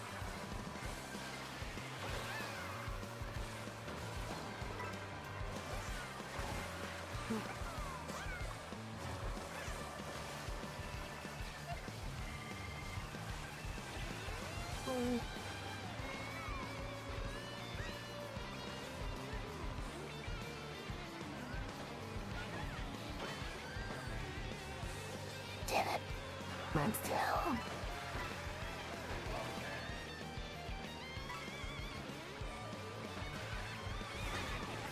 Then it goes.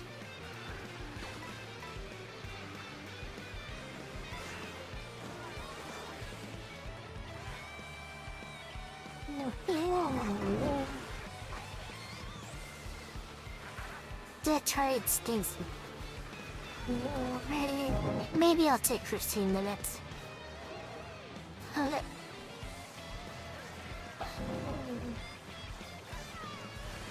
definitely take a bit longer. It feels like that.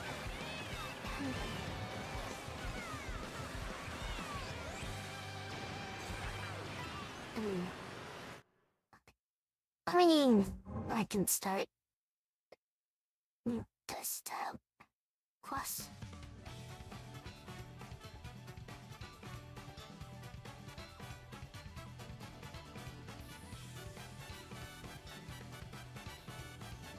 Left! It's still winning the ring. That person I got me winning. That's sad. Yeah! This is 190. I hit the 190 goal. Give me a nice time for it.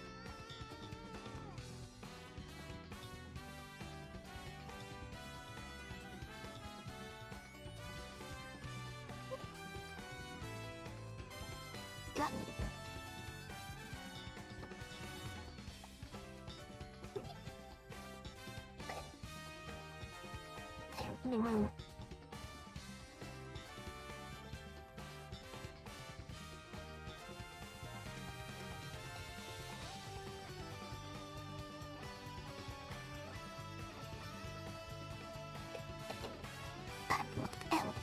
Man, something's like... You need 36 more now.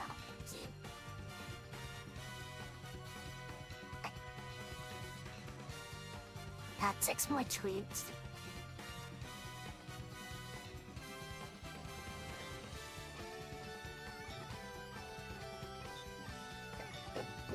I missed it.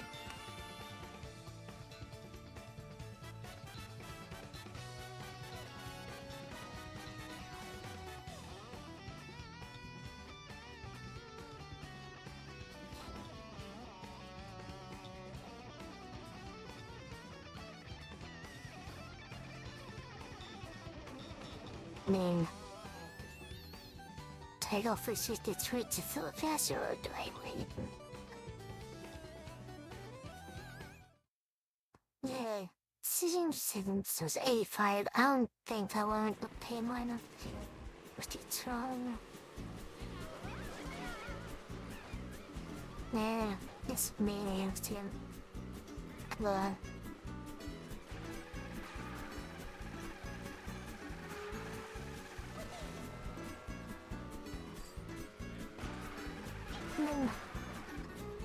man, I play games. Got me.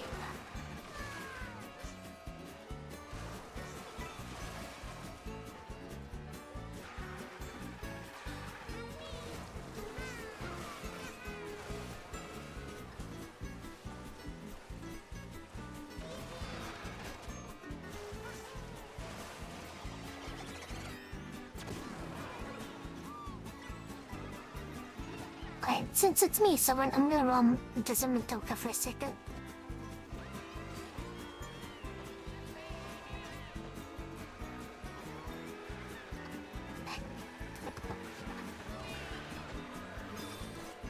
Metal yet? I don't know if I goes.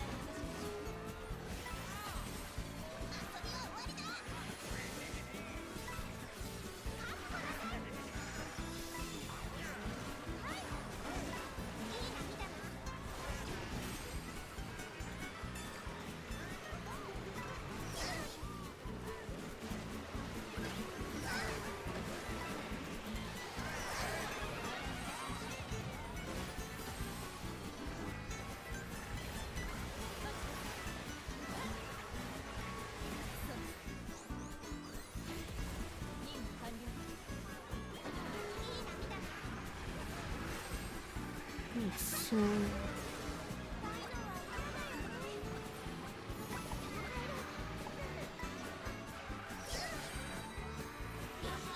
Let's just say simply hurry. That's 33 now, not 36, it's probably.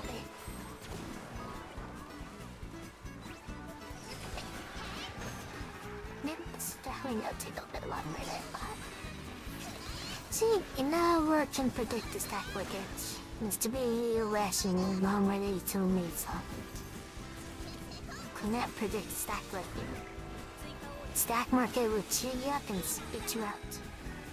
Say, no, you cannot predict me. You're losers. We're trying to try it. What?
I can't believe that I got 51 so. But now I'm 53 and it's just so weird.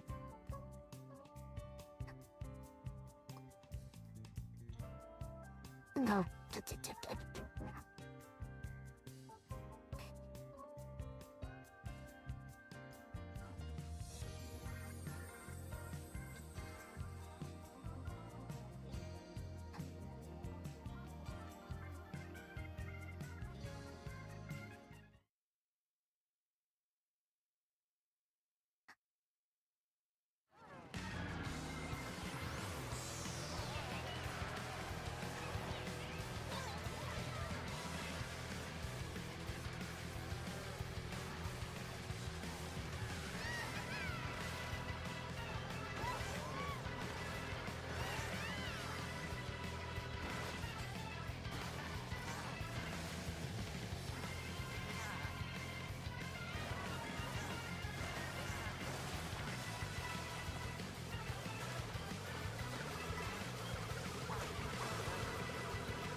I don't know, son, you can hear me, but generally speaking, it's they sacrifice the interest of many to benefit the few.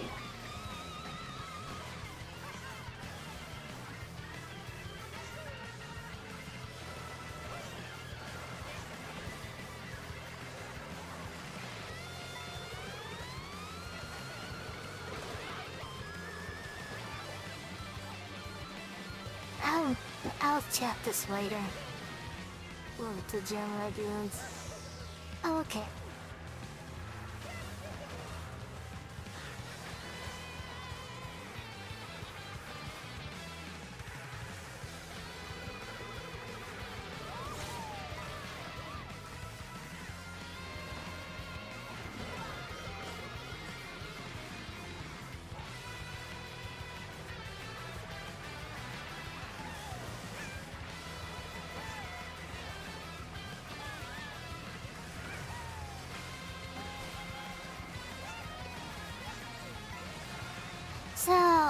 So I'll give a probably a real example they can relate to.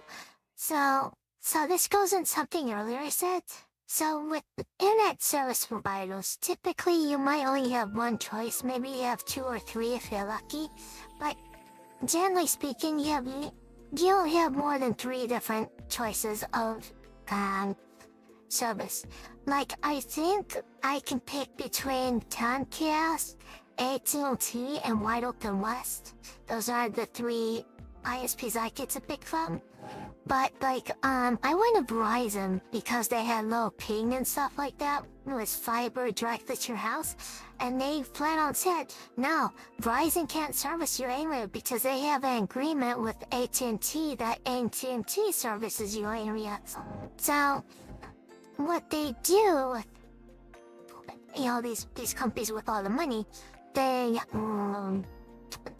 have agreements. They basically have like a organization where they're like, you sell here and I'll sell here and we can overcharge for internet.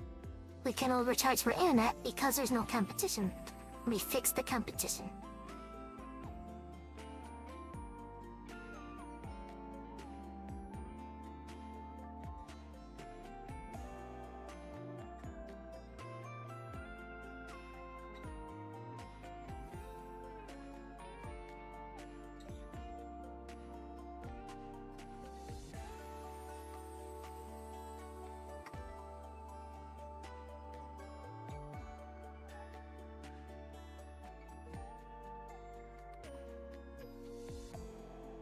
And welcome back, Sama. Thank you for visiting again. I was just trying to help Sonia understand.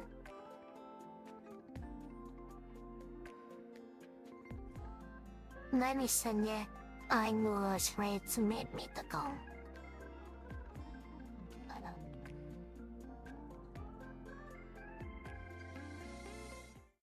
Somebody hit it by noon, cause I got some ratios at best you want.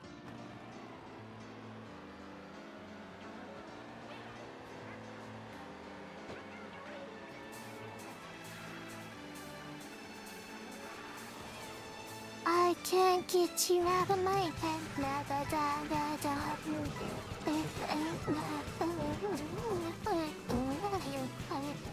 Don't get you out of my head.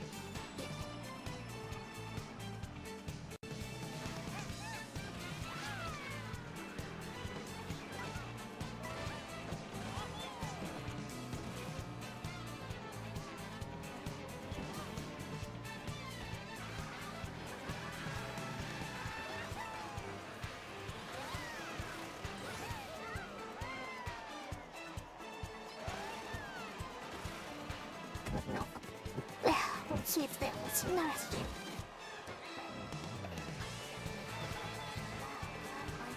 Bad ones? Yeah, I knew we'll trade. Dang freeze. Lots of humans.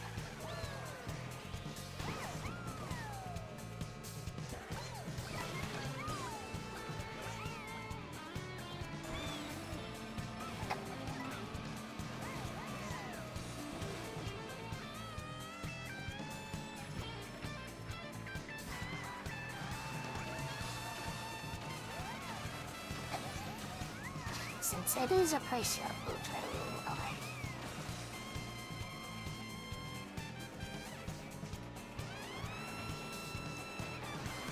Do you want a 52 sheets too?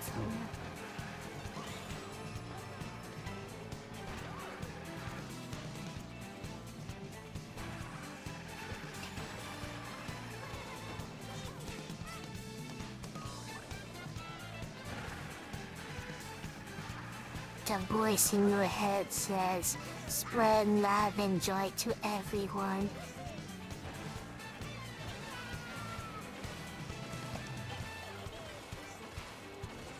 We must spread the joy of Lollyfox tubers. Because Lolly rules the world. Lolly shall rule the world.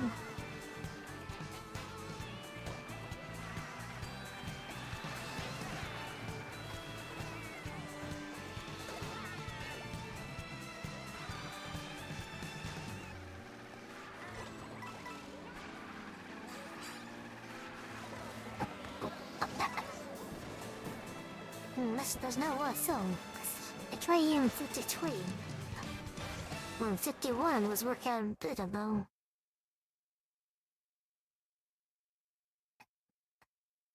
Couldn't just do 52 not. Yeah, 52 one. Well, 59 given enough passive margin to me with all the praying in a tree at this point.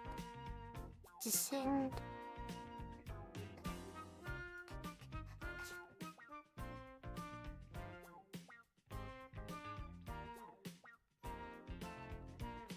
Yeah, it did work. It's right up. It might work. Wait, now what?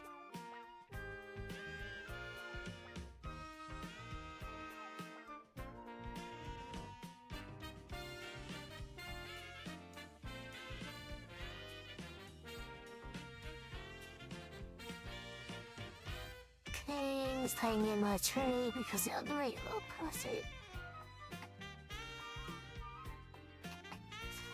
No. That's very smooth. Doesn't make me buy a 52 red.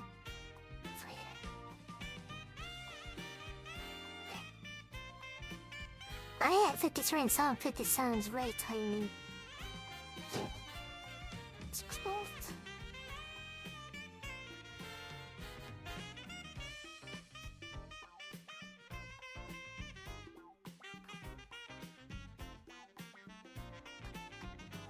try to buy a 61.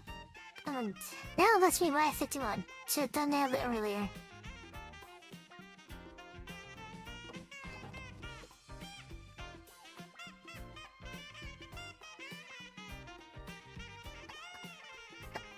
Right. Okay.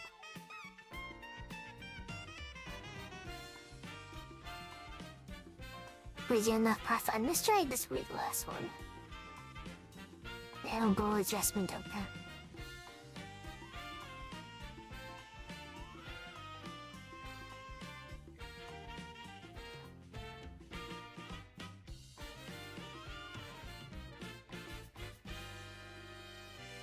Surprise 50 some hell. Massive death spell. Smooth here. Told you we actually do our go alone. Yes, we did, finally. We allow the absent and trace will check them in 23. Seven. I made my goal. Some good tail of it, man. After I dress on the doctor things.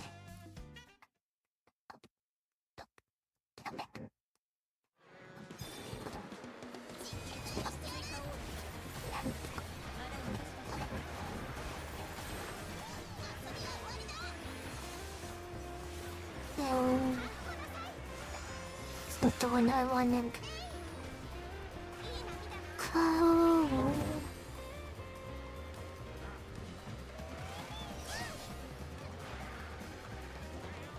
I didn't podcast it. It makes sense.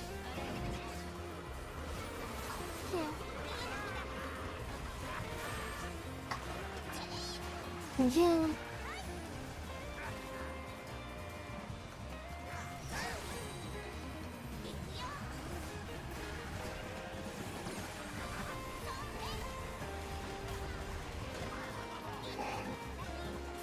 So I did well today. Very happy.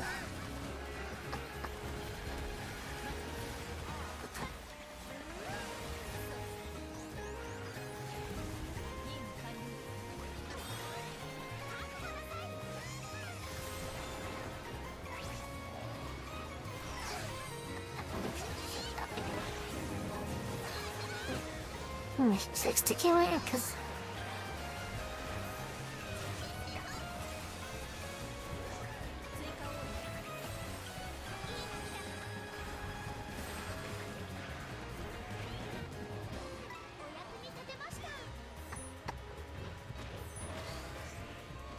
This is good.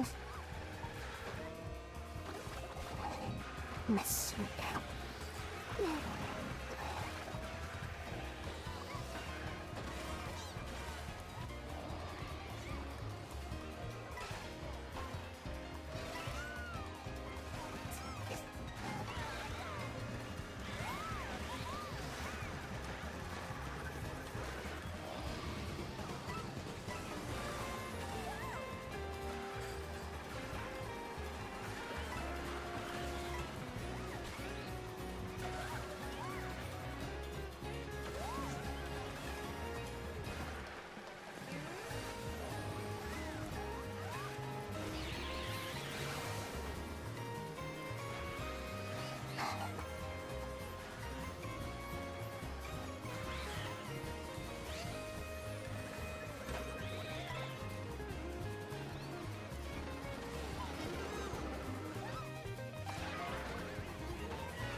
Let me check to see if they logged in.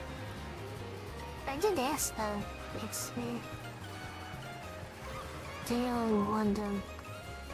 I have to beg Luna against Heavenly. Let's see what happens.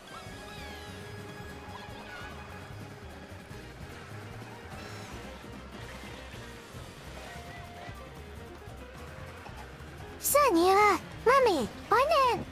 You're the one that's missing!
Listening.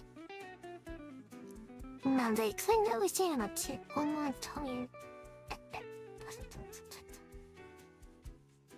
Actually, I need to put this one. Ah, bingo missions. Bingo missions. Yeah, bingo missions though. Woohoo, 10 more bingos. These bingo missions are actually real nice. To be honest. And you should do this. Do you like them?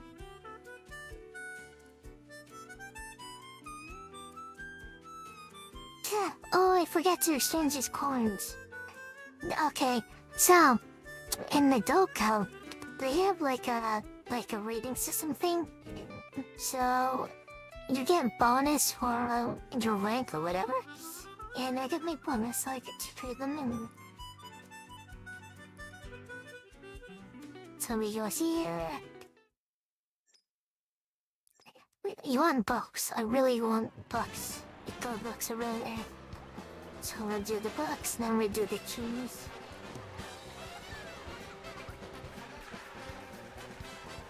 So I think the books and the keys are the stuff that really matters. So for these gold ones, you want these coins, these keys, these 100 block drops, and the box. Then asking these students. 86. Magnet. 66. I need top ones, I guess.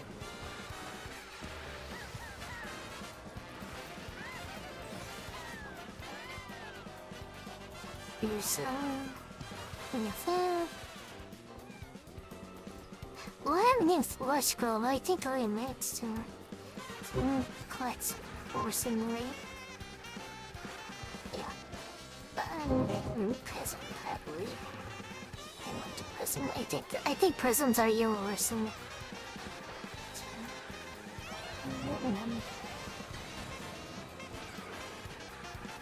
So you want these. And here it's maybe 6. Okay, I guess we can buy the rest of these then.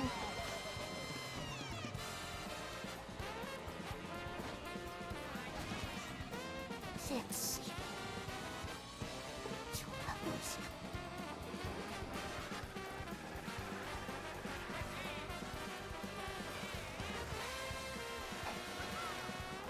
I think the rest will just be in XP things. Yeah.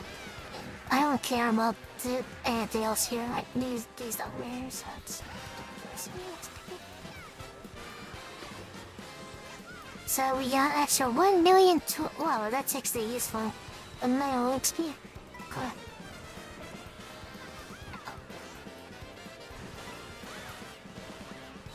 Yeah, I gotta check something. Am I going because of signers? Testing.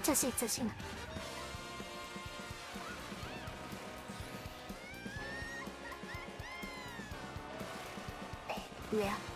I'm just hearing myself through her thing.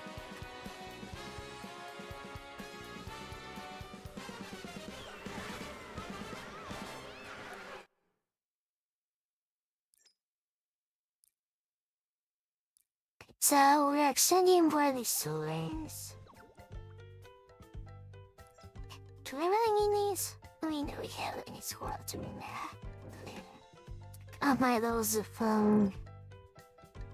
Everything else didn't tell him actually.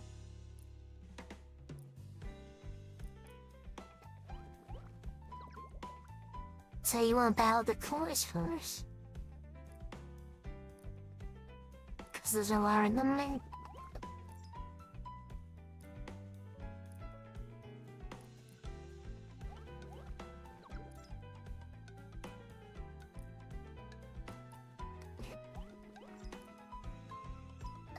Rating to take one.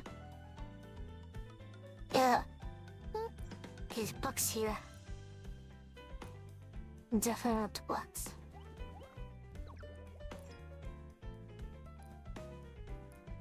Cubes LCDs. Do we buy the scissor in case right now we put these in? Shall we buy other books?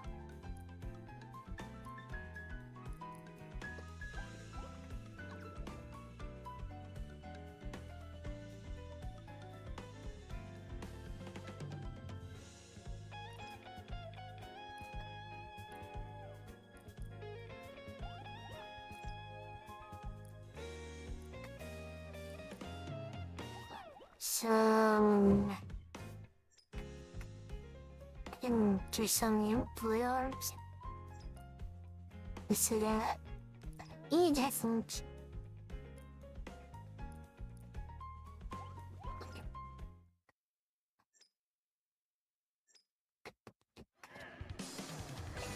Four, 20, 13.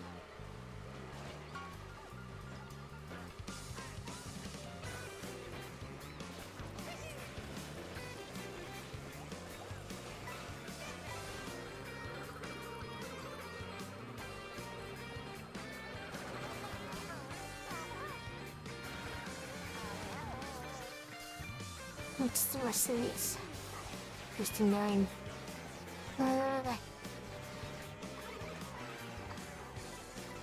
Hey, so you're talking about your rapper song. Oops.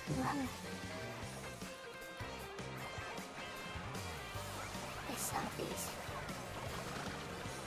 I think I'm gonna do the rest of the XP. Wait till you're. Right. I'm doing XP. No, 2 million EXP! That's a lot of millions! That's a lot of EXP.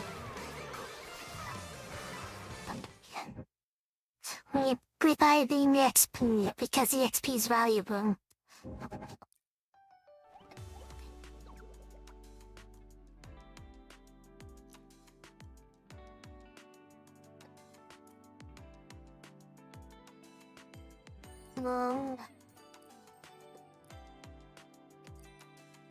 Flamingos, we exchange our flamingos. We love our flamingos, so we trade them in. Cause we are the princess traders, sex things, lovely trades.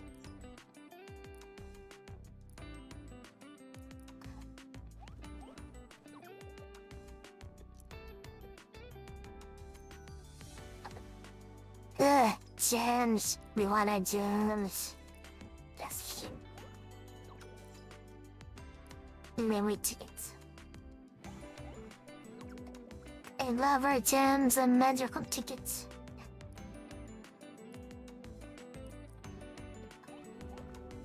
Is there books here? Nearby our cold books. Is there cold books here? Oh no. So yeah, we have books and other things with these blue gems. Since I won't. So we had more certain days, so like placing them to get books and other things.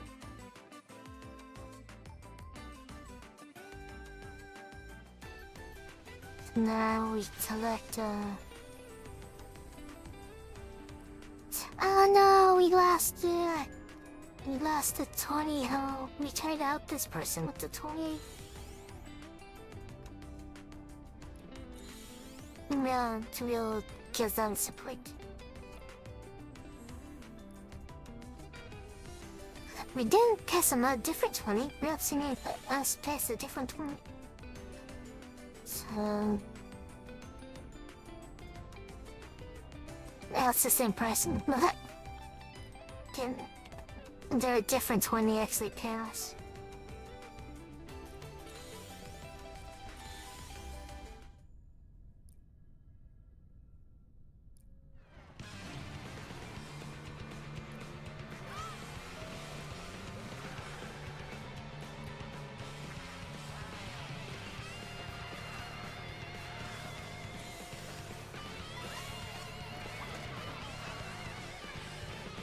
Whoops.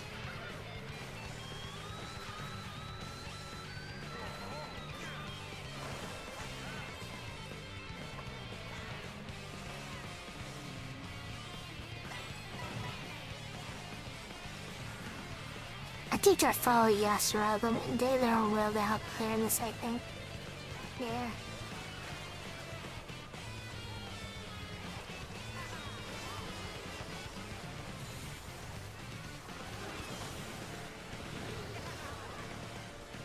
Tomorrow's DIY last unobtained.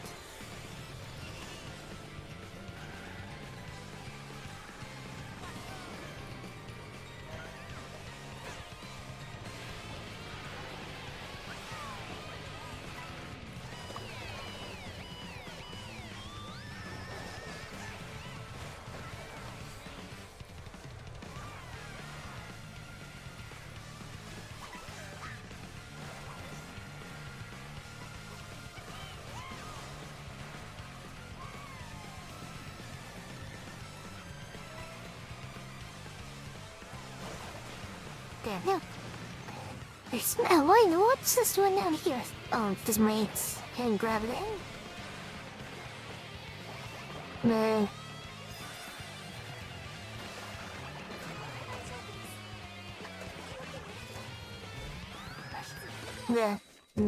Anyway, I could tell is like, man, what's up there, man? Maybe we'll space for a bit and we'll try something.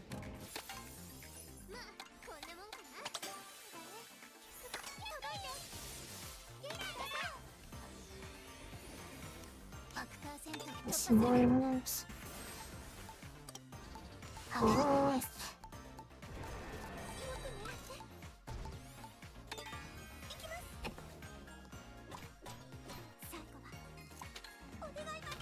There's just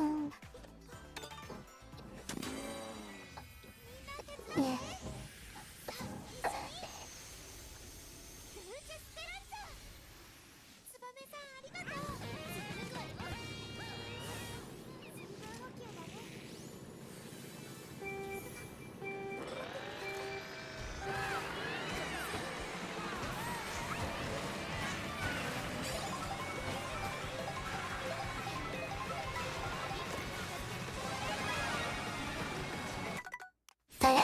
Serious.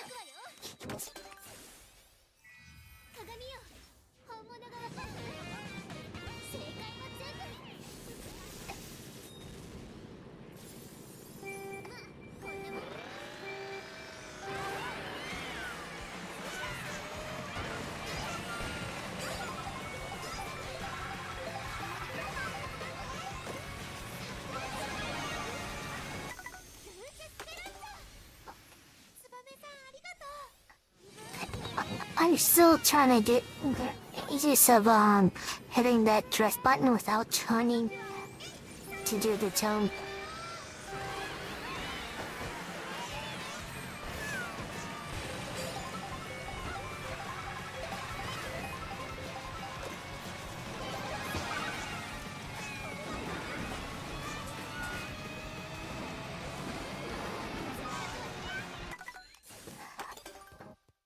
Mel's interesting.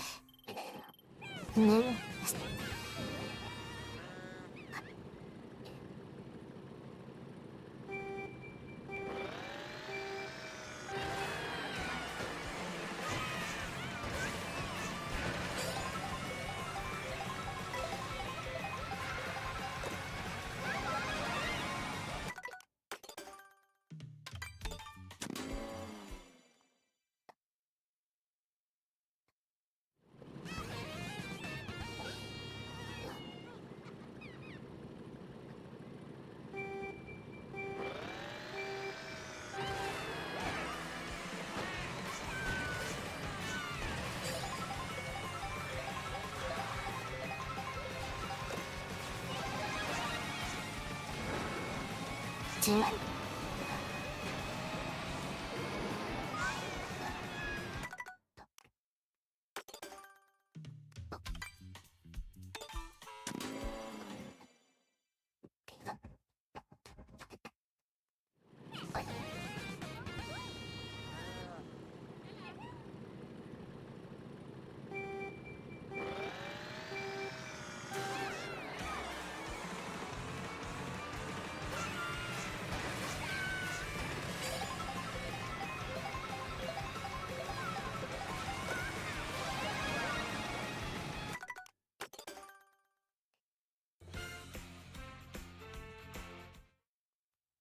Zero, I'm really effortless, it's funny.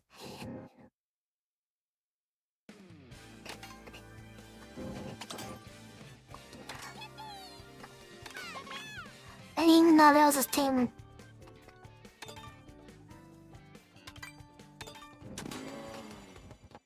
Okay, like that.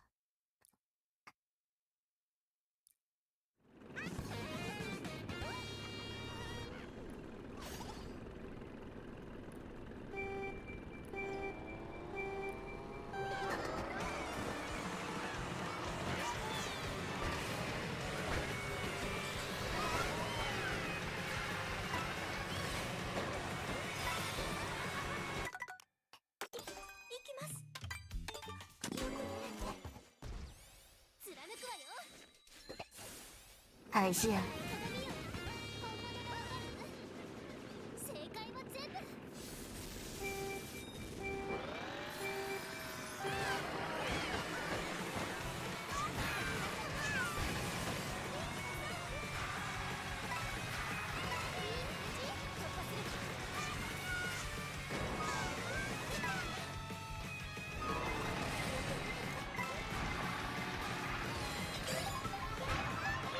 We're so first to start killing it.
Then life on rails.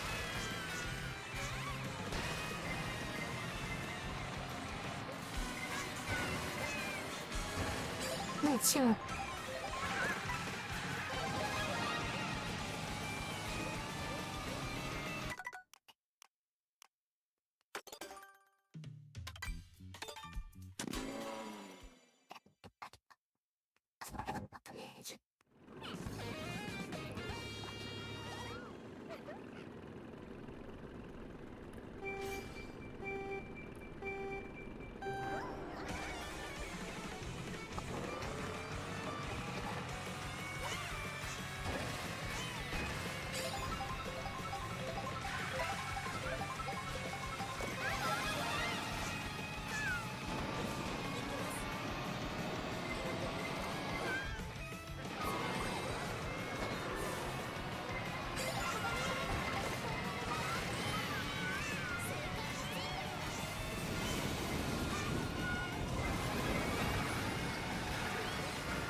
Next.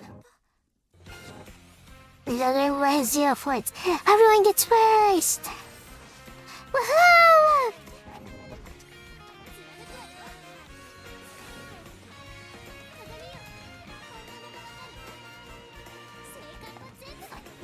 Look at that! 24 first place!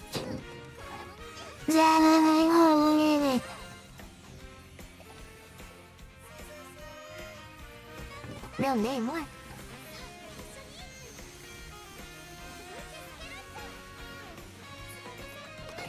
What do you think of this? 24 first place. You didn't think that was possible? The 24 first place.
Coffee not working 100%.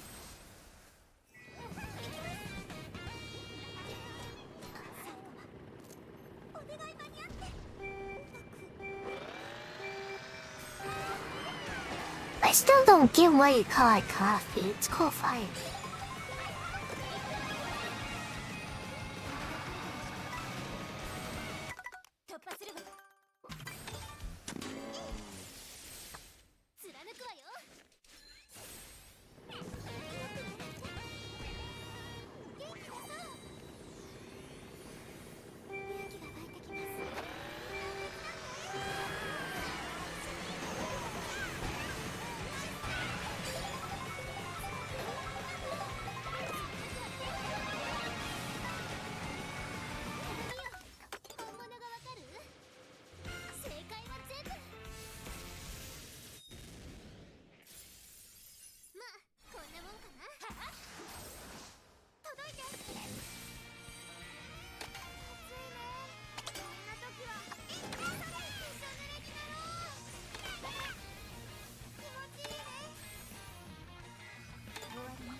Okay.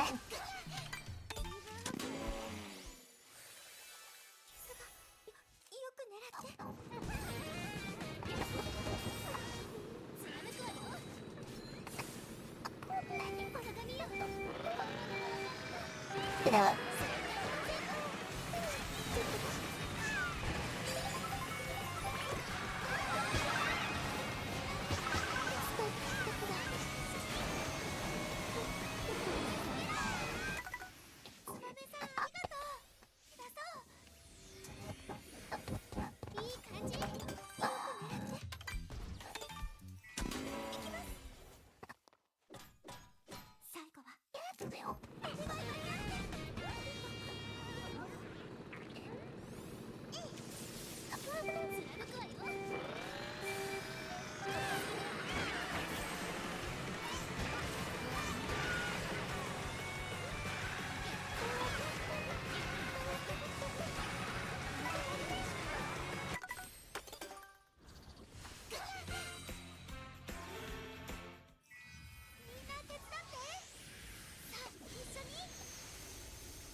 minutes left.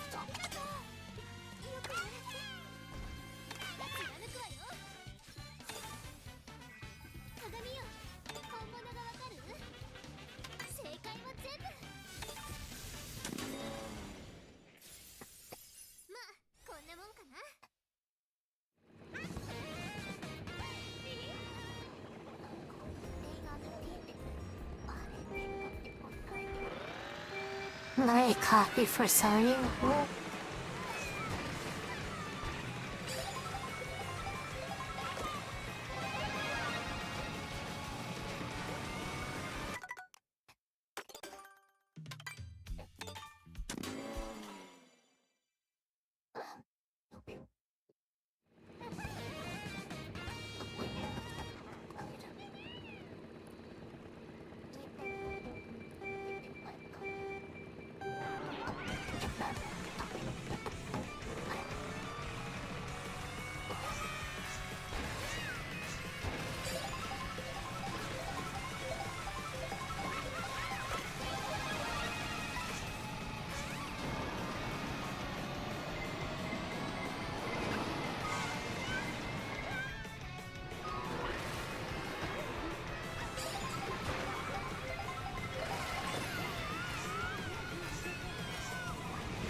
We'll have to watch videos and hurry do the Tyrian stuff again.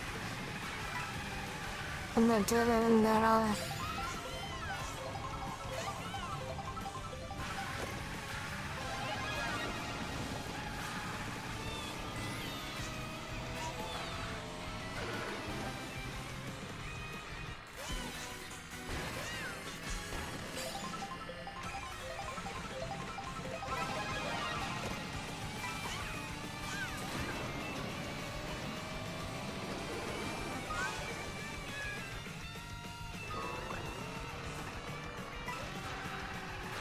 Still first? What the heck?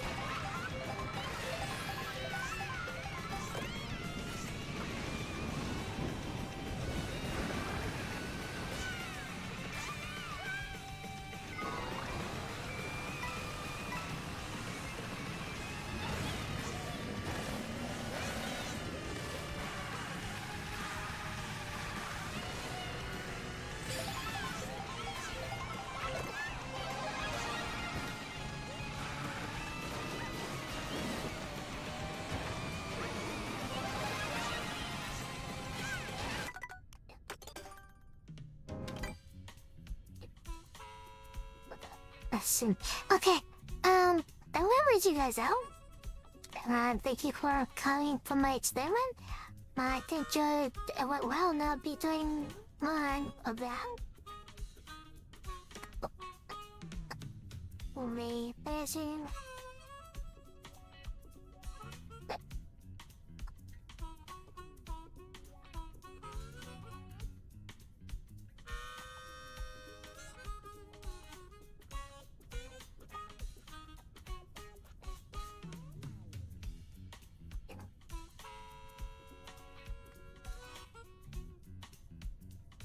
Okay, let's go visit Chitty. You wanna go visit Chitty? You wanna visit Chitty? And the stocks. We're gonna visit Chitty. Are you ready? You ready? Ready, ready, ready, ready, ready. Take them out and get to a safe spot. There's your tea Snappy kitty. snap. I'm going to city now. Messy hi city.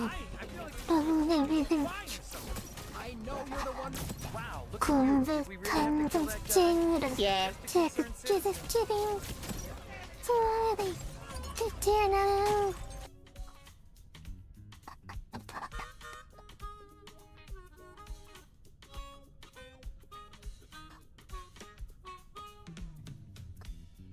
There we go. Base is under Ow. attack. Hello, Mama. Good work.